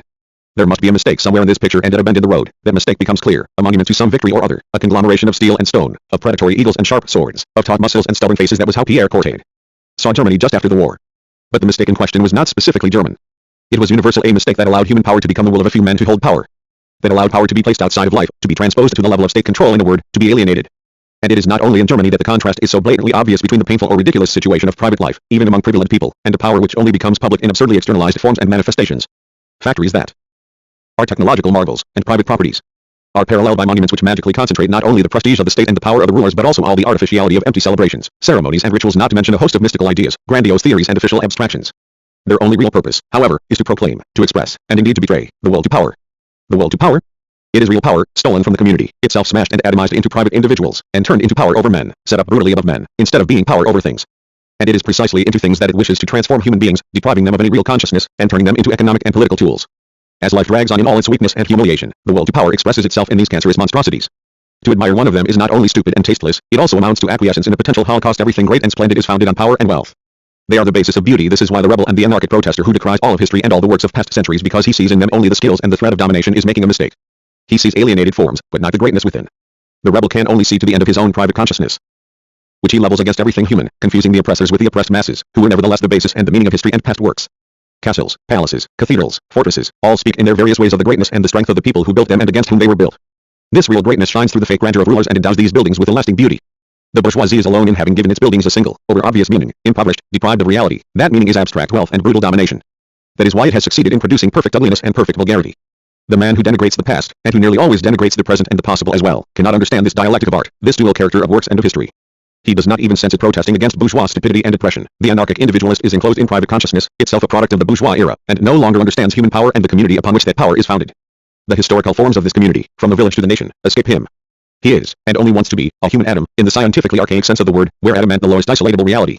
By following alienation to its very extremes he is merely playing into the hands of the bourgeoisie.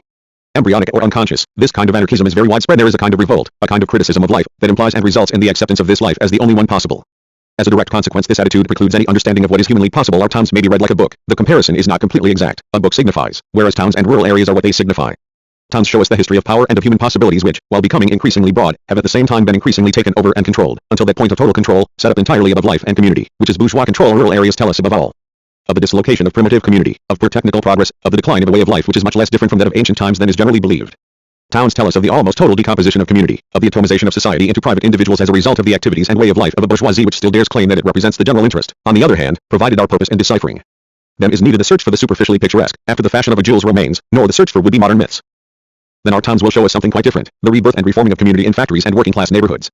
There, other modes of everyday living, other needs, other requirements, are entering into conflict with the modalities of everyday life as imposed by the capitalist structure of society and life, and tending to re-establish a solidarity, an effective alliance between individuals and groups. How does this conflict manifest itself? Constantly beaten down, constantly born again. How is this solidarity expressed? How does it translate in concrete terms? This is exactly what the positive side of the critique of everyday life should discover and describe. It is not the academic literary hacks from the smart side of town, nor the populists in search of ever more picturesque poverty to stimulate their descriptive whimsy, who can understand industrial housing, estates and working-class neighborhoods. Nor is it those false dreamers, who leisurely imagine sublime anguishes, revel in lunacies, abysses and other evasions, while harsh reality is imprisoning the bodies, minds, days and nights of millions of men and women. The rare valid expressions of this reality are the poems by American workers translated in 1930 by Norbert Guterman and Pierre Morhange. Listen to Martin Rusick, a silk weaver, and so I was born, how strange, how strange. In the city of many tongues and came on a baby in arms and remain rootless and restless in the city of Silko. Patterson, my home, my town, Patterson, with your church spires and chimneys racing for heaven, with your statue of justice on your courthouse dome. Who has lost her sword and her scales and stands blindfold and helpless in the smoky air, when I lie on the cliffs at Garrett Rock eating a bag of lunch at noon, and considering you spread out below I could weep for myself and you, if only I did not know how to curse. But Miriam Allen adds a moving message of combat to this curse. When you hear a bird singing, remember Sacco and Vanzetti. When you see a wild flower growing, remember Sacco and Vanzetti. And Ralph Cheney adds a message of hope. These little fingers soft as the fronds of a fern must grow hard to grab an axe, pick, spade in your dimpled hands and those of millions of other working class babies. White, black, yellow, the future of the world rests. Open your little mouth and bawl. Clench those rosebud fists. Suck hard so they'll grow strong to smash the old world in which you were born. Since these poems by American workers were published, American novelists have shown us the contradictions of that illustrious America and the poverty and slavery her real greatness implies, while our own literature remained academic, abstract, psychological, outside of everyday life, to such a point that our most intelligent critics and novelists only noticed Faulkner and Dos Passos for their technical innovations. American writers were accomplishing something we had not even been able to begin: the trial of so-called modern life, the analysis of its contradictory aspects, poverty and wealth, weakness and power, blindness and lucidity, individuality and massiveness. A curious situation. In America, a country where the general crisis of capitalism has scarcely begun, and where imperialism is alive and well, writers have been able to open their eyes to what is nearest to them everyday life and to find themes in it which amaze us by their violence and originality. But in France, where the economic crisis has already turned into a political crisis, a crisis of the social structure and of culture, a crisis of life, it is becoming impossible for the French to go on living as before, or to even want to, although there are plenty who try to turn the clock back at every possible opportunity. Writers are seeking the themes and the content of their books far away, in the unreal, the surreal, in abstraction, in pure technical virtuosity. Instead of looking lucidly around them, they lose themselves in a distant vision, and it is taken as read that every young poet must live in ecstasy, out of his mind, intoxicated if only with words. In our country, with its tradition of struggle, there is not a single book to compare with Steinbeck's and dubious battle. Considered as a symptom, what does the situation of French literature tell us? Could it be a proof of decadence or creative impotence? Or does it indicate that for a people like us with an old culture, everyday life has lost that spontaneity, that violence, that tangible, dramatic side which American writers have been able to uncover and make conscious? Impotence? To a degree, yes. The comparison between American books and French books which have been inspired by them is instructive. Monsieur Sartre's Roads to Freedom reveals an indisputable literary talent and above all a rather remarkable gift of workmanship. The content has not determined the form. The first wish of this over-intellectual, over-abstract novelist has been to master technique. His starting point is a formula, a procedure, and he even calls upon an entire metaphysics to help him out. Just as reading Faulkner forcefully engages our interest, awakening 1,000 undefined emotions swarming beneath the everyday surface: cruelty, sexuality, surprise, worry, etc. So reading Sartre is an increasingly cold, dry experience, overladen with falsely concrete details, noted down deliberately and consciously in order to be concrete. Without passion, without interest in life, without youth and without maturity, and quite simply boring, yes, a certain impotence. And above all, a lack of vitality, an abstract attitude, a lack of direct and immediate interest in human beings and in the violence and drama of their lives. For in France, in spite of our relatively relaxed social mores, the lower classes, workers or peasants, would appear to enjoy their fair share of dramas, spontaneity, passions, elemental violence and humanity.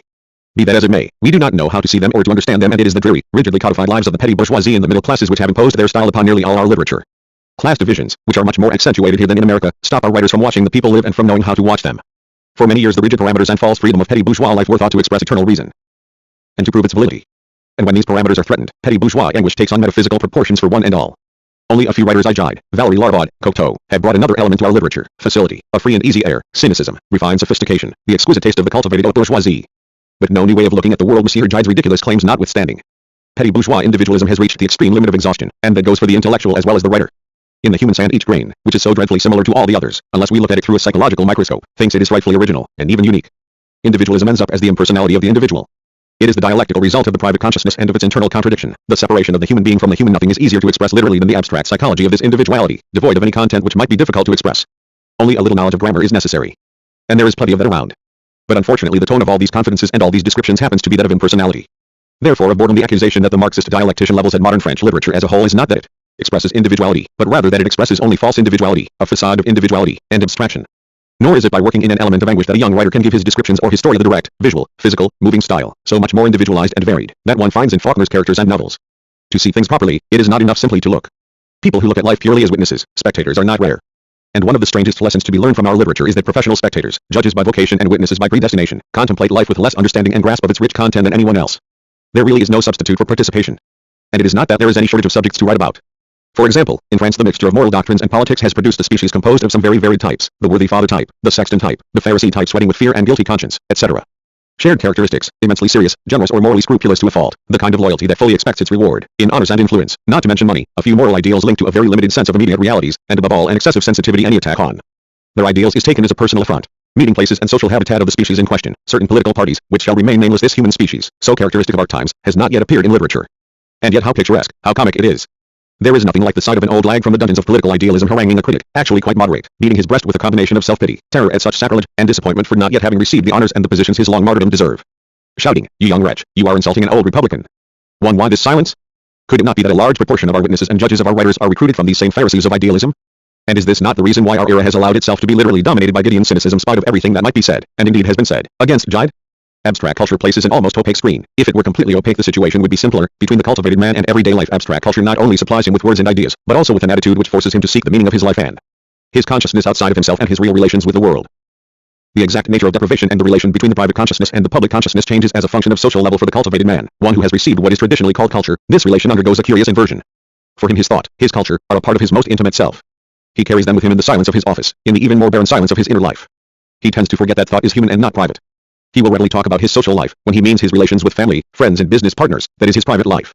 This inversion of consciousness does not constitute an absolute error, for there is no such thing as an absolute error. In the course of his historical development, the individual has to take thought upon himself. This is one of the meanings of the Cartesian cogito.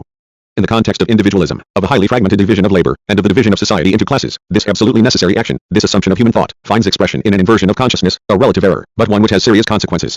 The cultivated man forgets the social foundations of his thought when he looks for the secret of his behavior and his situation in words and ideas that he has received from without. He imagines that he is looking deep into himself.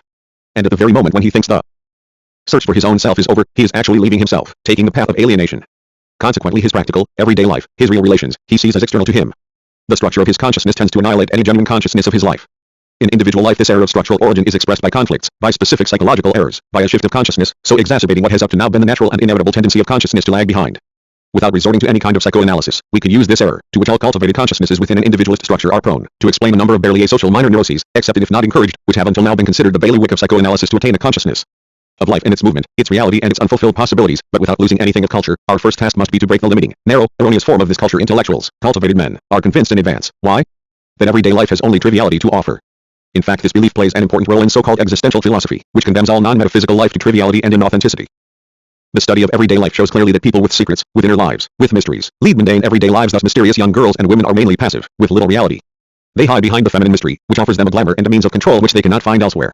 In literature, the case of Kierkegaard, who invented the category of the secret, is equally very significant, and not without its link with the myth of the mysterious woman. The myth of the triviality of everyday life is dispelled whenever what seems to be mysterious turns out to be really trivial, and what seems exceptional is exposed as manifestly banal. It would be possible to interpret the works of Faulkner and above all of Kafka along these lines. But there is another, more moving question to be asked. What about urban life, the life of the people, the life on industrial housing estates? Where, how and in what experiences can its essence be discovered? When the first documents about the concentration camps in Germany arrived, they showed a horrible brutality: crematoria, living skeletons with crazy eyes, mass graves, corpses in gigantic heaps.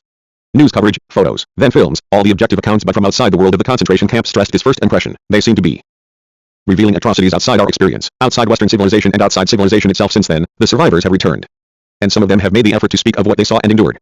Even the most lucid of them have realized how extremely difficult it is to organize their recollections, to discover a guiding thread, to give their experience a measure of unity. Exhaustion has affected their memories. Their sufferings have dulled their sensibilities. They are accustomed to horror, habit has trivialized it. But it is not simply that bit by bit, in the most interesting of these accounts, a conviction develops. The objective reports have not fully explored the horror of the concentration camps. This horror is now an accepted fact that nobody can dare contradict. But it has a meaning. Clear-minded observers ask the question, why, and fail to come up with a satisfactory answer. Were the concentration camps extermination camps? It would have been easier to shoot the detainees en masse. Were they work camps? The amount of work produced was insignificant. And so it seems that this unique experience, the strangest, the most immense experience of the war, between 20 and 30 million human beings were deported to the camps, has still not revealed its meaning. The question, why, was already being asked while the experience was being lived out, in the very heart of the world of the concentration camps. What characterizes German cruelty is a certain systematization of the absurd, a certain technique for driving man mad. 110 The universe of the absurd. As early as April 1945, a talented journalist offered the following striking vision of this universe. It was always the same. Nothing corresponded to anything. One of the characteristics of Hitlerian sadism is to rob things of their meaning, to plunge its victims live into a disorientating world. From that point of view, the journey to the deportation camp was a masterpiece, an interminable roll call which lasted an entire day, carefully packed bundles which would never be sent on, disconcertingly polite SS officers who became increasingly harsh and brutal as the frontier approached. Food distributed, but nothing to drink. They had been told to dress up warm, but at Newburgh they were stripped, completely in some carriages, partially in others. Then, on arrival at the camp, Buchenwald, frozen with cold, exhausted with thirst, these naked men are ushered into a huge, well-heated hall. Many of them begin to feel more hopeful. Now they are moved to another hall festooned with electric shears. They are shaved by assistants in white coats, and taken to the showers. A veritable resurrection, hot showers, clean towels. Then, suddenly, they are beaten with sticks. Then something makes them laugh, uncontrollably. They are in fits of laughter. Behind the counter there were several men who handed us shirts, trousers, hats.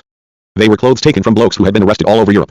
What a Cossack: trousers, check embroidered shirts, hats with feathers, all of it too small or too big, creased, faded, stretched. When we saw each other we started laughing, and we couldn't stop. 12 Screen clean, disinfected, showered. These men are taken to filthy huts piled high with bunk beds, their restless, emaciated occupants crawling with vermin.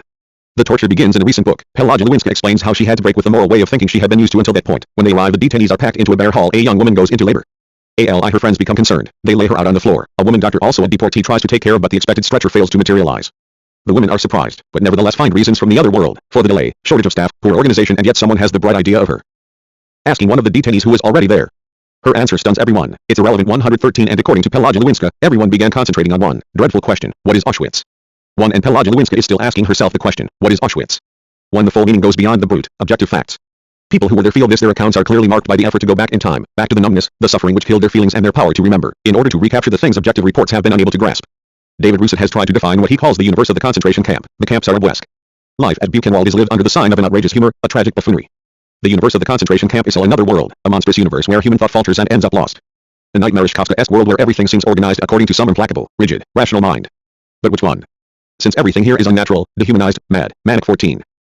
Madame Lewinsky has also evoked this contrast between an obvious absurdity and the hidden and yet rigid rationality which rules over all. The idea which governed the way the camp was organized had been well and consciously thought out. They wanted to debase and humiliate the human dignity within us, to eradicate every trace of humanity from us, to make us feel horrified and disgusted with ourselves. That was the aim, that was the idea. 15. What at first seemed carelessness was in fact perversity. What had given the impression of disorder was premeditated. What appeared to be ignorance was subtlety. In organizing a concentration camp they had called upon all the German talent for meticulousness, all the absolute brutality of Hitlerism, and as David Rousset writes, it is dark. Around 5, the men start assembling. There is snow everywhere. The searchlights on the main gate are yelling through the storm like powerful, barbaric horns. 45,000 detainees move towards the parade ground. Every evening, without fail. The sick, the living, the dead curses are bitten back and silenced before the gods of the main gate. And emaciated people drag their feet in time to the music of an incongruous, ludicrous band. It is a universe apart. This intense life of the camps has its laws and its raisons d'etre. This people of concentrationists has motivations of its own which have little in common with the existence of a man in Paris or Toulouse, New York or Tbilisi. But the fact that this universe of the concentration camp exists is not unimportant for the meaning of the universe of ordinary people, a very striking assertion. But if the writer senses a link, he seems to find it rather difficult to define what it is. If the camps formed a universe completely apart, if the depths of the camps afforded an absolutely unique experience, what can they reveal about the meaning of the human universe? He senses a link and cannot discover what it is because he believes, or so it seems, in the rather literary and idealized notion of distinct universes. The absurd and the rational coexist. Absurdity of detail, of appearance, conceals and reveals an overall rationality. This rationality is rigid, cruel, inhuman. It is scientific barbarity. The why is a torture, which only stops when habit finally kills rationality off, for it is still rationality which asks the questions and which affords the feeling of absurdity. These feelings may be pushed to crisis point in the universe of the concentration camp, but are they unknown to us men?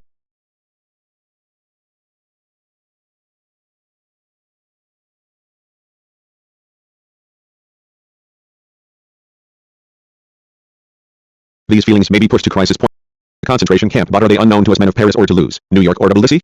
Are they not precisely the most constant of all the feelings underlying everyday life, its very bedrock? At every moment of lucidity we experience the torture of it. Why? It is the normal state of childhood, which poetry and metaphysics prolong, and we know how much our poets rely on childhood.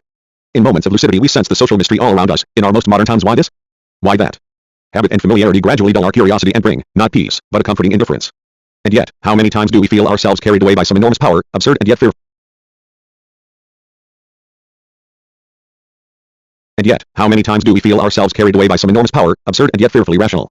In factories, government offices, courts of law, barracks, or simply in cities, an implacable mechanism is at work. And human reason appears only as a terrifying, distant, dehumanized reason, scientific barbarity.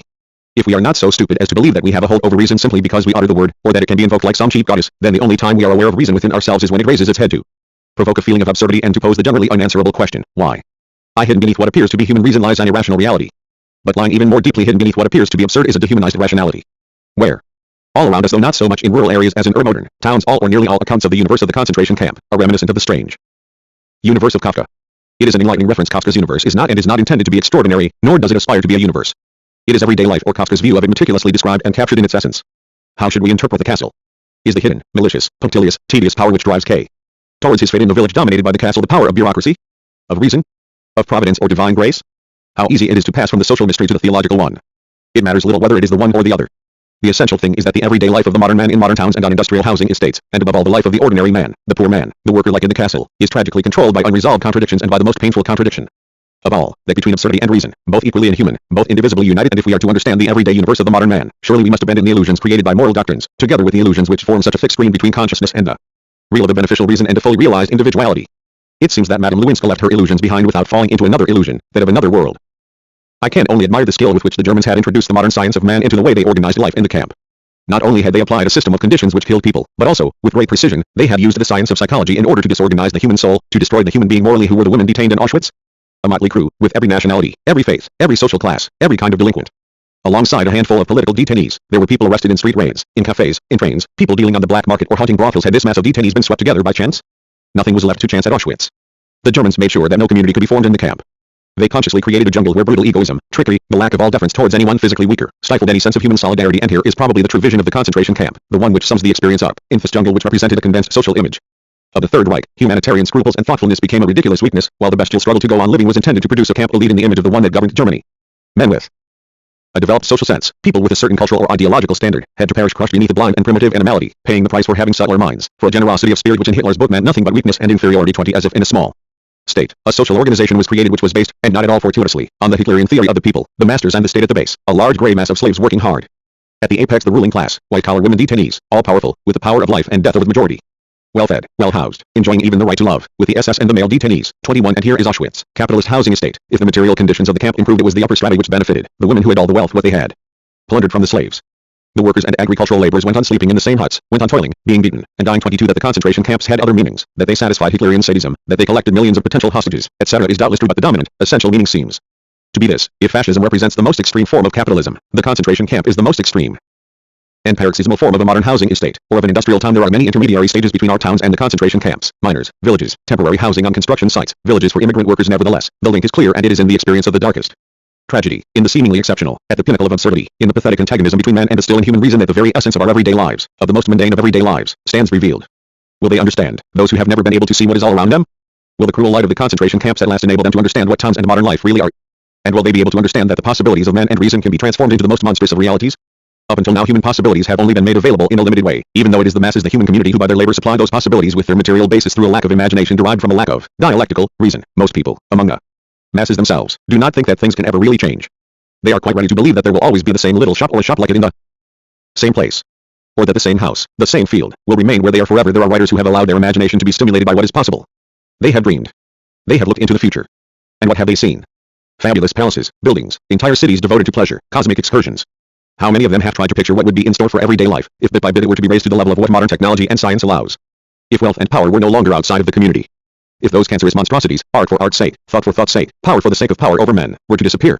But should we in turn wish to look into the future, and form an image of what it will be, there is one childish error we must avoid, to base the man of the future on what we are now, simply granting him a greater quantity of mechanical means and appliances also, and this is much more difficult and complex. We should acquire a sense of qualitative changes, of modifications in the quality of life, and above all of another attitude of the human being towards himself. Our civilization, like every reality, has progressed in an uneven, spasmodic manner, complete with deviations, winding paths, and sudden changes of direction. The natural sciences were the first to progress. For a wide variety of reasons, certain sectors of knowledge and life lag behind. The sciences of human reality, medicine, physiology and psychology, history, political economy and its applications, etc. are still behind the natural sciences.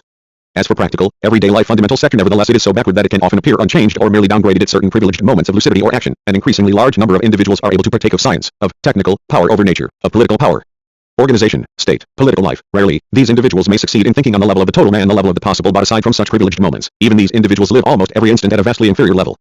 The contrast between the possible and the real, which is historical and social in character, is thus shifted, within the most gifted individuals. It becomes the more or less conscious conflict between theory and practice, dream and reality. And this conflict results in disquiet and anguish, like any contradiction which remains unresolved or appears unresolvable. As far as the majority of human beings are concerned, they only accede to the real and the possible by means of fragmented, monotonous labor, and no one individual can really grasp what the overall meaning and consequences of his labor might be. New forms of community appear tentatively, in action, in politics. But in our country, France, they have not yet been consolidated or made to enter into life, except in the case of the most advanced and lucid militants. In their work as in their private life and leisure activities, most people remain imprisoned within narrow, out-of-date frames of reference. Even if they are worried or discontented, even if they want to smash these social limits, they have no clear idea of the possibilities. They only enjoy derisory scraps and fragments of the power and the splendor they have themselves brought into being. This contradiction is an intolerable one, though it is familiar, and disguised, smothered beneath mountains of ideologies in terms of himself, and putting to one side the varieties of community which appear and disappear according to political circumstances. Modern man finds himself evermore on his own and defenseless. By the expression modern man we also mean today's children, today's adolescents. Moralists call this situation moral crisis, although it definitely concerns something other than moral issues. Deprived of the wisdom of antiquity, which no longer has any meaning in a life so distanced from nature, modern man has not yet discovered a new wisdom, founded on power over nature, and over his own nature. Nobody has devised subtler techniques for him which would allow him to understand himself, to direct his passions, to control his life. The point has been made many times. We know more about what goes on in atoms or in the stars than in our own bodies and souls. Everyday life thus still belongs to what Marxist theoreticians call the uncontrolled sector. And this is what gives a final, sad meaning to the term private life. The modern individual is deprived not only of social reality and truth, but of power over himself. So progress in the way life is organized cannot be limited to technical progress and external equipment, cannot be confined to an increase in the quantity of tools. It will also be a qualitative progress. The individual will stop being a fiction, a myth of the bourgeois democracies, an empty, negative form, a pleasant illusion for each human grain of sand. He will cease being private by becoming at the same time more social, more human and more individual. We have shown how the forward march of human reality was progressing according to a dialectical process, greater objectification, the human being becoming more social, and realizing himself in the world of social, material and human objects, and deeper subjectivization, a more highly developed consciousness, reflecting on and conscious of power over all reality. This dialectical progress supposes that the human individual will become the object, will take himself as the object, of certain infinitely delicate but efficacious techniques which will give him active power over himself qua content, and not simply as the empty form of individuality. Our pedagogy, our psychology, are but tentative sketches for these future techniques, which will make the subject into an object for itself, and therefore more real, and the social and biological object into a subject consciousness, freedom, active power, although they are still very inadequate, and contaminated by the myth of the individual as already realized and given, a fact like any other biological or social fact. Our developing pedagogy and psychology are already showing us that this power over our nature is possible. Here again, the way the real is lagging behind what is possible, not the fictions or the illusions, but what is really possible, is peculiarly characteristic of our time. So it really is a question of man establishing a new attitude towards man, of a qualitative modification in life and culture. We already have the means to demonstrate that this fundamental modification is possible. We cannot begin even to imagine its inexhaustible consequences. All we know is that the gigantic, shapeless movement, with its incoherent and complicated strategies and ground plans, that we have called human alienation must eventually come to an end. Alienation has stripped life of everything which blessed its primitive frailty with joy and wisdom. Science and power have been acquired, but at the cost of many sacrifices, so much so that the very idea of human sacrifice was an essential stage in man's progress. The human, stripped bare and projected outside of itself, was and remains at the mercy of forces which in fact come from the human and are nothing but human, but torn apart and dehumanized. This alienation was economic, the division of labor, private property, the formation of economic fetishes, money, commodities, capital, social, the formation of classes, political, the formation of the state, ideological, religions, metaphysics, moral doctrines. It was also philosophical. Primitive man, simple, living on the same level as nature, became divided up into subject and object, form and content, nature and power, reality and possibility, truth and illusion, community and individuality, body and consciousness, soul, mind. Via these ideological illusions, philosophy has given confused expression to this situation of man, division and supersession, dialectical process, subjectivity and objectivity progressively attained. With its speculative, metaphysical vocabulary, philosophy is itself part of human alienation. But man has developed only through alienation. The history of truth cannot be separated from the history of errors. So it is that, insofar as it can be separated from an extra-human metaphysics, philosophy must not be condemned in toto, since now it has begun superseding itself and is providing the means to denounce alienation and to indict dehumanization. With its help the problem can be formulated in all its scope. It poses the question of the total man in its totality, taking into account the entire range of our knowledge, physics, biology, economy, history. It asserts that the total problem of man, the problem of the total man, is posed and is resolved on the level of everyday life by a new consciousness of that life, by the transformation of that life. And so philosophy is evolving into a new whole, the theory of knowledge, logic and methodology, social criticism of ideas, criticism of life. Philosophy is no longer speculative, separated from action and life, abstract, contemplative. And yet it is still philosophy, the search for, the discovery of a conception of the world of a living totality. By superseding itself, philosophy has achieved a widening, a deepening of philosophy, but henceforth neither philosophy nor the philosopher can be satisfied with themselves alone. Closing their horizons and considering their work done thought, even at its most genuine, is still no more than an exceptional moment. The mass of everyday moments for the philosopher and the scientist, as for everyone else, are only indirectly involved in these flashes of inspiration, these total visions. The metaphor which links thought to mountaintops and clouds is not a completely empty one. We may take it as proven that this metaphor does not express an eternal truth. But the problem remains, how can the masses, whether masses of moments or masses of human beings, participate in a total vision? Mystics and metaphysicians used to acknowledge that everything in life revolved around exceptional moments. In their view, life found expression and was concentrated in them. These moments were festivals, festivals of the mind or the heart, public or intimate festivals. In order to attack and mortally wound mysticism, it was necessary to show that in fact festivals had lost their meaning, the power they had in the days when all their magnificence came from life, and when life drew its magnificence from festivals. Up until now the principle of festival has stood for a divorce from life. Whether a festival for the inner or for the outer man, it has involved an increasing proportion of play acting. Is this life's fate? And are we the human masses, a mere accumulation of moments in time, fog-bound marshy plains, enormous, stupid, crowds? Are we fated to contemplate and adore the pinnacles above us, raising ourselves to their level occasionally, only to find ourselves subsequently cast down from the highest points to the lowest depths? Dialectical materialism negates this destiny, as it negates every destiny which weighs down upon action from without. It negates it and demonstrates this negation. On this precise point, from this point of view, we are witnessing the essence of Marxism, one of its essential aspects. Dialectical method applies its criticism to its own efforts as well. The vision of the world it strives for, a vision it first glimpses at certain moments of thought, the total conception of the world. The possibility of the total man will only make sense once it stops being a vision and a conception, once it penetrates life and transforms it. This philosophy wants to be serious without taking itself seriously. The truly human man will not be a man of a few dazzling moments, a drunken man, a man who feeds upon himself. They are heaven and will always be visionaries, geniuses or heroes who have their moments, moments which may be extraordinarily important and effective. But man will appropriate nature, and will make the world the joy man gives himself. E23 for the days, for the centuries yet to come. The program we have sketched for a critique of everyday life can be summed up as follows. A. It will involve a methodical confrontation of so-called modern life on the one hand, with the past, and on the other, and above all with the possible, so that the points or sectors where decadence or withdrawal from life have occurred, the points of backwardness in terms of what is possible, the points where new forms are appearing, rich in possibilities, can be determined. B. Studied from this point of view, human reality appears as an opposition and contrast between a certain number of terms, everyday life and festival mass moments and exceptional moments, triviality and splendor, seriousness and play, reality and dreams, etc. The critique of everyday life involves an investigation of the exact relations between these terms. It implies criticism of the trivial by the exceptional, but at the same time criticism of the exceptional by the trivial, of the elite by the massive festival, dreams, art and poetry, by reality. C. Equally, the critique of everyday life implies a confrontation of effective human reality with its expressions, moral doctrines, psychology, philosophy, religion, literature. From this point of view, religion is nothing but a direct, immediate, negative, destructive, incessant and skillful criticism of life, skillful enough even to give itself the appearance of not being what it really is. Philosophy was an indirect criticism of life by an external, metaphysical, truth. It is now appropriate to examine the philosophy of the past from this perspective, and that is the task facing today's philosopher. To study philosophy as an indirect criticism of life is to perceive everyday life as a direct critique of philosophy. D. The relations between groups and individuals in everyday life interact in a manner which in part escapes the specialized sciences. By a process of abstraction, these sciences infer certain relations, certain essential aspects, from the extraordinary complexities of human reality. But have they completed this task? It seems that once the relations identified by history, political economy or biology have been extracted from human reality, a kind of enormous, shapeless, ill-defined mass remains. This is the murky background from which known relations and superior activities, scientific, political, aesthetic, are picked out. It is this human raw material that the study of everyday life takes as its proper object. It studies it both in itself and in its relation with the differentiated, superior forms that it underpins. In this way it will help to grasp the total content of consciousness. This will be its contribution towards the attempt to achieve unity, totality, the realization of the total man, going beyond the emotional attempts by philanthropists and sentimental, petty bourgeois, humanists to magnify humble gestures, and beyond that allegedly superior irony which has systematically devalued life, seeing it merely as backstage activity or comic relief in a tragedy. The critique of everyday life, critical and positive, must clear the way for a genuine humanism, for a humanism which believes in the human because it knows it to lose. August, December 1945. Volume 11, Foundations for a Sociology of the Everyday. Translators note this translation is for the